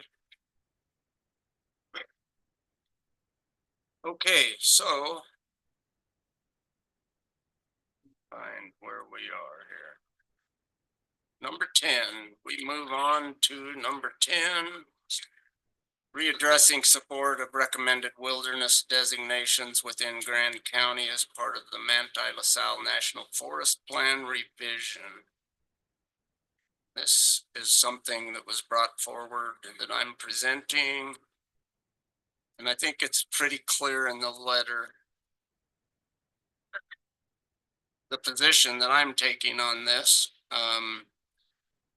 I think we can point to a number of issues that we've seen in our own history here with the fire up Pack Creek and the amount of mitigation that we need to be doing and the restrictions on those mitigation efforts by wilderness areas. And even sometimes worse than a wilderness area is the issue of a proposed wilderness area, because it forces us to manage those as if they will be a wilderness area someday. So the restrictions that puts on different people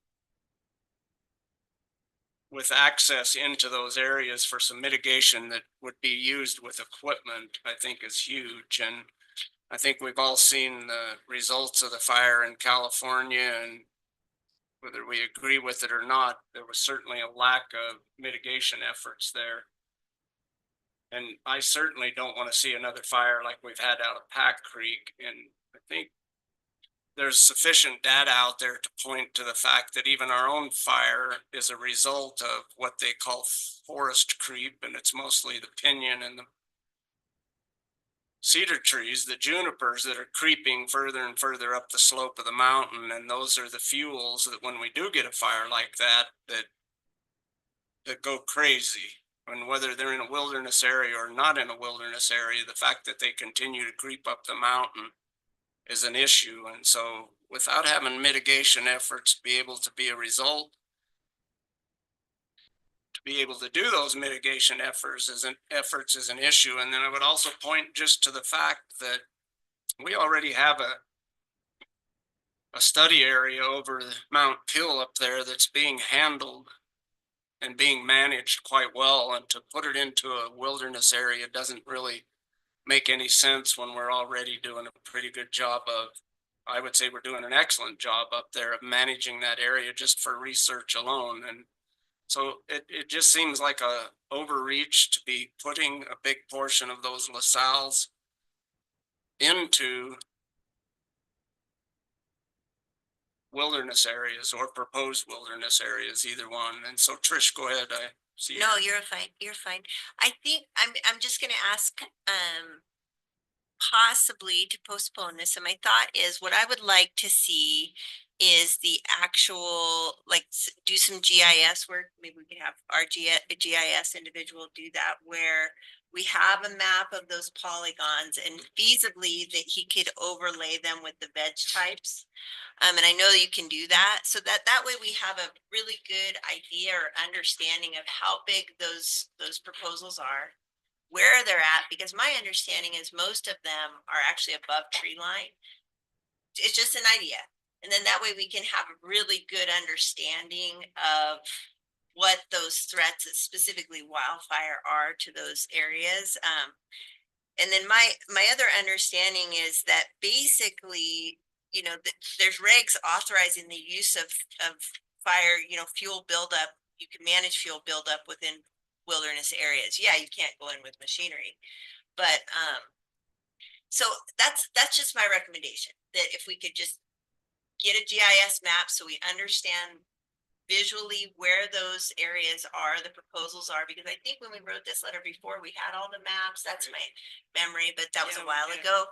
Just so we visually can see them. And then if we could get a GIS understanding with those veg overlays to really understand how much of that is susceptible to wildfire, then it gives me a better understanding of what we're looking at. Just a little bit more science-based. That's my opinion. Because I don't think this is timely at all because the comment period is passed. Yeah, if that's okay, I think I'd just put it off till the next meeting. Yeah, no, I wouldn't be in favor of putting it off, and I'll speak to it before Jacques, I'll go to you. I know you want to talk there, but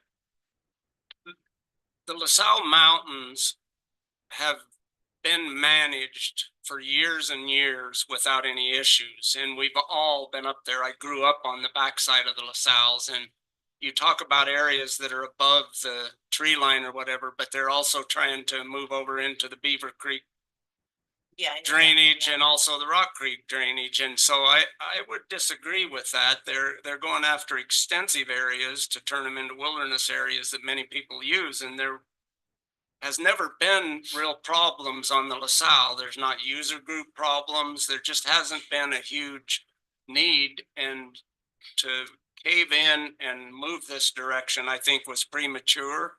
And I think that it was a reaction to pressure from outside interest groups. And so I'm not in favor of postponing it, but I certainly am willing to move around the room. And so, Jock, I'll let you go ahead there. Where did it come from? First off, it says after reviewing scientific evidence and the tragic results of poor forest, etc. We didn't review it as a commission. I was wondering where that came from. And then I sent an email out with some of the scientific. I saw that. I saw that letter. I read that actually. That was a super. The James Johnston. No, that was published July 3rd. So you guys just reviewed.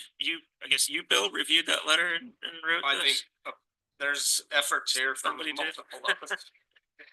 Again, none for me, but I thought that article was really interesting. I read the whole thing. I thought it was pretty ambiguous as far as our area is concerned. From the discussion in 4.1 on that letter, I quote, although differences in fire escape and fire extent are strongly associated with management regime, our statistical analysis demonstrate that the primary drivers of fire severity across the national forest landscape are differences in the fire environment and not the land use designations. So I think that sums it up. Also, when you look at that letter, there's when you 1 second, you're It was- faster than I am. Please. it's from section 4.1 at the bottom of that letter. Yeah. It's the opening paragraph. And then when you look at with that letter, I mean, most of the things that it discusses are in like the Pacific Northwest, all the other areas that it talks about. When it looks at the biggest fires, it has a huge list of fires. Not a single one of those was in Utah. All the fires like in LA and all these big fires we're having are because there's a huge urban wilderness interface right there. We don't have that. The fire that started on the mountain that you talked about started in an abandoned campfire. I mean, that wasn't a campground. That wasn't a wilderness. And the wilderness areas that are discussed right now don't have any roads in them currently. So I would, Yeah, I think I don't see a need for this. When it talks about us looking at the science, referencing one letter in one publication doesn't do it for me. I'd like to see more of the raw data. I'd like to see some of the maps. I'd like to have a couple of experts maybe come in and inform us, if anything. But yeah, I mean, I would say in general, forests in the Pacific Northwest are way different than the Colorado Plateau. And if we had some research, and I'm happy to do it on fire regimes on the Colorado Plateau, I'm happy to do that. But yeah, my understanding is those proposed areas, but again, it'd be great to have some maps, have no roads, no trails,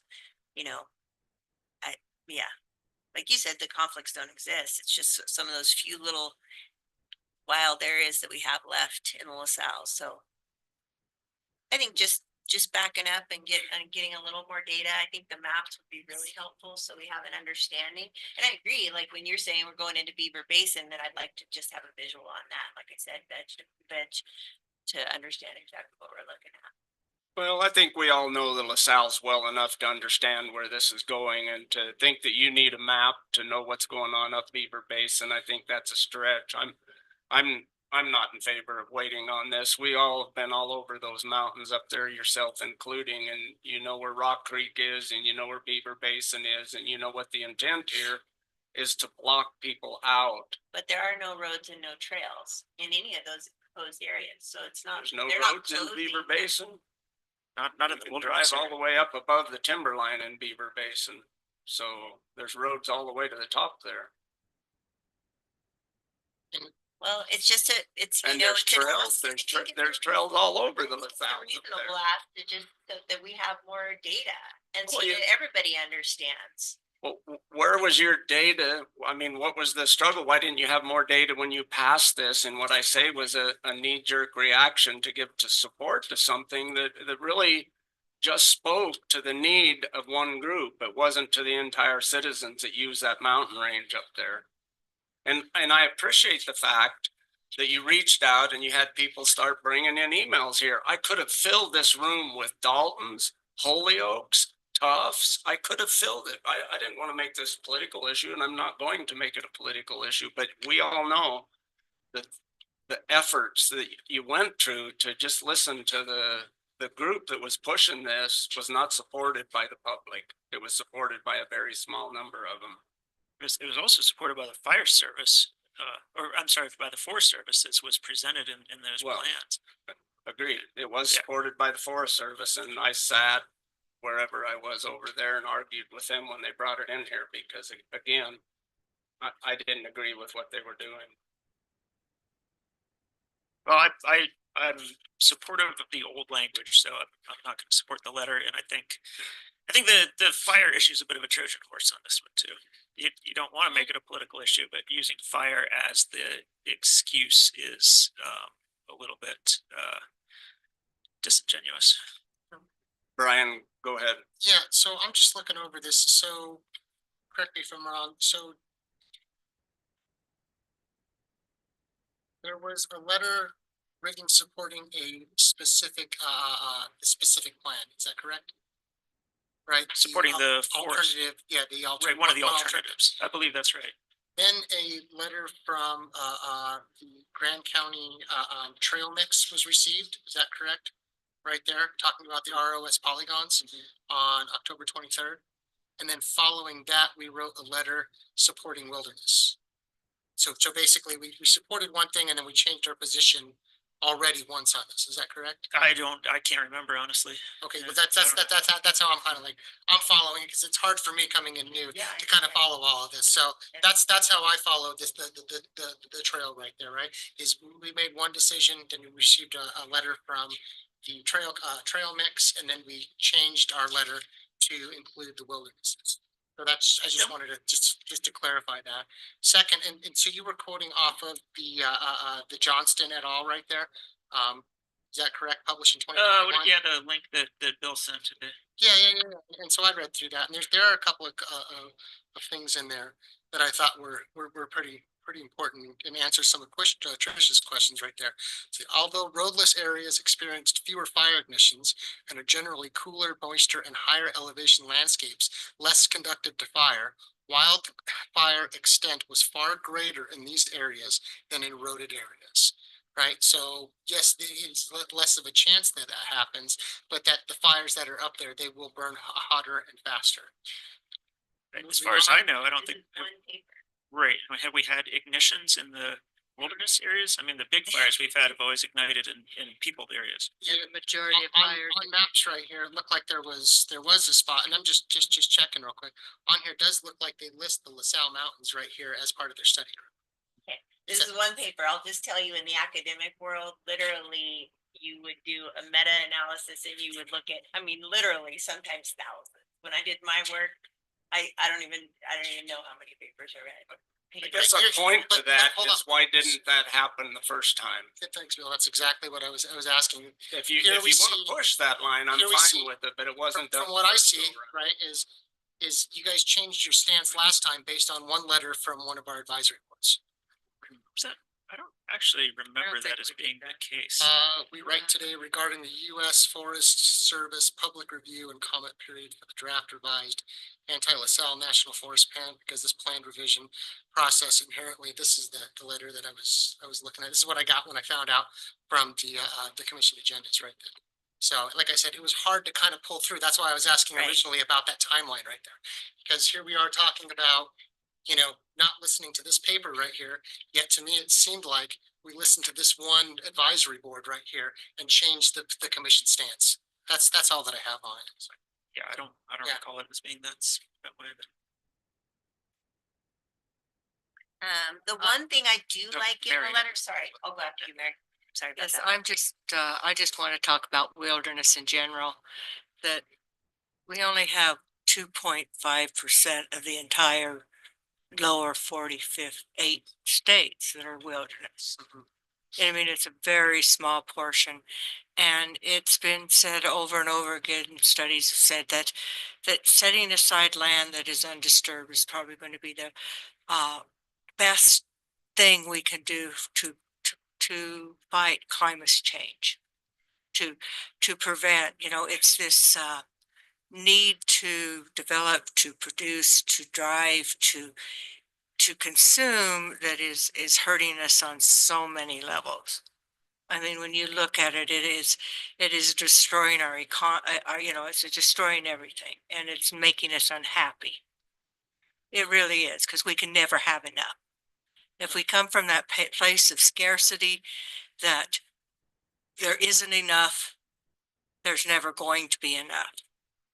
When you come from a place of abundancy and say there is enough, there is enough. And I think that it is for our social and good to say there is enough. There is plenty.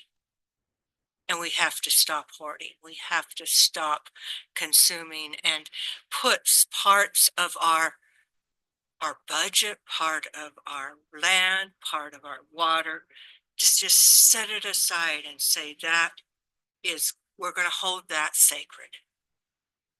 We're going to hold it sacred. And that is my philosophy. And You know, so you can, we can talk about fire, we can talk about many other things, but I think it comes down to a basic philosophical point of view. Do you support or do you not support wilderness?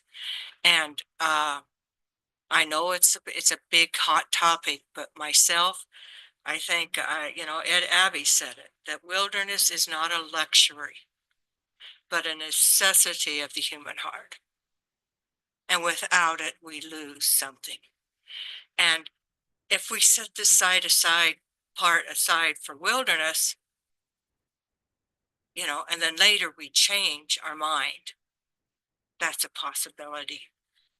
But if we don't, the chances and the likelihood that it's no longer in the future going to have wilderness characteristics are pretty strong. And so the possibility at that time of changing our mind will have passed. So I think this is the time to say it's okay.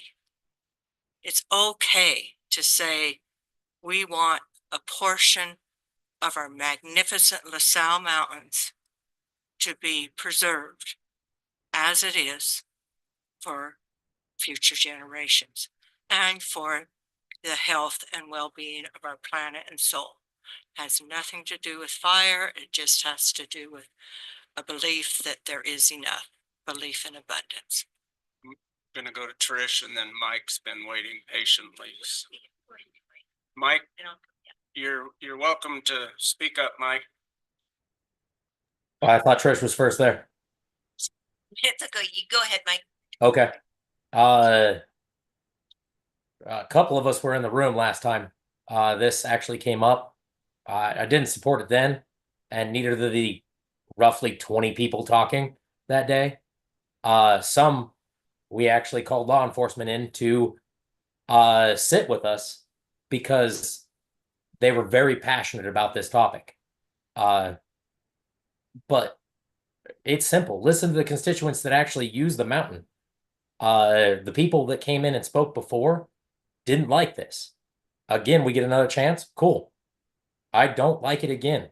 It's a very simple position. I know several of you didn't want to make it political, but Bill already said he could fill the room. I could do the same. Both ways. But it's very telling that the previous room filled on this same topic was very against this. Thanks, Mike. Trish? I don't have much more to say. I mean, I will say, being a hunter, that I've crawled through every nook and cranny that I can. I don't stay on trails because elk don't stay on trails. One thing I've heard again and again in the last couple years, people are like, I didn't kill an elk this year. It's like, well, yeah, because these poor animals, there's just no refuge left. We're getting to the point where there's just no refuge. But it is what it is. I do want to thank you in this letter, though, and I think it's powerful. It said these events, coupled with growing awareness of the impacts of climate change and related environmental concerns, and I appreciate that people are finally acknowledging climate change, because it's here, it's real, it's happening, and it is going to have dire effects on our overall well-being here. Specifically drought. Like I said, we are now back to DEFCON. We had 1 or 2 years of respite from a 21-year drought, and we're just right back at it. So I do want to acknowledge that letter does acknowledge climate change. Thank you for that. You're welcome. Anybody else? I have a hand up. Melody, are you, or Brian? Well, I wasn't here when this was talked about, and I actually didn't go back and look at the meetings, but I did read through the Forest Service plan. Congratulations. And I'm just not a fan of wilderness. I'm a fan of using our land, and we have 92% of our land in this county is public land to be used, and closing off areas, which that's what wilderness does. It stops people from going in and getting wood. It stops them from hunting, and I just think that we have this area to use, and so it doesn't stop them from hunting, but it does stop them from going in and getting, the wood, which I know that people who wrote in today said that, that the Forest Service can still go in and do fire mitigation, but they don't even really do it on the lands that aren't wilderness. Not enough people. Yeah, there's not enough people. So therefore, if the public can go in and get wood and take, and help with that fire mitigation. And, a lot of these areas, nobody even really goes into. We could say, well, then why doesn't it just be wilderness? But I think once they take on wilderness, then they continue to take wilderness, and I'm just not a fan. I think that the public land should be used for the public. And I just have a little bit different philosophical view than Mary, but I appreciated everything you had to say. Remember Go- that go ahead, statistic Brian. that she used? That's a big number. 2.5%. Or little number. Not very much. Not very much. Perfect. Yeah, Mary, I agree with you on wilderness. I mean, wilderness is, for people who are, here to be able to have that respite, it is important, right? I find it a lot of times, necessary. And for people who aren't in this area, it is important that they know that there's places like that still exist. So I definitely agree, and I see the value in wilderness. One of my problems that I have is that power right there is designated by Congress, right? And so to have a Forest Service management plan designate proposed wilderness over that mountain, and then to have that land sit there for who knows how long, is taking that power away from Congress right there, which is where it's supposed to lie. I'd really like to see more wilderness bills coming from Congress. I would love to see more places that are protected, things like that. But when we're looking at a proposed management plan that will affect the way that we are allowed to manage our mountain right there. I think Cliff, you said it pretty well right there. There's two ways that you can manage the forest. One is you can manage it by fire, and the second is that you can manage it by tools. And so by creating wilderness, we are limiting ourselves to being able to only manage our wilderness, or our mountain out there with fire. So with that right there, I'm going to go ahead and make a motion. And so I move to approve the letter of change of circumstance regarding wilderness inventory and recommended wilderness designation by Grand County. Okay, we have a motion by Commissioner Martinez, I'll second. a second by Commissioner McCandless. Any further discussion? All right, with that, we'll call for a vote. All in favor of the letter as written? Mike, Aye. Sorry. those opposed? The motion passes with Commissioner Hadeen, Commissioner Hadler, and Commissioner McGann opposed. And we move on to the next one, which is renaming the Economic Development Department. Josh, is that me? I think it is. That's the first time I presented, so. Anyways, at the Economic Department subcommittee, one of the things that we discussed right there was having the Economic Development Department collaborate with the name change of Economic Development Department to something more appropriate. As you can tell, it is kind of confusing when we're talking about tourism and promotion to continually use the word economic development. The Economic Development Department has requested that they be moved closer towards something that would be considered a DMO. DMO is a destination management or destination marketing organization. And so a couple of the recommendations that came up was Moab Area Office of Tourism, and then the Moab Office of Tourism, and then Visit Moab. I think those were the three that were kind of discussed right there. We took those recommendations, or I'm sorry, those recommendations went to the TCAB, and TCAB provided the recommendation of the Moab Office of Tourism. Yes, go ahead, Steve. Just for everyone's fun information. Originally TCAP met at a meeting. There was a little bit of confusion about whether they had the agenda had been properly done. It had been properly done, but there was a little bit of confusion. And so they had their meeting on Tuesday, and then they repeated the meeting on Friday to kind of help clear up that. And so they voted on all the items, and that was one of the items that on Tuesday was greenlit, and then they came back on Friday and actually voted on it. And Stephen, were those both properly noticed? Yeah, so both the meetings were properly noticed. There was a question from Doug McMurdo regarding it being considered an emergency meeting. They could have called it a special meeting, Okay. but we called it an emergency meeting. Under code, there are reasons that are not, everybody thinks of emergency as like something's on fire.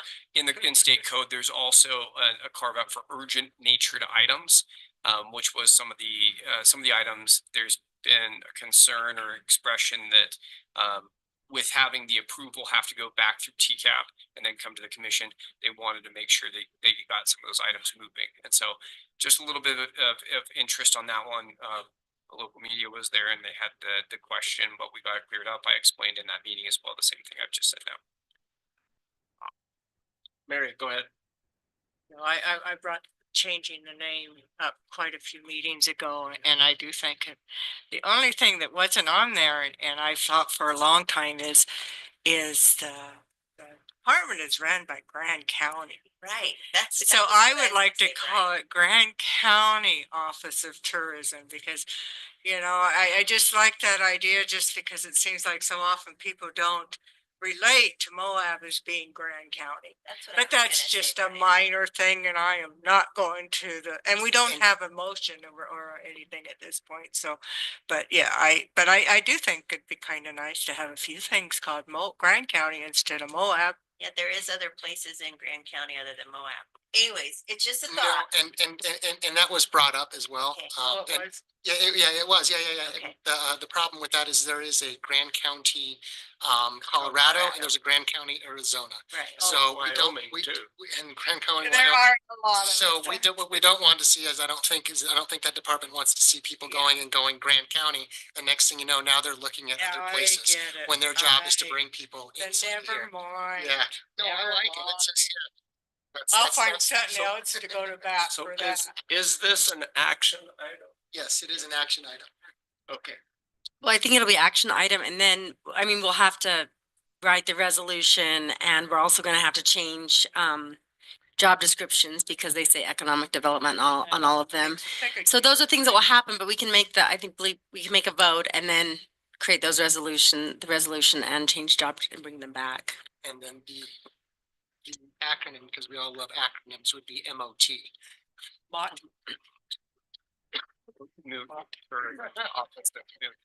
The Mott rather than the Mott.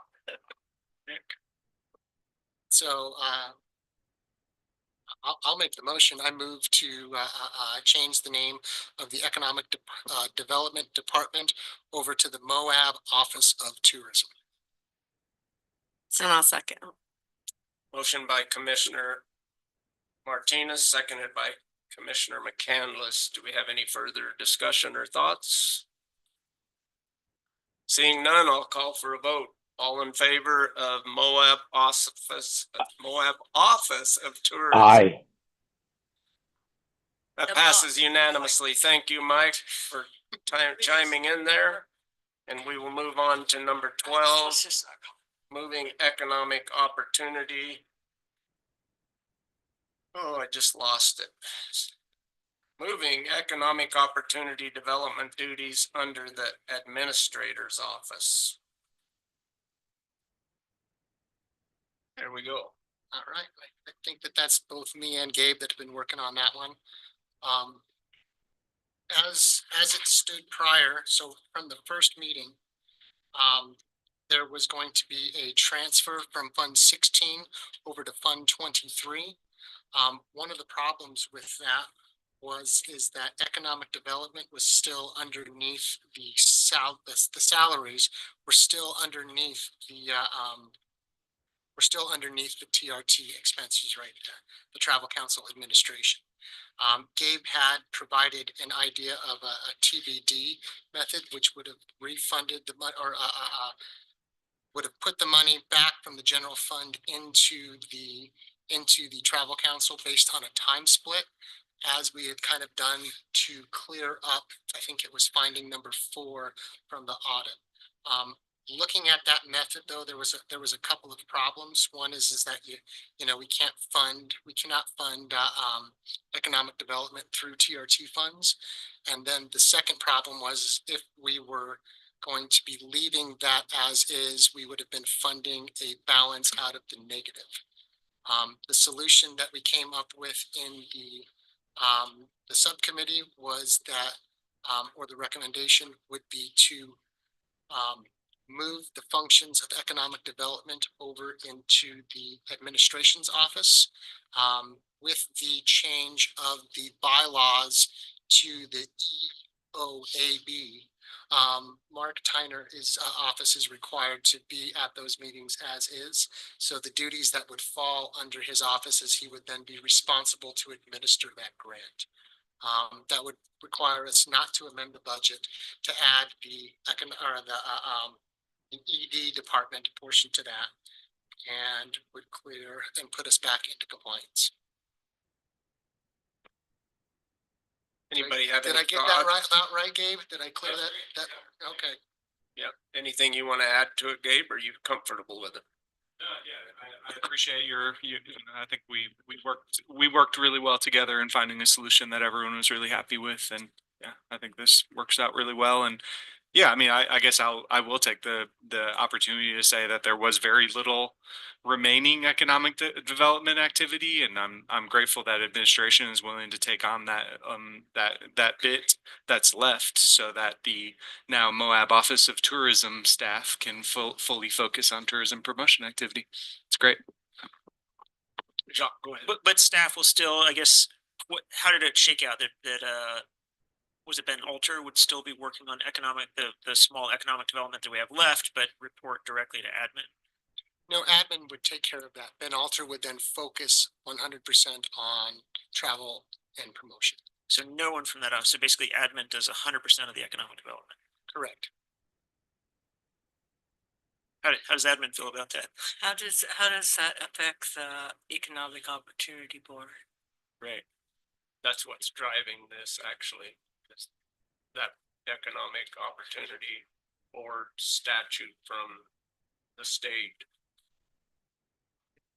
Remember when you guys rewrote the bylaws, we had to put someone from the administration onto that board. No, I remember that. So right now, when you go to those meetings, it's administration's there, as well as the 2 members from our the Moab Office of Tourism are all sitting there. So we have 3 staff members that were required to be at this board meeting, right? This way we would have 1 staff member.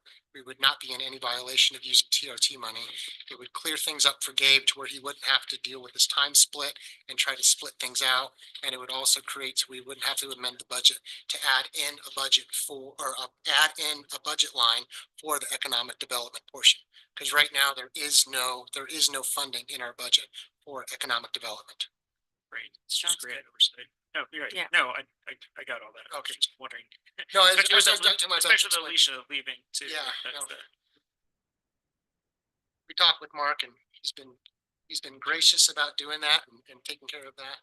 And it was really nice to work with Jacques right there. I'm sorry, not with Jacques, but with Gabe on on coming to this conclusion. Okay, anybody else?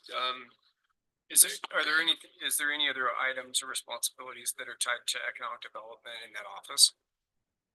There's some like economic studies, but that directly correlates to tourism and dollars spent, like, so it's not, so it does some economic studies, but it relates to tourism, so it stays over there. And this is a good time because we're going to be changing. We need to look at all of their job descriptions and change them. So we'll just take out the piece of the economic development board. that's on there, and in the EOAB membership, it just has Ben Frederick on there as a non-voting county rep anyways, and now we have com admin in there. So I don't think it changes much as far as that board goes, and we're gonna be getting training from the GOEO soon, as that, exactly how that works. And then also, you know, they recommended that we should be applying for a county grant as well, not just dispersing the rural Utah, the rural county grant, so. And then also with this, as this is cleared up and we're back into compliance, I'd also like to maybe add into that motion, I can either make it or someone else can, that we remove the restrictions of spending to the Moab Office of Tourism. And that's just more direction for admin.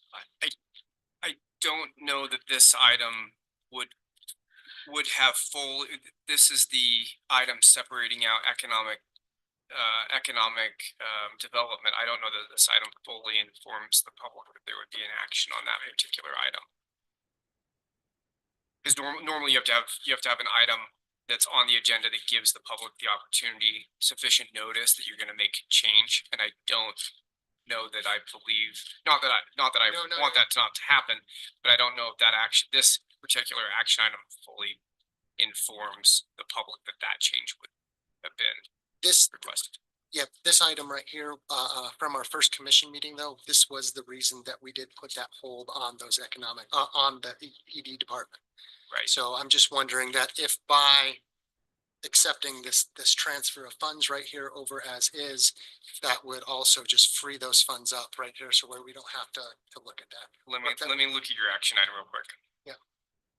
Real quick. Sure. Yeah. And you guys correct me if I'm wrong. We never had an action item to actually restrict the business. No, we never No, did. So I looked it up. It was just instruction to staff. I'm not gonna argue, you know, I'm trying to keep here. My understanding is that I have road spending. Am I misremembering? I don't think we did. I think it was the instruction to staff. I don't. How can we should direct staff in that way without a vote? Well, it happened. Good question. Yeah. That's why I'm was the believing one that it was. brought it up. I said, how did that happen? I called Quinn. I said, how'd that happen?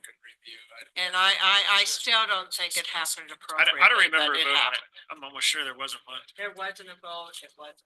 Because the title, so, you know, again, we look at this thing, whether there's sufficient public notice, moving economic opportunity and development duties under the administrator's office. It does have Fund 16 to Fund 23 mapping. I mean, that's the only thing that I'm.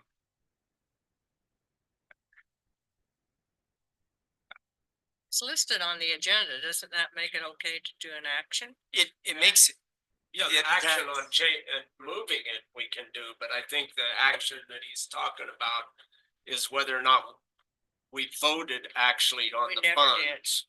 We never did. Well, then if you never voted on that requirement to stop spending, then there wasn't an official government action taken. So we don't, doesn't need to be. So you wouldn't have to undo it. Just But tell them I've- they can spend. All right. I cannot recall, but my thought was There that wasn't. they have been operating as if there's been a freeze. Well, in worst case, if there was an actual vote, then we're gonna have to do that in the next meeting, and that'll give us time to research it. For now, we just Okay. are moving this over, right? Yeah, and I thought we think the department held up on expenditures based on information from the admin office. So I would feel that would be something that the admin office You could can just handle tell without 'em. you all taking a formal vote. I do on too. that motion. Correct, yeah, so. 'Cause you they wouldn't need to- necessarily they need to be able- need a motion, but I think it would be important to go back and check if there had been an item. No, If there had been wasn't. an action item, then. I think Quinn and I and Mark already investigated that. I went and looked at every single one of the first few meetings to see if we ever took an action item. We never did. It was never a action. Remember, I did not to vote because I didn't want to stop all spending completely, because I didn't want to. I knew there were bills we had. I can't, I think I'm ready to make a motion. Please do. Let's get it moving on here. I move to accept the transfer from Fund 16 over to Fund 23 and move the economic development function to to Commission Admin. Okay, I've got a motion by Commissioner Martinez, And I second. seconded by Commissioner McCandless. Do we have any further discussion or thoughts? Seeing none, I'll call for a vote. All in favor of the motion? Aye. All opposed? Motion passes with 5 in favor. Am I got that correct? 1 against and 1 abstaining? Is that? No, I voted yes. Oh, Oh. I'm sorry. Okay. I'm sorry, I must So- have gone like this. So motion passes with 1 against. Commissioner Hadler. Didn't. What was it? I wasn't my new usual. All right, so then we will move on to the next, which is approval of the consent agenda item. And I saw some information about minutes. Did we?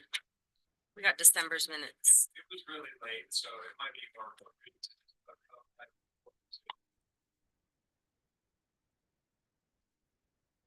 Okay.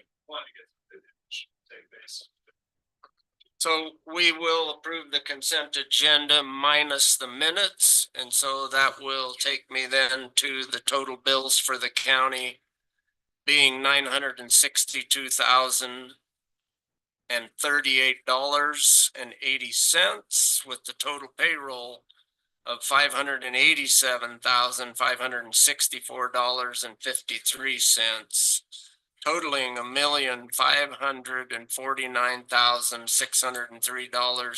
$1,549,603.33. And then moving on, let's see, we don't need to read these out of the consent agenda, correct? You need to read your bill amounts. Did you do that? Yep, I did the bill amounts. And then your payroll and then your individual items, yes. Okay, Titles and the A, B, C headers. okay.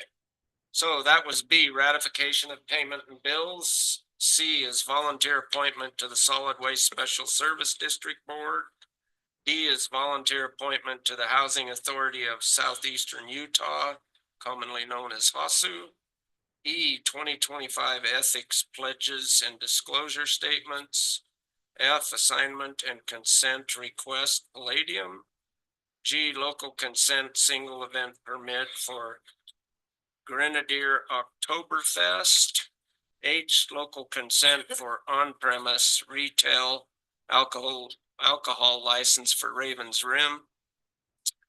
I, Moab Information Center, MIC operating plan. J is the OHV trailer purchase authorization from Jorgensen Incorporated for the fulfillment of the Division of Natural Resource Grant for Search and Rescue. K, SCRAM, which stands for Systems Equipment. No, it isn't what it stands for. Systems Equipment Purchase for Pre-trial Services Grant Program. And then L, ratification of Cooperative Wildfire System Participation Commitment fiscal year 2025. Okay, Melody. I make a motion to approve the consent agenda items. Minus Second. approval of the meeting minutes. Minus the approval of the meeting minutes. Okay. Motion by Commissioner McCandless, seconded by Commissioner McCurdy. Are you fine with that amendment, Mike? Yes. Okay, any further discussion? No discussion. All in favor of the consent agenda as presented? Aye. Passes unanimously. We will move on to, and I believe, did I see you want to hold Yeah, that one? Yes, yes, The if possible. discussion Yeah, item. I'm gonna postpone it till the next meeting and I'll be better prepared and make sure there's some stuff in the packet. Okay, yeah, and then just real quick. Well, we can talk about it later because I have some information on that in regards to the CIP. Okay, great. So And that I was gonna bring up. Okay, So great. Yeah. we will move on to number 15. So the only reason I did this one, Bill, I just reached out to Stephen and I'm hoping maybe Stephen can take over. I was a little concerned about, you know, the subcommittees, one, just transparency and authority. And so I just reached out to Stephen and I said, you know, would you be able to just make sure we reiterate to the commission, but also to the general public, like what their authority is, if you don't mind. Yeah, of course. Okay, and then I didn't get through the title Oh, just for sorry. the public. This one is item number 15, Yes. OPMA and subcommittees. Yes, thank you, sorry. All right, thank you. Okay, that's all you. So again, these were subcommittees that the commission created. One of the items that I think would be good to kind of recall is the basis for these groups, as I understood in the commission, since you're the ones that created it, can correct me at any time, was to do what's normally considered an ad hoc or a working group on particular items. You're going to have to help, you folks are going to have to help me with some of them, but my understanding was there was one committee comprised of Commissioner Hadler and Chair Winfield on redoing the governing policies, rules board. There was another that was about economic development and travel council. That was Commissioner Martinez and McCandless. There was a third that was on housing. I believe that's Commissioner Hedin, Martinez, and McCurdy. There was a fourth that was on structure of government, or something similar with Commissioner Winfield, McGann. No, I think it was Brian and Shaw. Yeah. Jacques and Commissioner Martinez.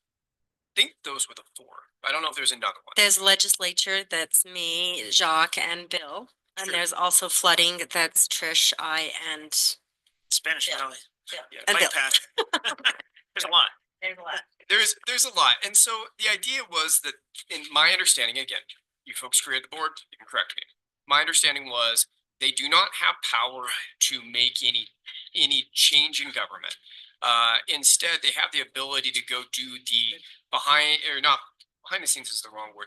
They go do the grunt work to determine what needs to be changed in their opinions. Now, they may come back with a fractured response and say, hey, what needs to be done on housing is, you know, A, B, and Q. And some may say, no, A, B, and C. And there may be some disagreements. They don't have the ability to direct staff. They don't have the ability to stop departments or spends or things like that. Instead, they're on a fact-seeking mission, information gathering, so that instead of doing a 7-hour workshop, they go out and do those things. Now, there are certain limitations and certain things that they should be, you know, wise and careful of. One, any commissioner wearing their commissioner hat has the ability to get documents from the county. That's a normal thing. So if, you know, Commissioner Hadler, I know which committees, I said everybody's committees and then I forgot them. But Commissioner Hadler, if he wanted to talk about rules, I think they appointed my office as well to that rule committee. He could talk with me and say, hey, Stephen, you know, Commissioner Winfield and I have questions about what the rules are. What's your recommendations? He talked to, you know, Mark and Quinn. Now, if they're going to take testimony, let's say they come back to the commission and said, we took testimony. They can't do that. That would be going above and beyond. So if they come back to the commission and say, hey, we interviewed 17 people, they can't do that. So really what they're doing is doing work within their structure, within the county to solve some things. Can they take input? Sure, I think they can take input from stakeholders, but when they come out of that meeting, they can't have findings originating from other people. So for example, like tonight when we talked about that letter, you all voted on the letter, and if it contained, I think it contained the language of we find, or we've investigated, or we've done something. That's different. If you're relying on your own commissioner opinions. So, you know, we said, hey, in the rules committee, we've determined that it's great to have bipartisan folks on every subcommittee. Perfect. That can be Chair Hadler and Chair Winfield. But if you go and say, well, we interviewed somebody from the Hinckley Institute of Political Science, and they said that bipartisan, you know, boards are the best thing to do, and we interviewed them. Well, then we've got some concerns, because then how did the public get that information? Now, if you went and pulled a research paper and found that, a little different. But the idea is how they're creating their mission statement, how they're creating their work is by utilizing their time and employees' time. Now, they have not been allocated funds. They don't get to spend the county's money on these things. So there are some limitations. Other things to note, I know, Mike, you've got your hand up and I'll keep going on and I'll get to you, I promise. Other things to note is all the same rules as regular government applies. You know, conflicts of interest still apply. You know, there's things that you can't comment on because of that. But the idea of subcommittees, and this is what we've utilized in the county for many years. A good example is the Legislative Action Committee. That's technically a subcommittee. You have meetings with the agenda review. So there are certain times when commissioners meet in certain circumstances that wouldn't necessarily quantify or wouldn't trigger OPMA. Now, in code 52-4-103, they talk also about, you know, operational and managerial functions not being you know, not triggering OPMA in cases where you have a commissioner or where you have the legislative and the executive branches merge. Because, and this is one of the things that they ran into with like San Juan County, you know, how do you go have a managers conference about some of the internal things without triggering OPMA? And so there's some carve outs within OPMA that's works towards, if they're set for particular uses, that you're not going to expend county resources, that you're not going to take testimony, you can do those things. Now, I think the goals of the subcommittee, again, you can't derail. Like tonight, I would have concerns if your housing subcommittee all of a sudden decided on a rezone for a particular neighborhood. Now, I think they could come back and say, hey, I think we should look at the general plan. I think there's some rooms for improvement. I think you can make some recommendations. But again, that final action needs to happen with the commission. And that's not what we haven't approved them to just go out carte blanche. But I do think they can come back with unique recommendations. I do think really the goal of the subcommittee, and I talked to this about the TCAP board when I was there, the way I think about your guys' meetings, if it's going to be an item on an agenda, I think of that as like a snack or an appetizer, because it should be consumable in one sitting and reasonably, you know, good. A meal would be like your workshops, that you have a bigger kind of robust, and your subcommittee is like a 3-course meal where you don't want to make everyone suffer through a 7-hour meeting on how to fix the housing issue. Right. So I've talked a lot. I've probably Great. triggered Yeah, some I just questions. wanted some clarification. I've had some, well, you know, some concerns, and so that's all I wanted. It's just that clarification. But thank you. Yeah, I'll go to Mike, and then I've got actually a question there. So go ahead, Mike. So this question's for Stephen. Am I, in asking the subcommittee on housing between me, Trish, and Brian, is it okay for me asking for those facts? Or am I taking testimony? Or like when I say, hey, how many houses did the city build? Because city's part of. No. I'm more meaning like testimony, like actual. But I can gather answers, right? That's, I mean, out more clearly to kind of explain what I'm doing. But no, can you meet with staff and tell them what, you know, how many houses we have in the pipeline? I think that's fair.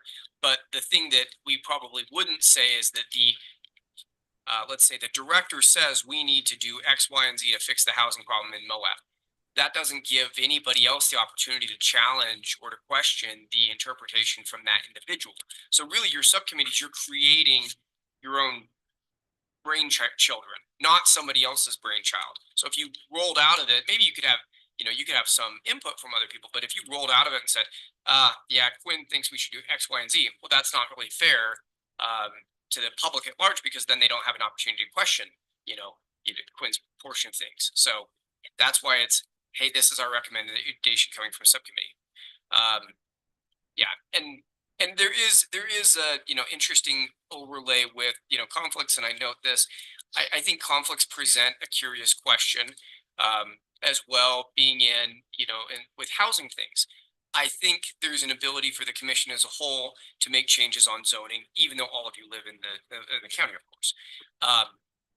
I think one area where I'm not yet settled on is how close that can be. Obviously, if you've created or if you have a project, and let's say there was only 3 nightly rentals that were going to be permitted and you had a nightly rental, I think it's problematic to comment on that.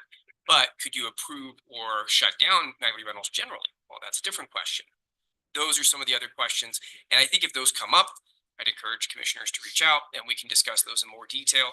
And again, I think the nice thing about what I've seen from the subcommittees, we have a cross section of commissioners with different opinions. I think that's wonderful. I think that's good to help kind of flesh through, because if we get something out of subcommittee that's only had one flavor, then it's going to kind of be a waste of time, because then you're not going to help flesh out and kind of help work through some of those issues. So I guess my only addition or question would be along the lines of our legislative subcommittee, because we do give direction out of there to our lobbyist. And so I don't see a problem with that, but because we are represented from both sides, but maybe that's not the proper way to be doing it. I mean, it just comes to mind as we're talking here. Well, and it's also necessary because we have to react quickly to these things. And so Right.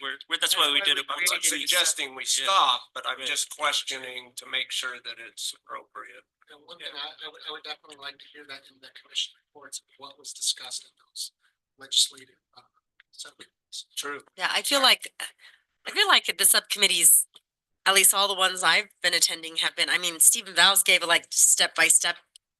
You guys all got it in your packet, what we've accomplished in the Economic Development and Travel Council Subcommittee, and then like flooding's coming up, and I'm sure once we have that meeting, we'll just come back. So I feel like since I've been on the commission, everyone's been doing a really good job of bringing back that information to the whole commission, and that's what, in my thoughts, that's what it would be. We go and do our little work and we bring it back. I'll just be really blunt as to why this kind of bubbled up, is I'm starting to have citizens go, I'm hearing a lot about subcommittees, but I don't see these subcommittees. I can't attend them. Do you see what I'm saying? That's where it came up.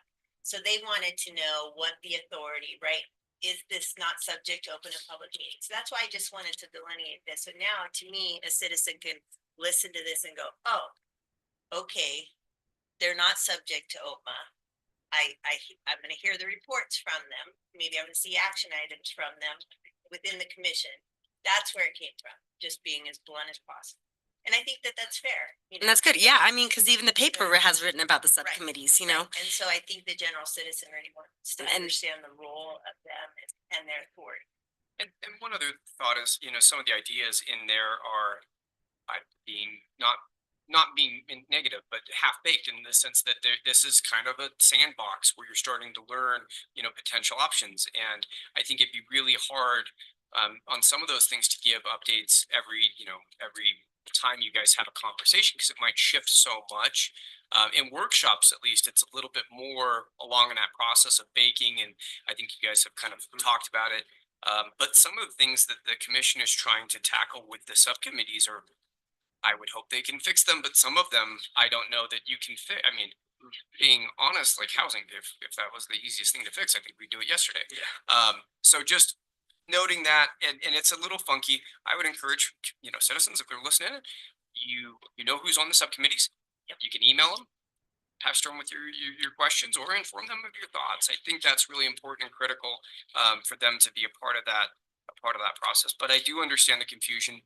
But at times, if we had to have a public meeting on every single item that, the commission in their executive function, I think it'd just be really, really hard to do that. And one note on legislative updates, sometimes it might not be, how do I put this? It might not be in our best interest to, comment on certain things, because again, in your legislative posturing, or in your not legislative, the legislature posturing and lobbying, you may or may not want to reveal your full hand.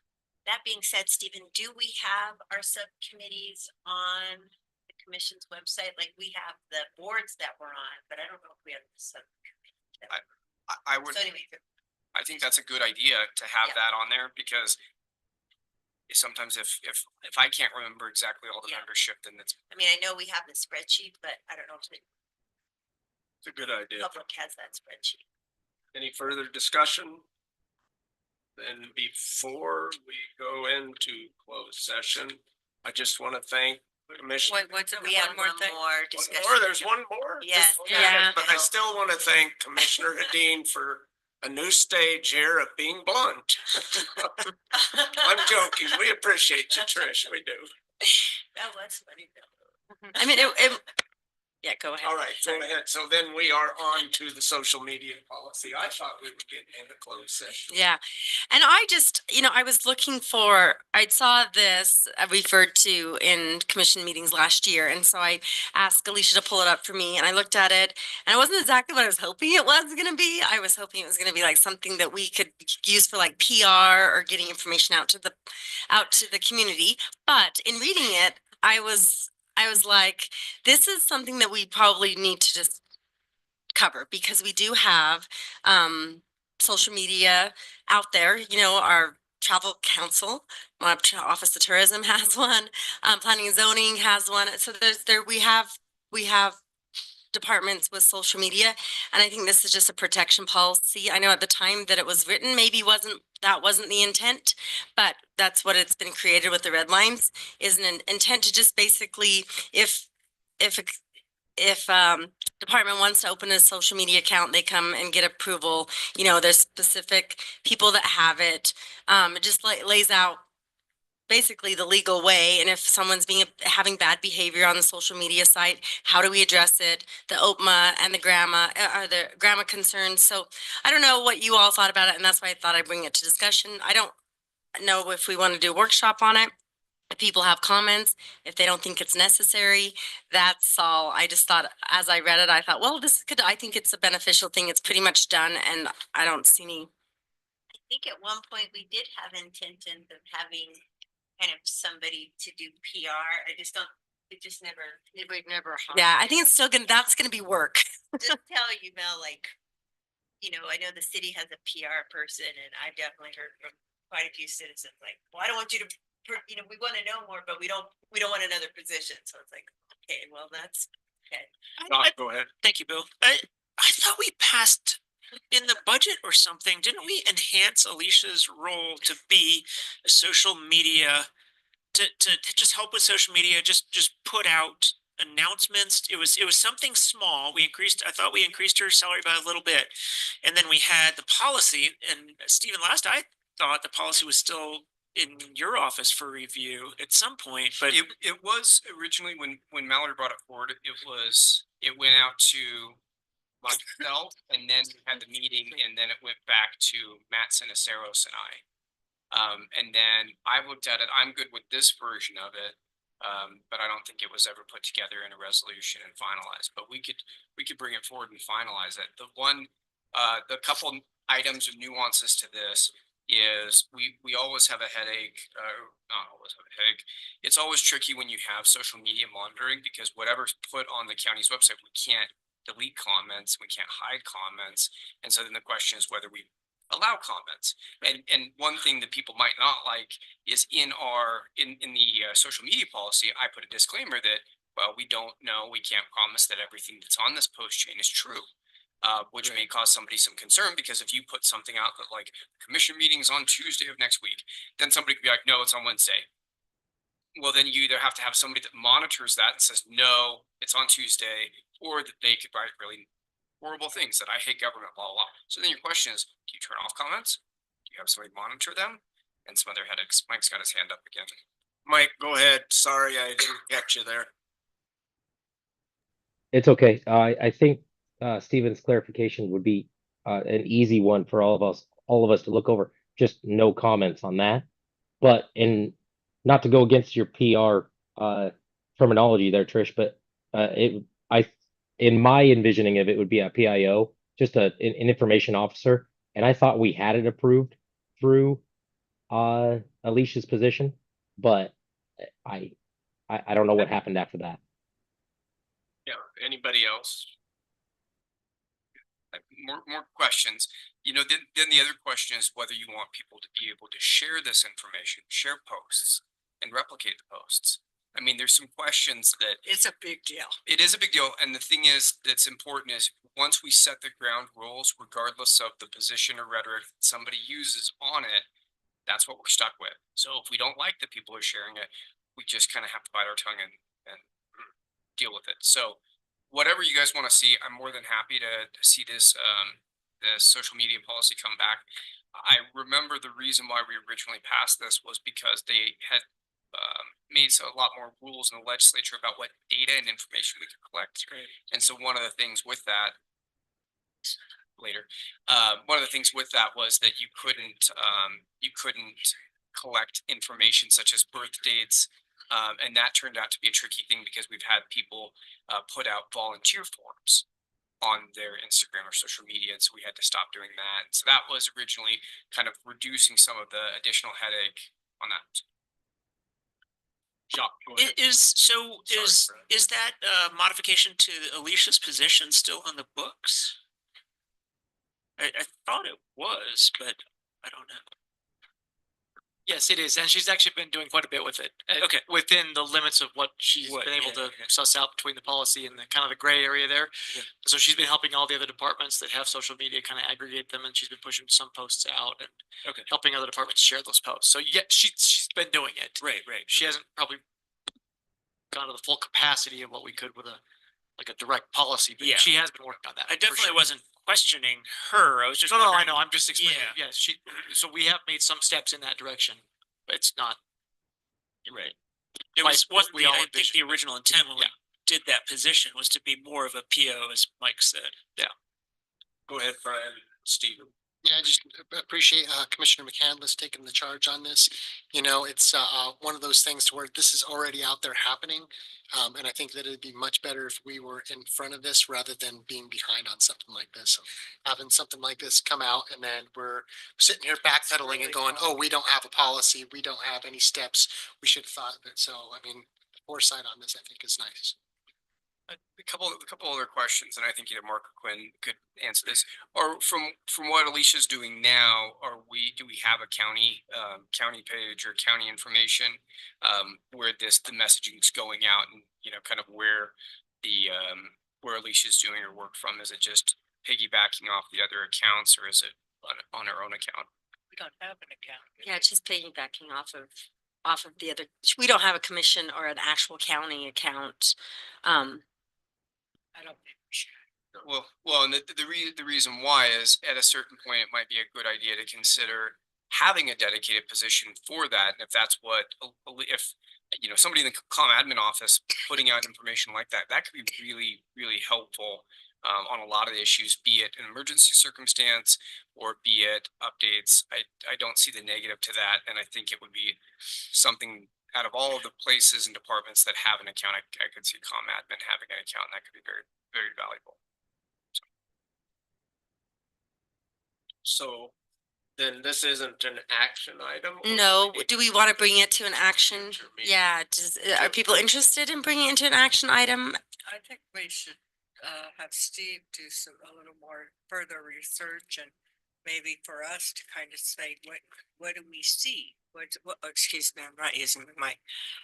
What do we see for vision there? What's our vision for the county? Do we want a county social page, or do we want to just have, or an admin, I think it's maybe something that's going to take a little more Yeah. than.